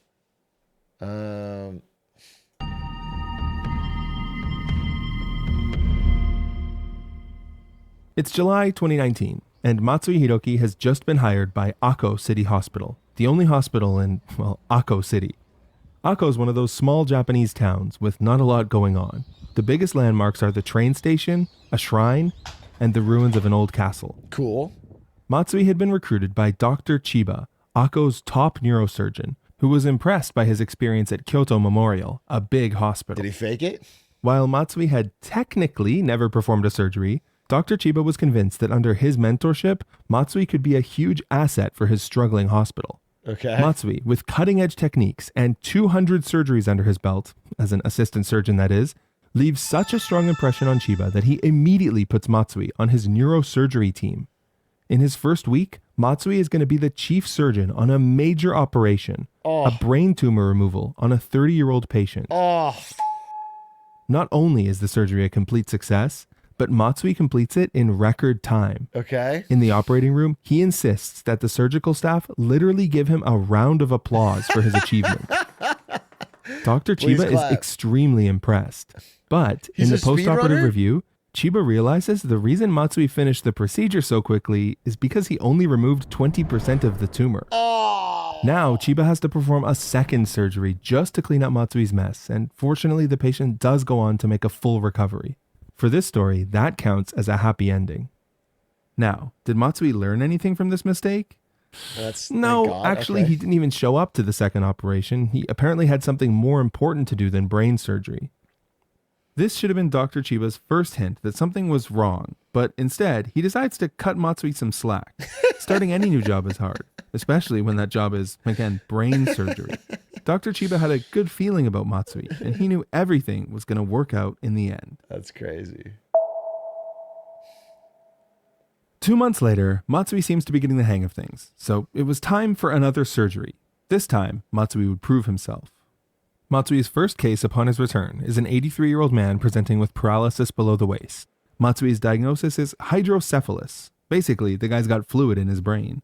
Is this diagnosis backed up by any tests? Oh, no. No, but it's fine. Just trust him, bro. Oh, no. Matsui tells the patient that surgery is going to fix all his problems and get him walking This again. is literally House. Just make a random fucking diagnostic guess and then start poking around in their brain. It's actually House. Except it's real life, so the plotline doesn't get magically resolved by a brain blast at the end. Okay, so the old man still can't walk after the surgery. Not only that, but now he can't even swallow, meaning that Matsui has done some serious damage. Dude, that's horrendous! But Matsui just shrugs. I mean, it's not his fault, and there's nothing anyone could have done. That was his new catchphrase. He's actually By just this point, ruining Dr. lives. Chiba was starting to get a little concerned. He conducts a review of Matsui's cases, and what he finds shocks him. For one, Matsui was finding, or more like scouting, his surgical prospects during outpatient visits. Matsui's basically a used car salesman for brain surgeries. He diagnosed the patients based more on gut feel than tests or evidence, sell them on the idea that his surgery would solve all of their issues, and then schedule them into the OR He's as literally- soon as possible. I want to hear that he breaks into their houses to learn more about them. None of that boring pharmacology stuff. Matsui just wanted to play Operation. But Chiba isn't a confrontational guy, and he did, after all, hire Matsui, so he decides to just wait and see for now. A couple days later, Matsui treats a 43-year-old man with chronic nerve pain in his face. Dude, that's so funny. That reminds me of that study on Korean airline. It's not Japanese, but Korean, you know. Korean airline pilots, where they made them start speaking English to each other because they were so respectful in Korean that the co-pilot wouldn't tell the pilot he was doing something wrong until they crashed. So now, like, Korean air pilots have to learn English and they have to speak English and, like, learn to be. It's so funny. They will be too respectful, and the plane would.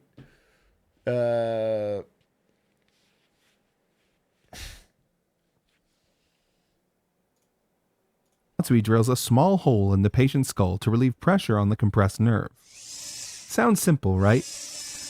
Nope, the patient wakes up from surgery and discovers he's now deaf on the drilled side. Oh my God. Once again, Matsui's response is, it wasn't the surgery. There's nothing anyone could have done. Bro is just fucking That around same in week, there. Matsui is called in to do a procedure called a clot retrieval on a 90-year-old stroke victim, Mrs. Yamada. This procedure requires him to insert a device called a catheter into the patient's cerebral artery. Oh, God. Matsui performs the surgery in a totally carefree Oh, manner, God. guiding the catheter like he's playing Subway Surfers. Mrs. Yamada suffers an intracranial bleed during the surgery and falls into a coma. Jesus Christ, this guy's Unfortunately, a Mrs. psychopath. Yamada would never wake up from this coma. He murdered a month woman. later, she passed away. What's Matsui's reaction to this outcome? You guessed it. Nothing I could have there done. was nothing anyone could have done. This guy's like mouth washing. He's Matsui has now made just a straight 3 villain. serious surgical errors in 8 days. For some baffling reason, Dr. Chiba still does not suspend his Okay, Dr. operating Chiba, you're also privileges. deeply at fault now. You're deeply October at fault. 3rd, Matsui is scheduled to perform a cervical laminoplasty on Mrs. Saito, a 75-year-old woman with cervical spinal canal stenosis. In English, Matsui is going to widen her spinal canal with a drill. It sounds terrifying, but this is a fairly common and safe. Actually, Dr. Chiba is more at fault. I'm going to say it. If I am in charge of hiring pilots and I go and grab a random fucking idiot off the street and I'm like, fly the plane, and he crashes it, it's like, yeah, that guy's not a good pilot, but I'm at fault. Yeah, Chiba's cutty, dude. At some point, House's crimes become Cuddy's fault. She's enabled it for 7 years. Move the subtitles? Why don't you move your attitude to a nicer location? Procedure. That is, until you remember this is Matsui we're talking about.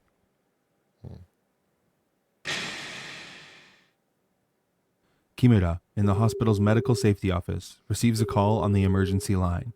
She rushes to the operating room and finds Matsui in a visible state of shock.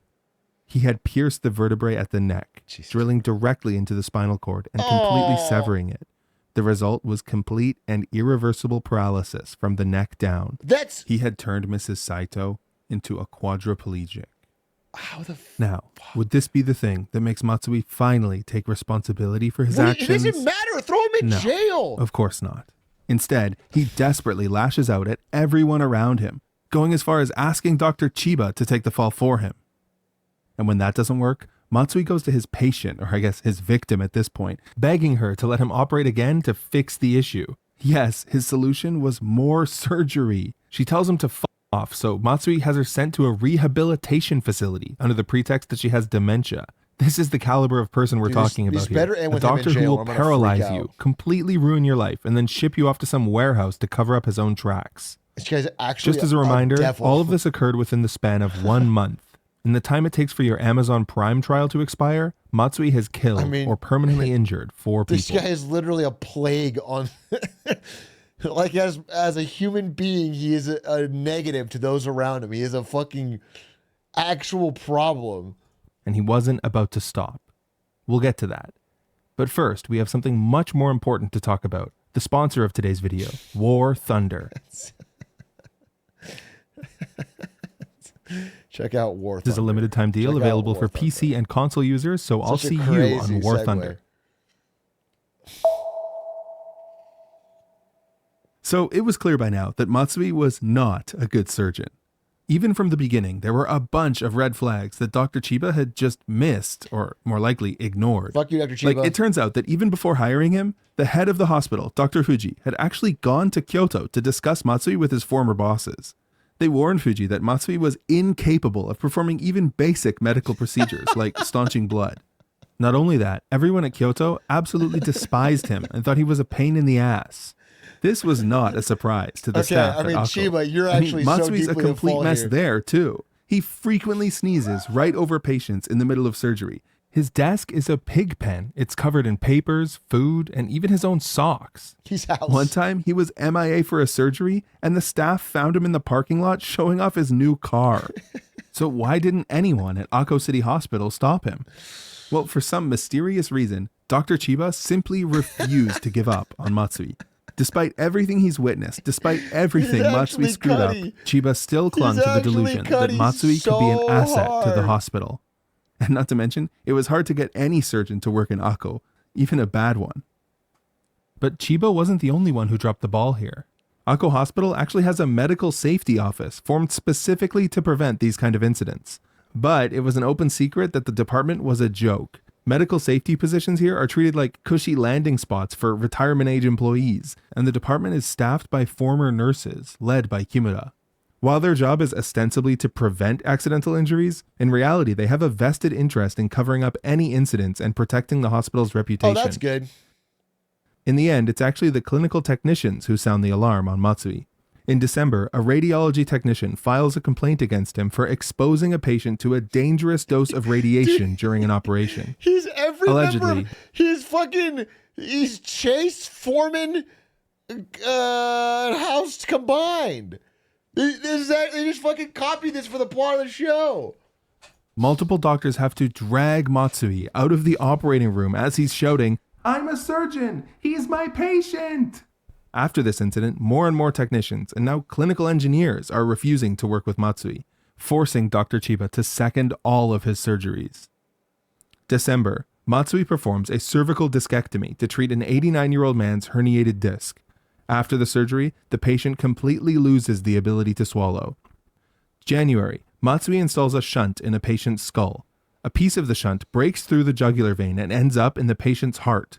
Dr. Chiba has to perform a revision surgery to fix Matsui's mistake again. At a New Year's party, Dr. Chiba runs across Dr. Sugihara, Matsui's former mentor at Shiga Hospital. When Matsui's name comes up, Sugihara's face goes pale. "Don't you know?" he whispers. "Matsui was expelled from our neurosurgery department." Sugihara goes on to call Matsui a catastrophic neurosurgeon who treats surgery like cutting up a radish. Sugihara tells Chiba that he's actually being sued for a surgery where Matsui was his assistant. He says, "You need to get rid of him." He should have been sued more. But it's too late for Dr. Chiba. He's now completely paralyzed, a prisoner of Matsui's insane rampage. This is insane. No matter what Matsui did, all Chiba could do was follow in his wake and try to pick up the pieces. What is your problem? He must have something on him. January 22nd. He must have something on him. Dr. Chiba's heart sinks when he learns that Matsui has pressured yet another patient into surgery. The patient is 74-year-old Mrs. Fukunaga, and the procedure is a laminoplasty, the same one that left Mrs. Saito paralyzed from the neck down 3 months ago. Please let Matsui learn from his mistakes, Chiba pleads. Knowing that Matsui's grasp of anatomy is tenuous at best, Chiba tries to tell Matsui exactly what he needs to do. Drill here, Chiba says, pointing at a vertebrae. Matsui drills, but the patient starts bleeding, constantly bleeding. He calls for more suction, but it's no use. Blood is now seeping from everywhere.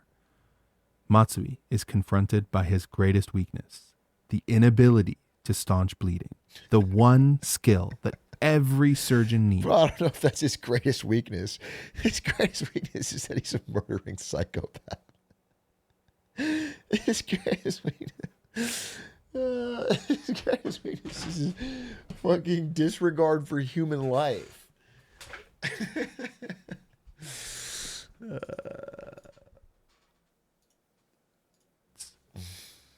The operating field is a sea of red as sweat rolls down his face.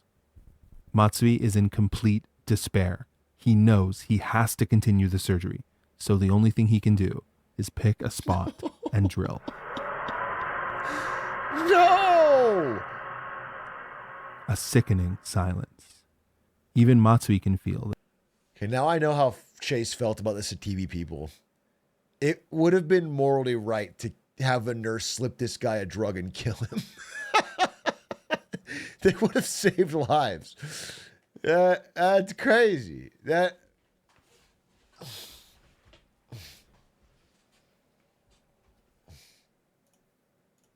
something is wrong because his drill hits something that is definitely not bone. Dr. Chiba looks over and lets out a little whimper. Matsui has made the exact same mistake as last time. He's drilled into the spinal cord, and this time the damage is so bad that the patient's nerves look like a ball of yarn. There's actually video footage of this surgery. I don't want to see it. Yes, it really looks like a ball of yarn. I don't want to see it. Okay. You really don't want to watch it. Trust me. The footage ends with Matsui literally just stuffing the nerves back into the hole he drilled and hoping for the best. Actually, this was Matsui's most serious surgical error yet. You literally have to and it jail would later him. come back to haunt him. But for now, all he got was a slap on the wrist. A month later, he was back at it. Dude, that's so vile. He was going to perform This is one of the another most brain vile things tumor I've removal, seen on- the very first procedure he failed at Akko. Last time, Matsui had left 80% of the tumor intact, but this time he had a plan. See, Matsui treated surgery like a carnival game. Threw the ball too hard last time? Well, this is so funny. It actually makes House seem more realistic. I was like, there's no way this hospital hasn't been shut down and sued, and there's no fucking way they would let House keep operating. But it's like, this happened 5 years ago. They just keep going. It just keeps rolling the fuck on. switch to underhand. Left most of the tumor intact? This time I'll keep cutting until I cut out so much healthy and functional brain tissue that it leaves the patient in a persistent vegetative state with zero hope of recovery. It's only been 8 months since Matsui started working at Akko Hospital, and he's been involved in as many serious medical errors. In 2 of the 8 cases, the patient had lost their life. Horrendous. This was the last straw. The hospital's entire surgical staff now straight up refuses to work with Matsui. As the chief clinical technician put it, I don't want to be involved in another murder. The medical safety office calls the director of the hospital, Fuji, in a panic. Only now they're beginning to realize the severity of the situation and how much trouble they're in when the public finds out. Kimura, Fuji, and Chiba all start arguing and pointing fingers at each other, but there's one thing they agree on. Matsui is to immediately be banned from all surgeries. The nightmare is over. Or at least, that's what they thought. No! But the story is about to get truly insane. You see, Matsui was going to fight this. His dream was to be a surgeon, and he would never give up. No matter what. Matsui has essentially barricaded himself in one of the hospital's conference rooms. It's been weeks since he's seen any patients, and at this point, he gives all of his instructions to nurses via text. Akko Hospital has no right to take away my surgical privileges, he angrily mutters to himself. I've done absolutely nothing wrong. Jesus Christ. Therefore, the only logical explanation is that someone at the hospital was out to get Matsui, and that person was obviously Dr. Chiba. Yes, the person who bent over backwards for him the entire time, cleaning up all of his messes, was out to get him. Matsui begins plotting his revenge.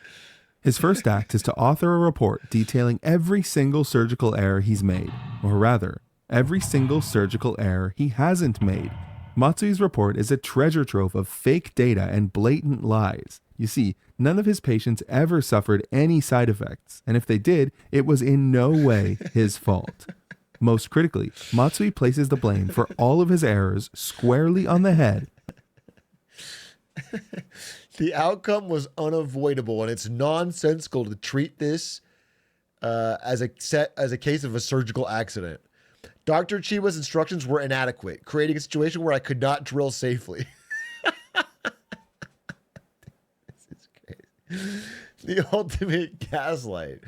Nothing was wrong. If it was wrong, it was unavoidable. If it wasn't unavoidable, it was because Dr. Chiba's instructions were bad. Of Dr. Chiba, claiming that it was all because of his lack of supervision, or in some cases, even claiming that it was Dr. Chiba actually holding the knife. Most surprisingly, perhaps out of shame or sheer resignation, Dr. Chiba actually signs off on the report. Dr. Chiba, fucking kill yourself. Just like that, Matsui is absolved of all responsibility by the Medical Safety Office. But it's a hollow victory, because the hospital still won't lift his surgery ban. So he needs to get creative. Matsui realizes that even under a surgery ban, he can still operate if he happens to be the only doctor around when a surgery occurs. One night, Dr. Chiba receives a call from the hospital. The doctor on the line is in a complete panic. Matsui was on call that night and took a patient into the OR for an emergency catheter surgery.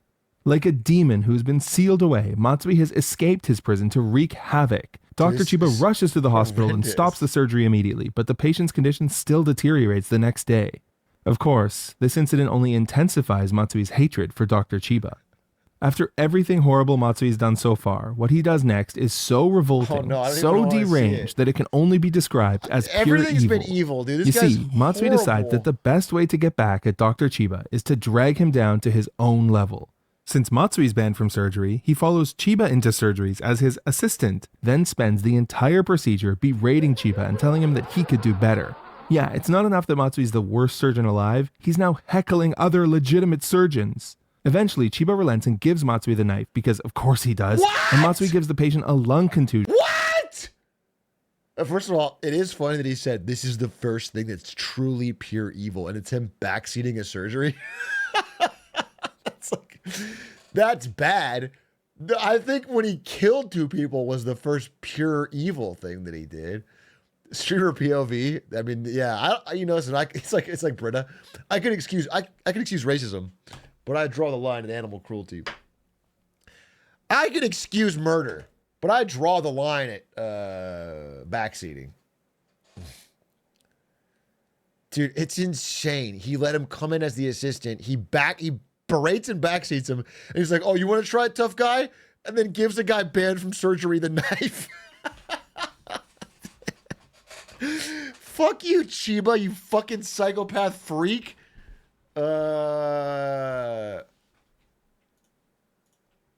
Because of course he does.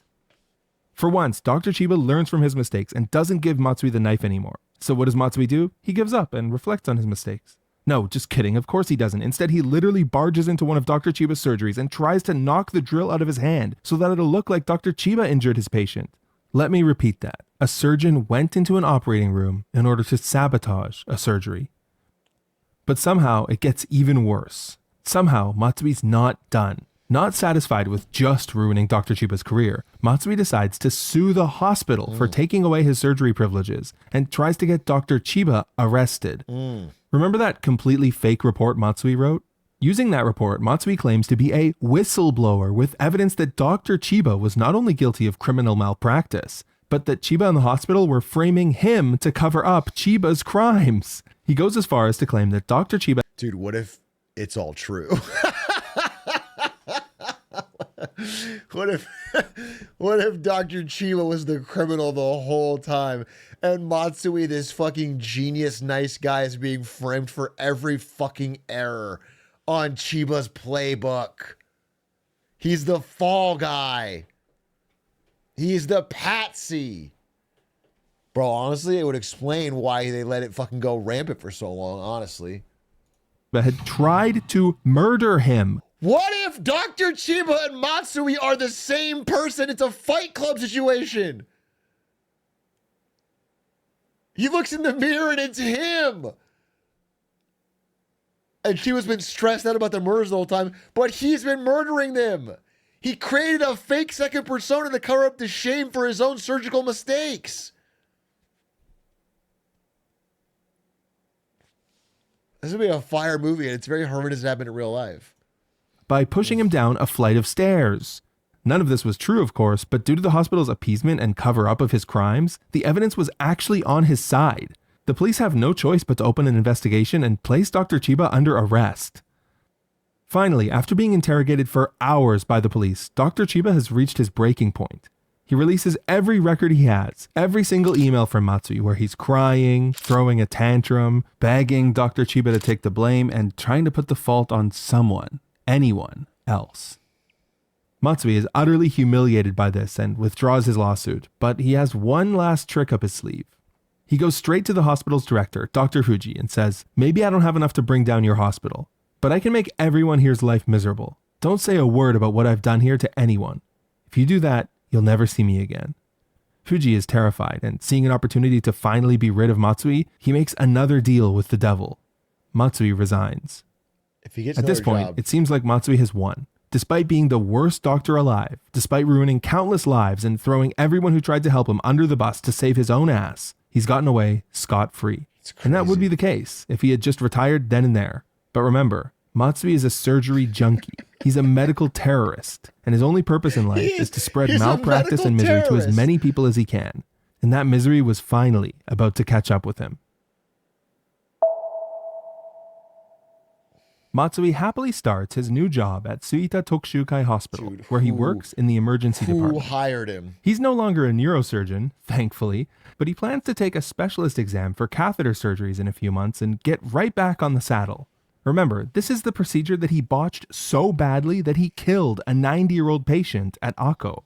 Within a week of Matsui arriving, something strange and incredible happens at the hospital. Everyone notices that Matsui doesn't know how to practice medicine. Then again, it's kind of hard not to notice when you're holding a patient's lips and Matsui keeps accidentally pricking your fingers with the needle instead of stitching the patient's mouth together. Yes, this actually happened. Just for fun, let's go over a few of the numerous errors Matsui made during this time. He sent a woman with a broken jaw home without treatment, attempted to administer an IV of adrenaline to a patient not in cardiac arrest before the staff stopped him, left used syringes contaminated with hepatitis C on a patient's bed, and forgot to give a 90-year-old man dialysis for 3 days, leading to his unfortunate death. Dude, these are excerpts from 50 pages of incident reports filed against Matsui. Yeah, like I've mentioned, by some miracle, the staff at Suita don't follow the Akko playbook and sweep these acts. Bro.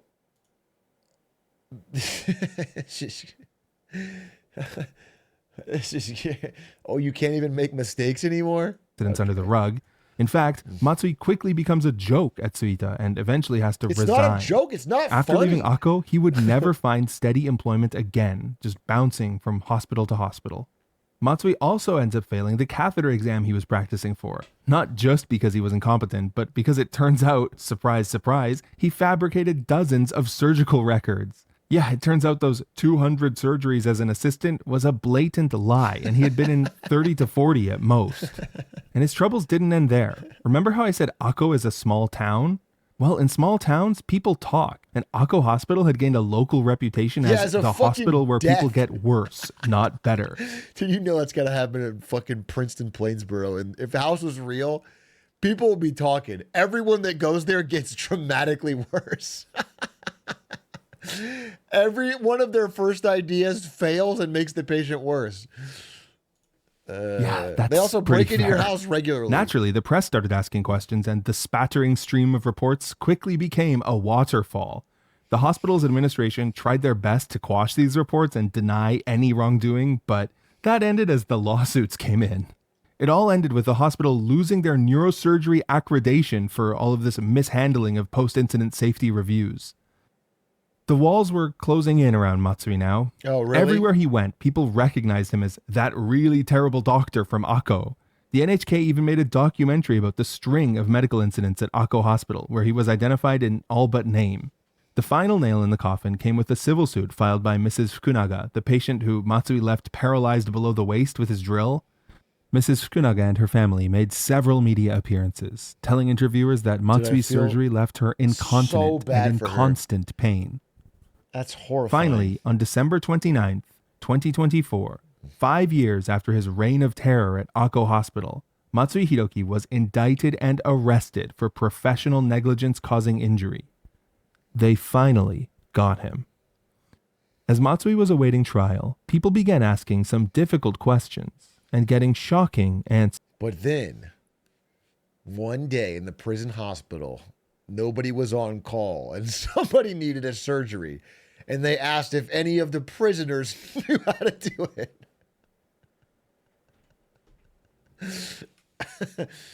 Matsui's hand sprung up. This was his chance to redeem himself.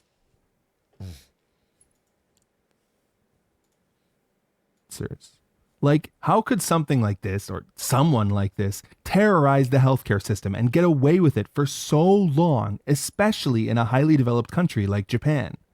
Many experts believe that there's a crisis going on at rural hospitals there, where they can't attract talent and struggle just to keep the lights on. This was definitely the case at Akko Hospital. I mean, according to whistleblowers, administrators were booking as many surgeries as they could and desperately cutting costs just to stay out of the red. Other experts point to Japan's lax medical safety laws, which don't penalize surgeons or suspend their medical licenses based on the number of accidents they've caused. Jesus. In fairness, it can be very difficult to determine whether a surgeon is negligent or incompetent, because every case is so different and every procedure has a different level of risk. Also, surgeries are done by a team of doctors, nurses, and technicians, so it can be hard to attribute an accident to a single person's mistake. I mean, sometimes it's even hard to determine whether a surgery was a success or not, so it can take years and dozens of surgeries for patterns of error statistics to appear. Part of what made Matsui so hard to catch was that he wasn't making massive, isolated errors. He was, by all accounts, just really, really bad at surgery. But the most troubling part of this story isn't the systemic problems in Japanese healthcare, and it's not even the deranged monster putting his ego above the lives of innocent people.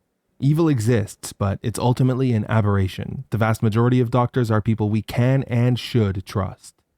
No, the most disturbing thing about today's story is that so many of those competent, experienced doctors who frankly had every motivation to speak out just stood by and did nothing over and over again. But there's something very strange about this story. If you've heard about this case from the media, you might have noticed that there's a huge part of the story I skipped. It's because I can't cover it on YouTube. So I've explained the specifics in the follow-up video, but first, a massive thank you to War Thunder for sponsoring today's video. Thanks, War Thunder, and thanks, Japan Analysis, for another amazing, interesting video. Very scary and sad, but very well covered.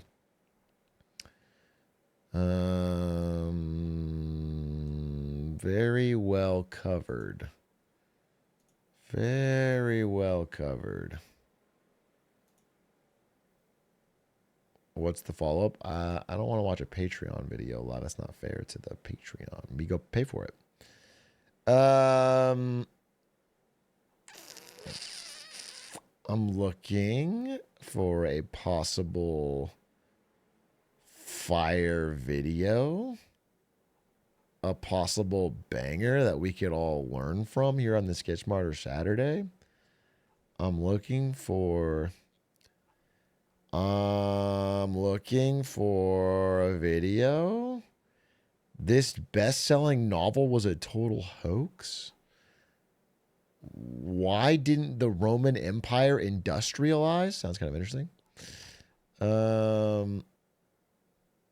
Bronny James scores the and one and gets a standing ovation. He's elite. He's a fucking elite player. He's just straight up elite player.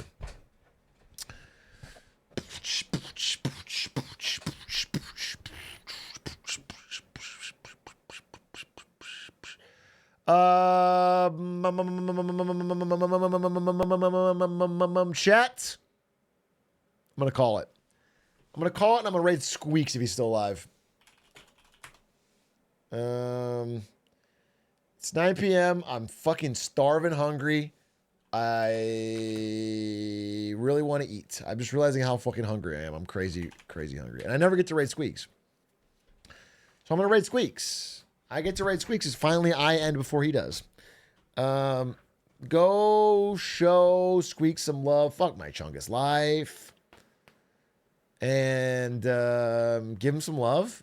And thanks for watching. And I'll be back on Monday. I'm going to work on a presentation on Sunday, and hopefully I'll have something for Monday. But I'll be live no matter what. Thanks for watching. Take care. Au revoir. Oh, by the way, on Monday, we have a new outro. I don't have it ready for today, but I'm going to have a brand new outro for Monday with a new song and everything. It'll be fucking cool. So, bye. Thanks for watching.